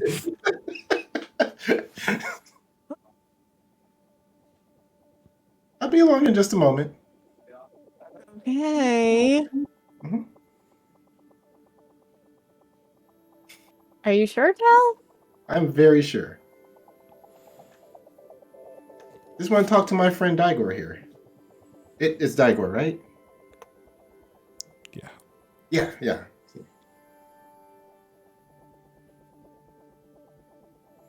Give me just a minute. 2 minutes. 2 Max. minutes. No more. Maybe less. Yep.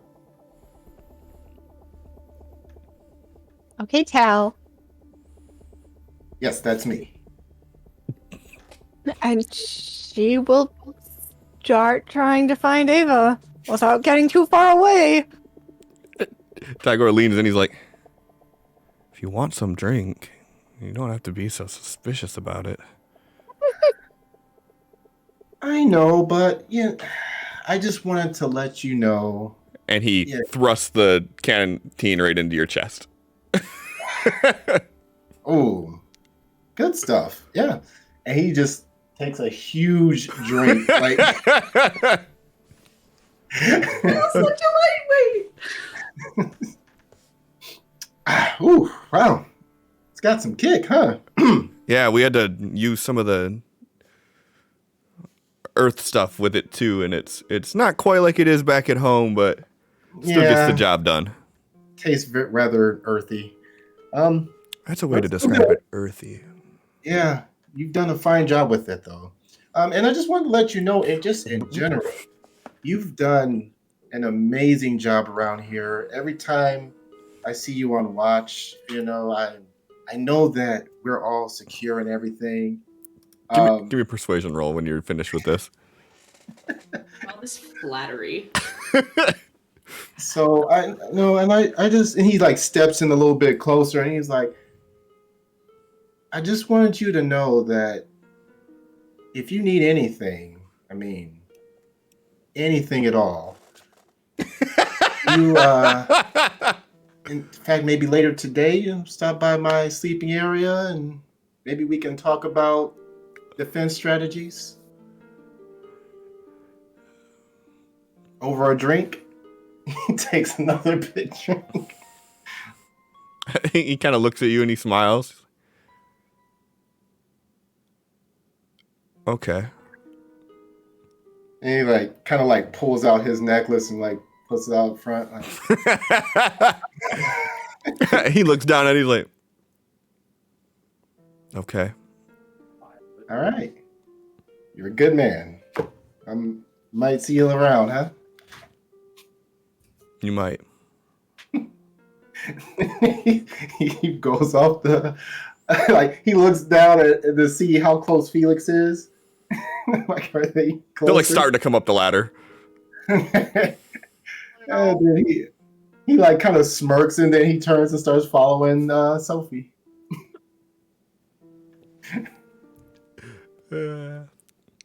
Felix, you and the professor get to the top of the ladder and Daigor's standing there and Daigor's not paying any attention to you at all. He's kind of just watching Tal walk away.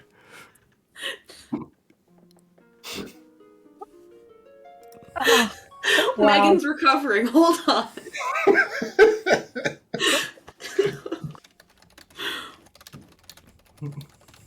Bruh. Anyways, Felix just kind of like is guiding Davies over towards the other humans are because he just assumes that's where he's gonna want to be. He's gonna follow you wherever you take him. Yeah. Felix is gonna get to the top and just, he just hit a Daigor as he's like continuing past, but that would be about it. He's not really looking to have a conversation right now. He kind of just waves, kind of like not paying He's attention. just He's like watching Tal's ass, like, ooh. he just give me a notice roll. Oh my god!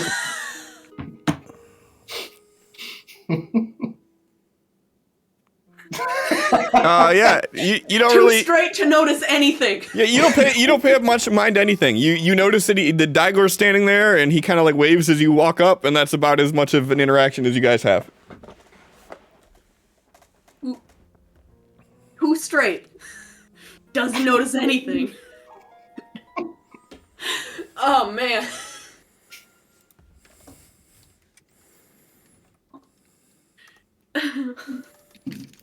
Oh. Alright, anyways, Felix is bringing Davies over to where, like, the other doctors are, like, the other human adults. And he introduces him. This is Professor Andrew Kleins Davies. And then he looks over at the other ones and he's just like, fuck, I don't know their names. Kind of like gestures. This is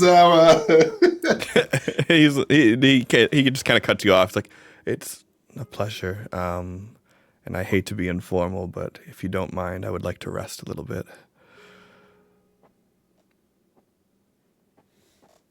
That's fine. Thank you for everything.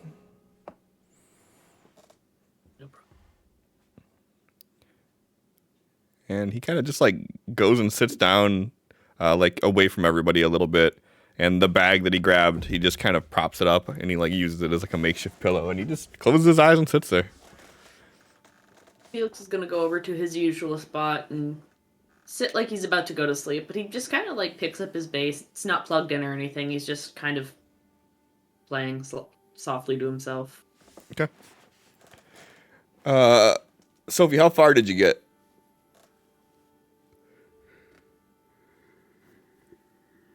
Not super far? I don't know.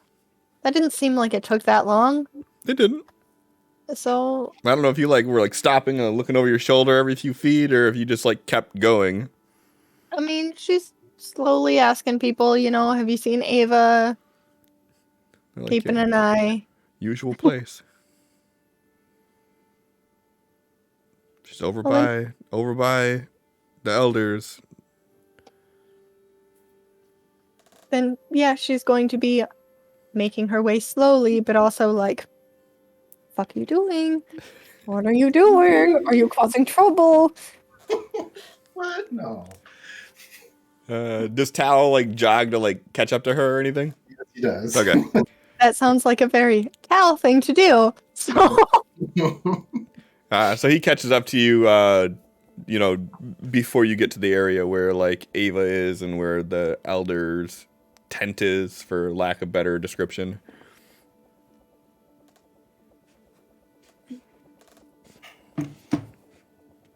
Okay, so what are we gonna tell Ava?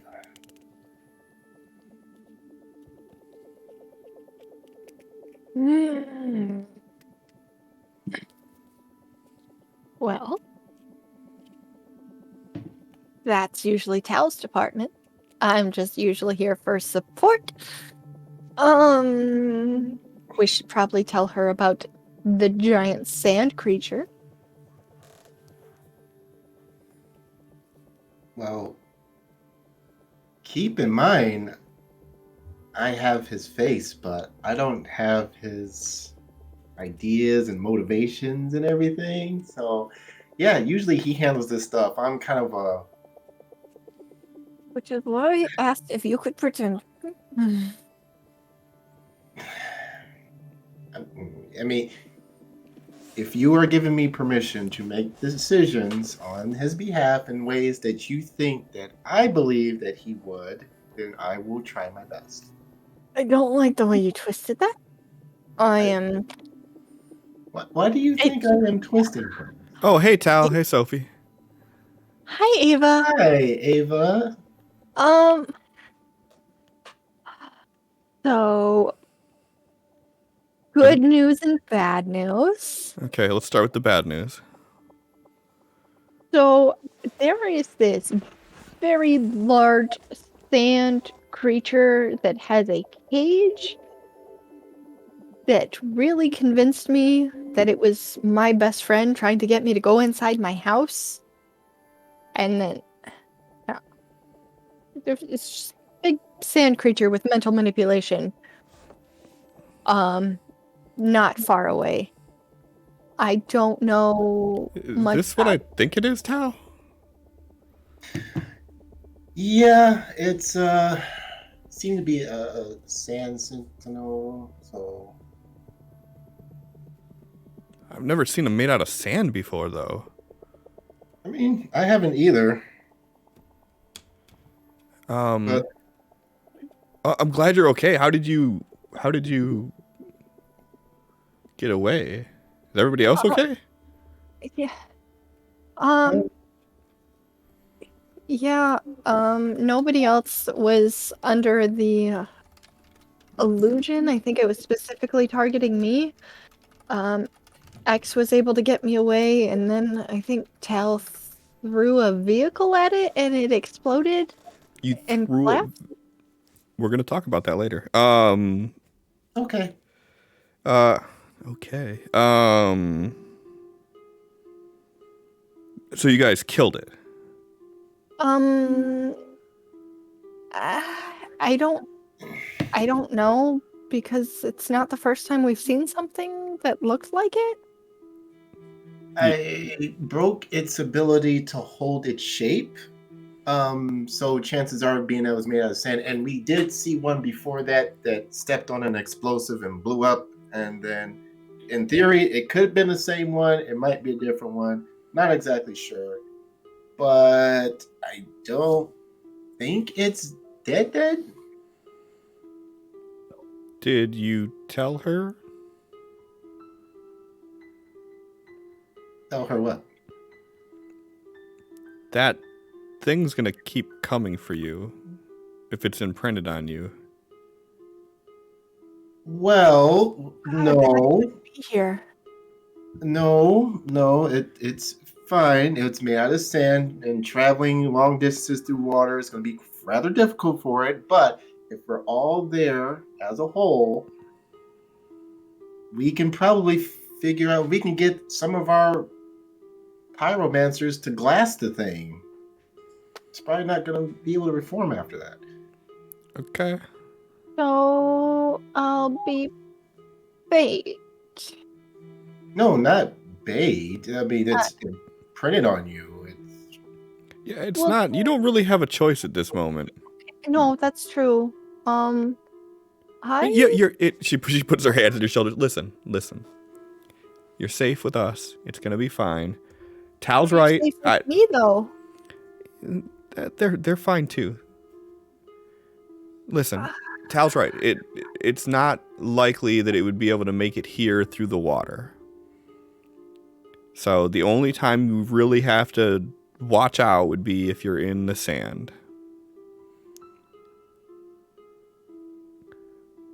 I don't have anything more than that. There's no positive side to this other than the fact that you're safe here. You know what it is. Uh-huh. That's a pretty big positive. Yes. So maybe I don't go on any sort of runs that take me to the desert. Or at the very least, you don't go by yourself. Well, no, I'm not doing that. Yeah, as long as you have other people there, you should be relatively safe. How big was it? Cliff,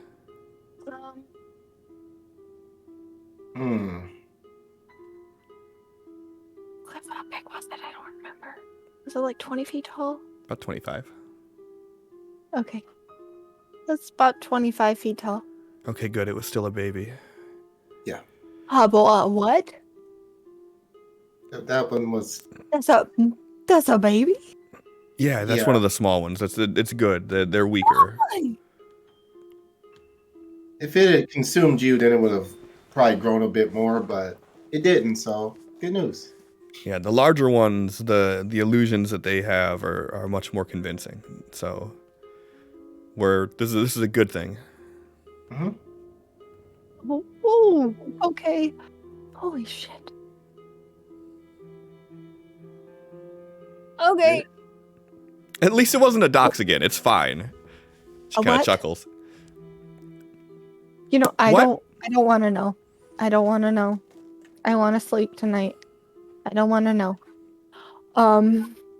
Okay, so what's the good news then?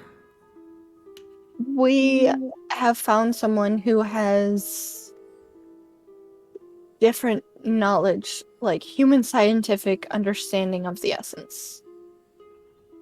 Okay. He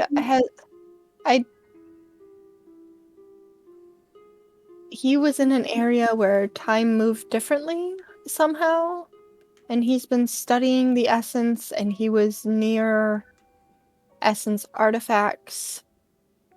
As soon as you say artifacts, her head darks over to Tal. It was the guy who kept finding ways to activate the phones and cause them to ring. Okay.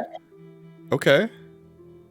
And from what I understood, Miss Sophie, he destroyed the other artifacts. I think some of them in the experiments he was doing were destroyed. Yes. I know humans and their meddling.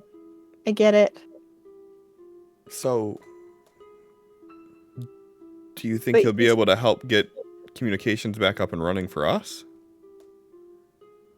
He says that he is willing to give any information that he has as long as it's not under duress. He's been threatened. Who threatened him?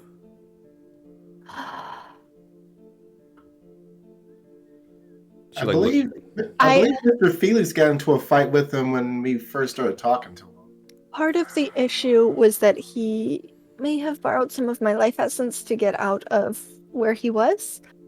He returned it. I'm better. It's okay.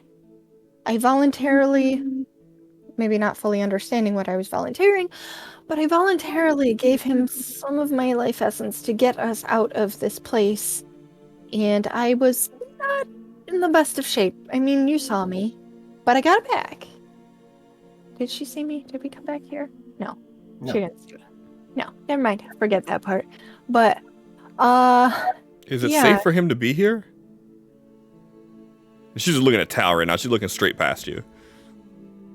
He seems to be cooperative, and he says he wants to help. And Miss Sophie believes that I shouldn't do anything to him. So Yeah, he's out there right now, and he has a book that if anyone touches it, it repels them. So Okay. that's a thing, I guess. Okay. Okay. Well, I'll tell some of the people around here to make sure that we keep Felix away from him. Good idea.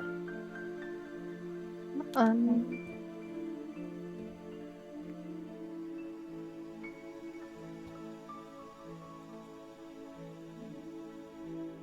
Sophie's still processing the whole this thing has imprinted on her and now it's going to continually come after her and that was a baby? That was a baby. That's not even a fully grown one. What? No, it's a small one. Yeah, I know, but so that's where she's at. She's kind of like. But also, before they walked in to talk to Ava, she would have grabbed Tal's hand because frequently when they go talk to Ava, he's holding her hand for support because all the shit. So, some of these statements he's making, where he's like borderline, like showing his other Tal colors, she's gonna kind of squeeze his hand a little and be like, "What are you doing?" Yeah. Sorry, what? Nothing. You good? Was there something else, Miss Sophie? I'm just concerned about putting everyone else in danger by being here. But I told you, this is the safest place you could be. and I believe you. I'm less worried about my safety. It didn't imprint on anybody else. That's true. I get. Never mind. All right. You're right. You know about these creatures. I don't. I'm just. Yeah, they're actually really docile creatures. They don't try harming anybody unless they stop them from trying to get their meal. How do they imprint on someone exactly?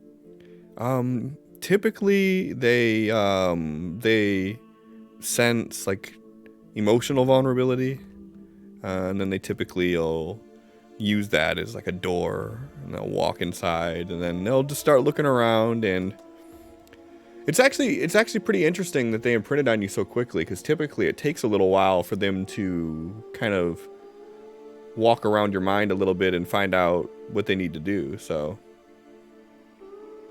this might be a smart one, or either that or it imprinted on you a ways back and you didn't realize it. I don't know. Yeah, but like I said, you're fine here. It's fine. We'll we'll figure something out. And if we see it again, then like Tal said, we can always turn it to glass and shatter it. I probably won't kill it, but at least then we'll take it out of the picture for a little while until it has time to regain its strength. And How would we kill it? they don't really die.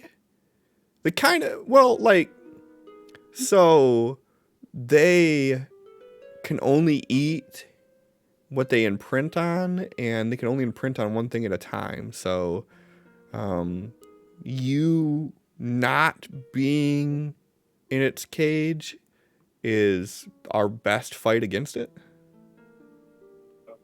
Okay. Yeah, so it can't get any bigger or anything while you're here. Okay. But, if it captures you, then it starts, sucking the moisture out of your body until you're a husk, and then it absorbs your husk, and then it'll grow and get more powerful.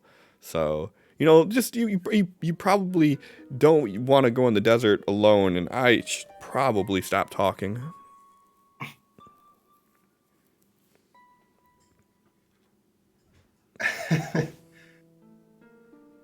Tal is going to pull her hand and pull her in close, looking her right in the eyes. And we're not going to let that happen, right, Miss Sophie? As long as I'm here, right?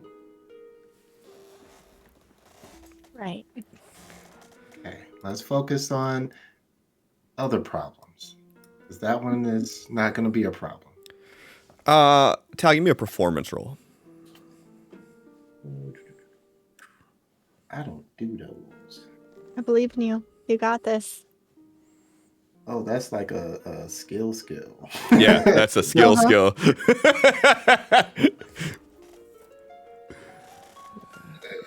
Oh. You You got some pennies. Let's see.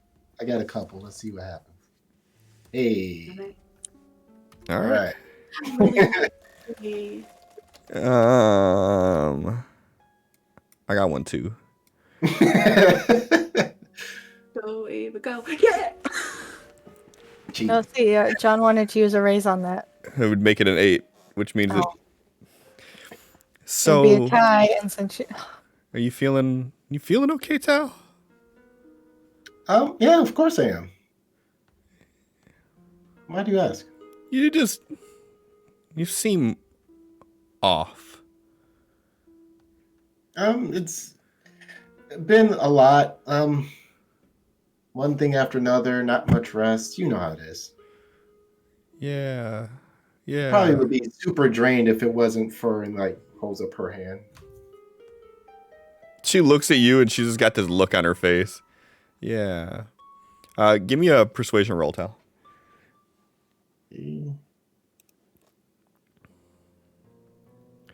Okay, well, maybe get you some rest or something. I will. Should we start getting people together and maybe move to 51st area so that we can Where the get Sand Sentinels are? It's better than a building swallowing gelatinous thing, right? Is it? I guess. I mean, She if I stay here, it's better. Hold on. We're not. Okay, it wasn't a crit fail. We're not having you stay. She kind of leans in and she whispers to Tal. Sophie, you totally overhear what she's saying though. But she's like, "Did you guys find a nest?" I don't think so. Okay. A nest?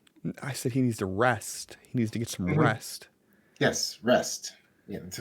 But then why did he say he doesn't think so? Because he's so, you know how Tal is. He doesn't think he needs to rest. He thinks he's gonna just, Mm-hmm.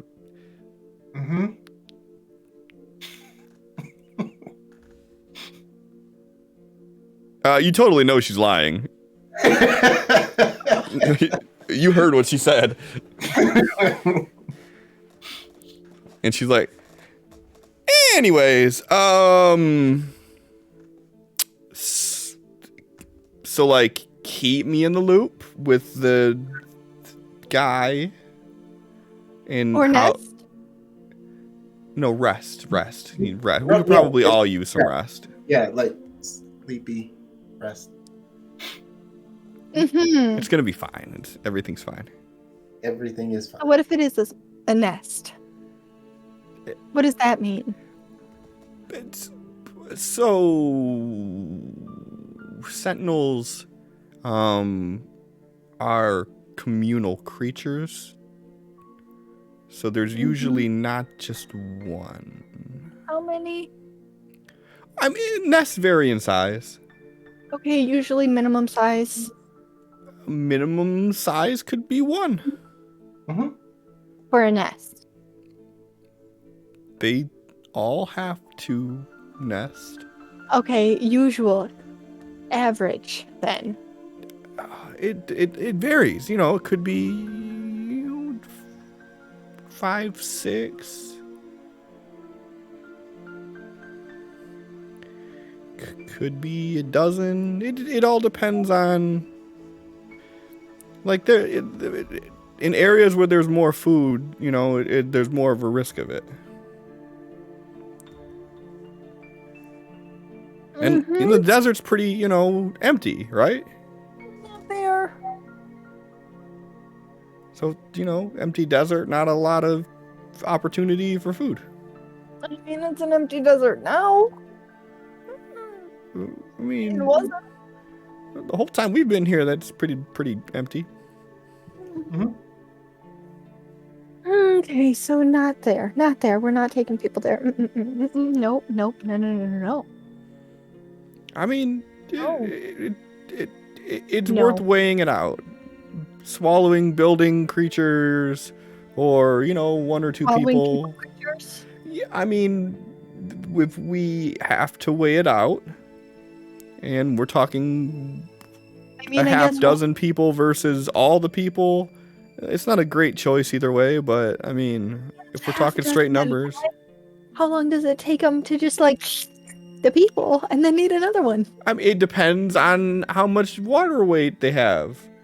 Right? So, like, it's a positive note. Like, they only eat, like, typically, like, once every week or two.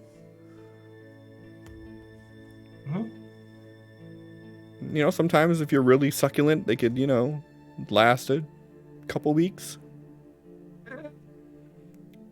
I mean, truth be told, most people die from, like, starvation and whatnot before that ever happens anyway, so. But, it's... Usually dehydration first. Yeah, that's the bad one. Thing. The positive note is it's a relatively pain-free death. Because they think they're happy. Yeah, you're in a great place mentally. And you're not getting swallowed whole by a building-eating blob. That seems... You would not be in a good place. So, I mean, all things considered. Yeah. It's not great either You know way, what? Okay. Nope. I'm good. I think I've heard enough. Is there anything you need right now, Ava, other than to torment my dreams for the rest of forever with this? No. Other than that, it's been relatively quiet here. Okay. Did you guys come by here earlier or something? Because the scout said something about one of the hovercrafts, but no one ever showed up until you guys did. No, that was probably X. He's doing something else. Descriptive?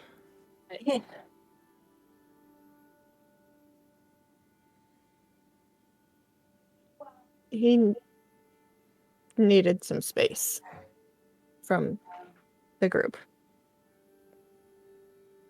for a little while. Just needs some time to think without everyone around. So I know where to find him should we need him. Okay. Just hopefully the Sentinel didn't imprint on him, right? Because, but that was supposed to be... No, joke. Sorry. Sorry. I thought it was funny, Ava. He'll be fine. I go up to the roof. I just... Actually... Or should I... Can I talk to you for 1 second? Without Tal. Tal, I got a girl question I gotta ask. Oh, girl question. Yeah, I don't want to be around for that. But yeah, you should, at some point, like, once you're done with girl talk, talk to Professor Davies, the guy we brought back, and I think maybe you should kind of assess if he's going to be a benefit or a threat to us and whatnot. And, Okay. Okay. I have a visitor that's going to be coming by anyway too, so I'll see you later. And then he turns and walks out. She's like, listen, seriously, don't worry about the Sentinel thing. It's fine. What is wrong with Tal?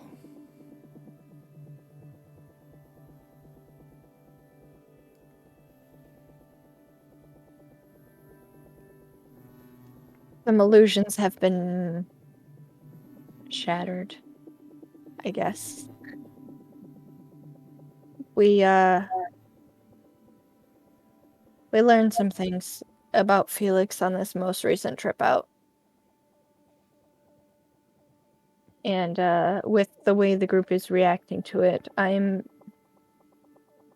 concerned that the human reaction is affecting him and You- affecting his own feelings too.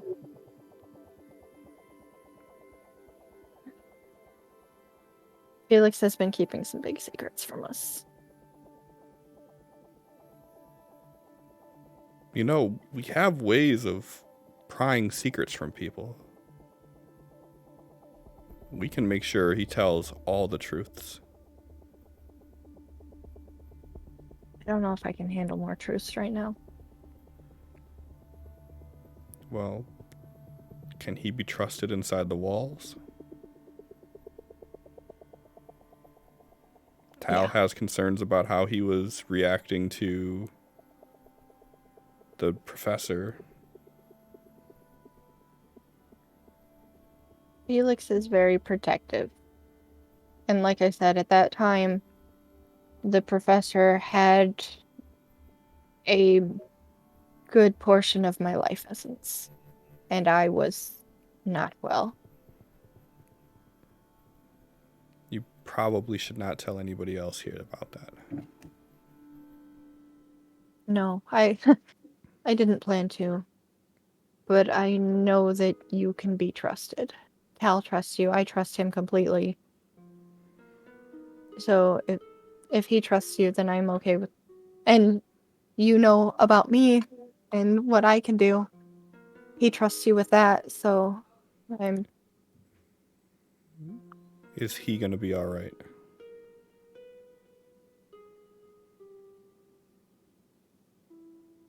gonna do everything I can. And if I can't, then I will let you know. I think he will.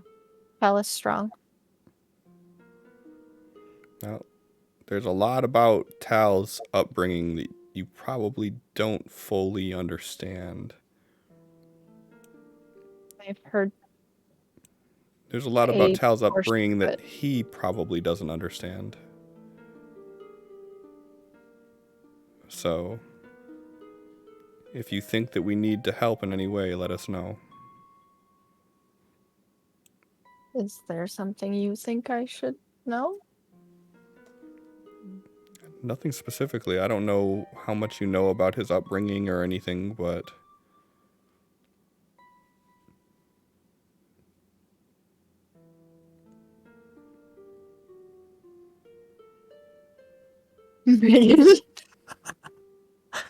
um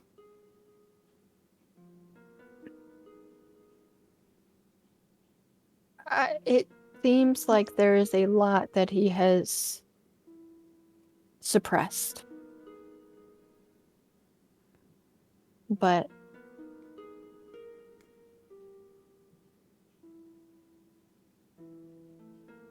like I said, he's strong.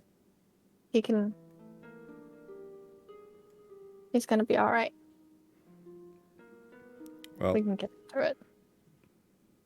in case you didn't realize, he has a flask full of Daigor's hooch. And I don't know if you've ever seen Tal drink before, I did not know. but to say he's a lightweight would be insulting to lightweights. So to see him pounding back, I know something's not right. So I will get that flask because no, that we don't need that right it's now. going to be empty by the time you get it. Yep. So what I say to you is something I picked up on from your people, and that is fix your shit. And then she kind of like pats you on the shoulder and smiles.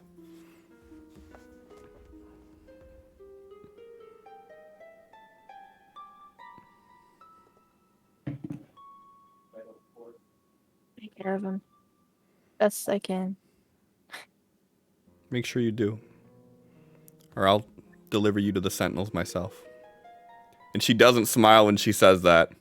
And then she turns around and she walks into the elders area. And that's where we'll end it at for the night. You know what? I totally understand that. That is valid. Like, all right. Yep. Then we don't mess with Tal. He is baby. He is precious. Protect at all costs. He is precious Tal. We love him. Protect him or you die, bitch. Understood. I support this.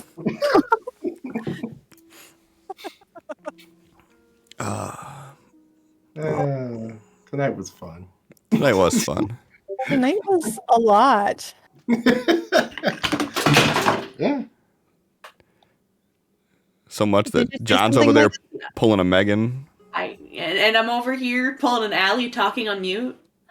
I think I only did that like once tonight, though. Yeah, John even did it once. It was weird.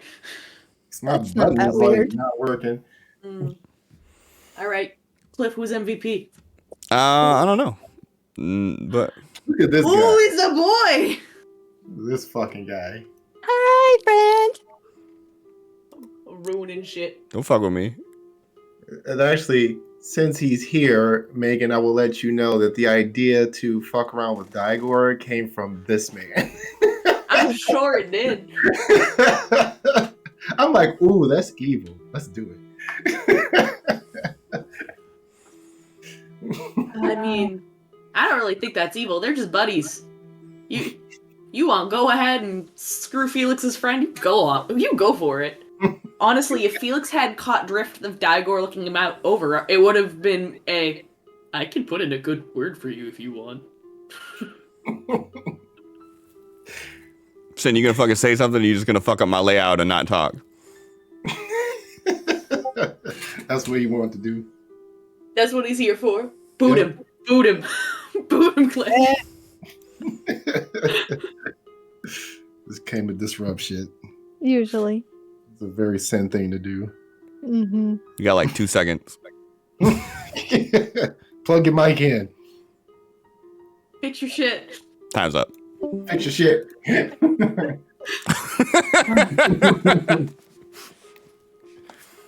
Yeah, so that's all I got for the night. Thanks everybody for hanging out. We should be good to go next week too. Ooh, we didn't do new settlement shit. We didn't do new settlement shit, so let me do this real quick. Let's do MVP on.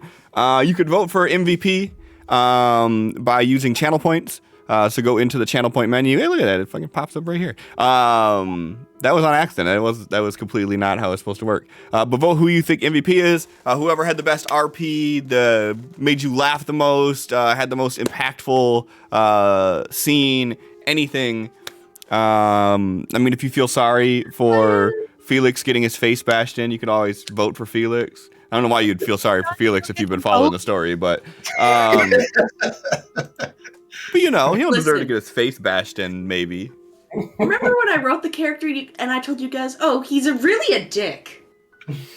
Mm-hmm. And why we do that, who was MVP last time? Was it John? Yeah. John, we'll let you go ahead and do the settlement shit. Alright. So, oh my God, where is everything? No. Over there. I don't I still- believe you. I have the new settlement thing. It's still pinned on my little bar. No, I meant the Okay. tables menu on the right-hand side. I don't know. I don't know either, man. All right, here we go. Scenario. Butterfingers.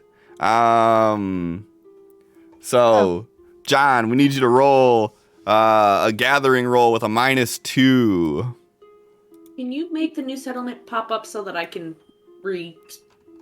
snag it? And it. Yeah. Oof. Our gathering is not that great in the first place. There are 7 bennies that you can use for the settlement. Just so you know. I mean,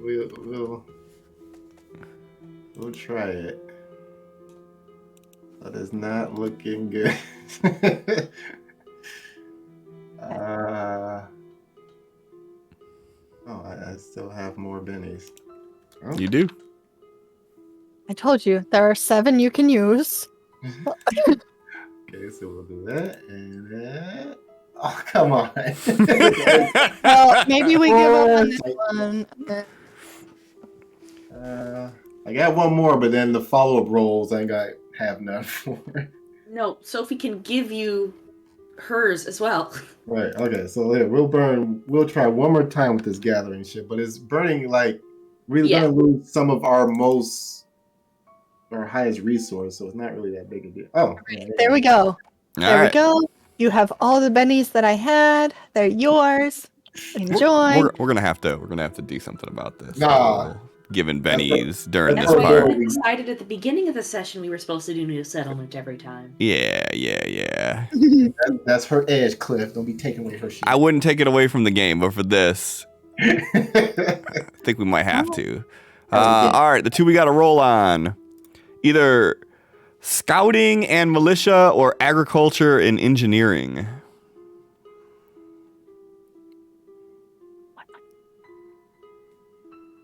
Hold on. So 1 would give you a random resource and some building materials. 1 would give you some food and some building materials. I say random and building materials. Because we have 9 food, 5 happiness, 5 building materials, and 7 medicine. Okay. And which one is that? Recruiter or garden gnome? Recruiter is the one you want to do. Okay. So do a scouting roll and a militia roll flat. Scouting. Merp.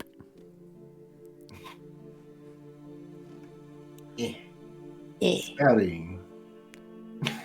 Okay. I was about to say merp. We'll stick with that. And militia. That's a lot easier to hit. Yeah. All right. And you got a raise on it. So you guys get to level up. So you're going to get, give me a D4, John. E4. All right. That's happiness. Hey! We need that. So you guys get 1 happiness, 1 building material. Your 2 lowest ones you actually managed to get. So that's pretty good. Yeah. And then you guys get a settlement point. So you could either put a D6 in religion or sanitation, or you can raise agility or smarts up to D6, or you could take one of the edges for one of the things that you already have D6 in. Oh, I have a question. I have an answer. If we increase something that we already have, like say we put up engineering to the D6 plus 1, and then later we increase You can't. again. You can't raise engineering until you get your No, I'm strength. saying if we increase the strength later, when we go to level it up again, does that plus 1 stay? Where are you seeing +1 from? The edge thing that you're talking about, where okay, so we make it like this a D6 plus 1, but then Oh, later the edge on, stays we bring- forever. Okay, so So the it's an plus 1 edge. is always there. Yeah, Okay, yeah, that's yeah, what I was yeah. trying to figure out. Yep.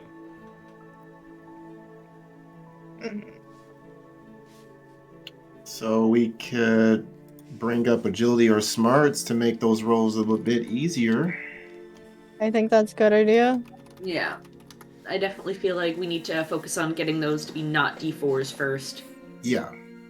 And then we can work on the other pluses and such. So what are we in need of more? Gathering and scouting or agriculture and tech? Yes.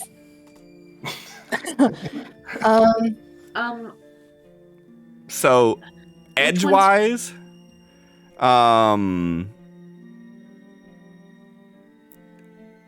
edgewise, which one is it?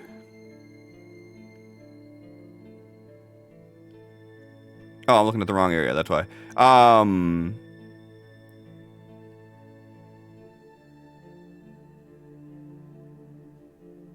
I think gathering is the one that has the better edge to it. Yeah. On gathering, you can actually choose, if you get an agility roll, you can choose which resource you're looking for. If you get that to D6 and then pick that edge. That's really helpful. So my vote's going to be agility. Okay, I'm good with it. Send it. All right. Then agility it is. We still dumb. We ain't no smarts. All right. So let's see. MVP for tonight is Sophie. not tallying for some reason. So By default, Sophie. I'm pretty sure Sophie's the only one who got votes. Sophie got 2 votes. Nobody else got any votes. So unanimously, Sophie is MVP. Sophie got 2 votes, but one of those is John, so. You don't know that.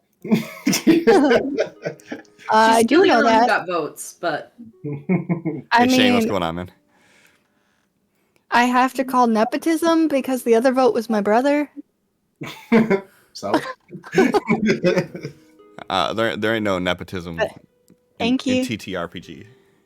Mm-hmm. You know why? Because he ain't Because you related to said- Sophie. That's true. A little fucking late there, Christina.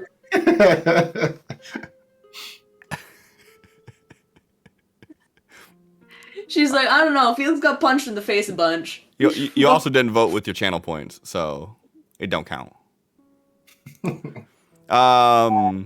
Cool. So next week we'll still be on, and we'll see where the story heads from here. We'll see if Sophie gets sucked dry. Giggity. And we'll see if she faces the Sentinel.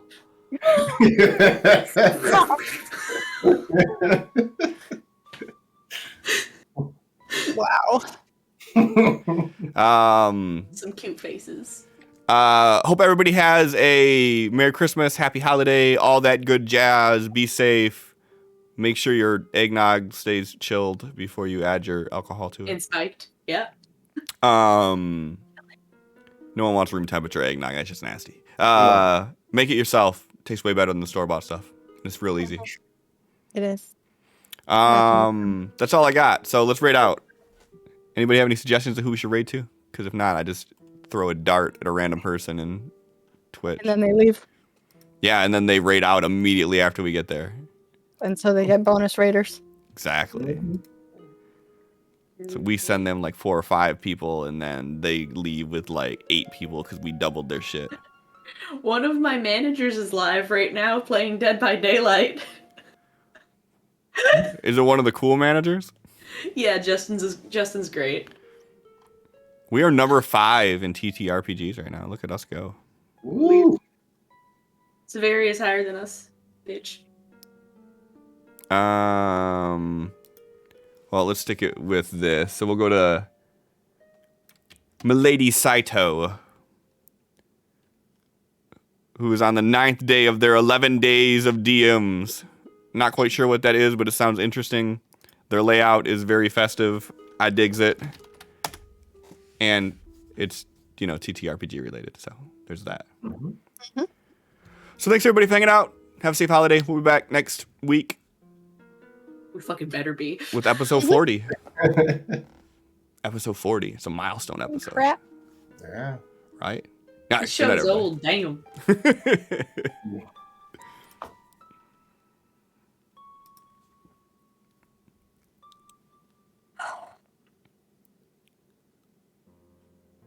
Oh.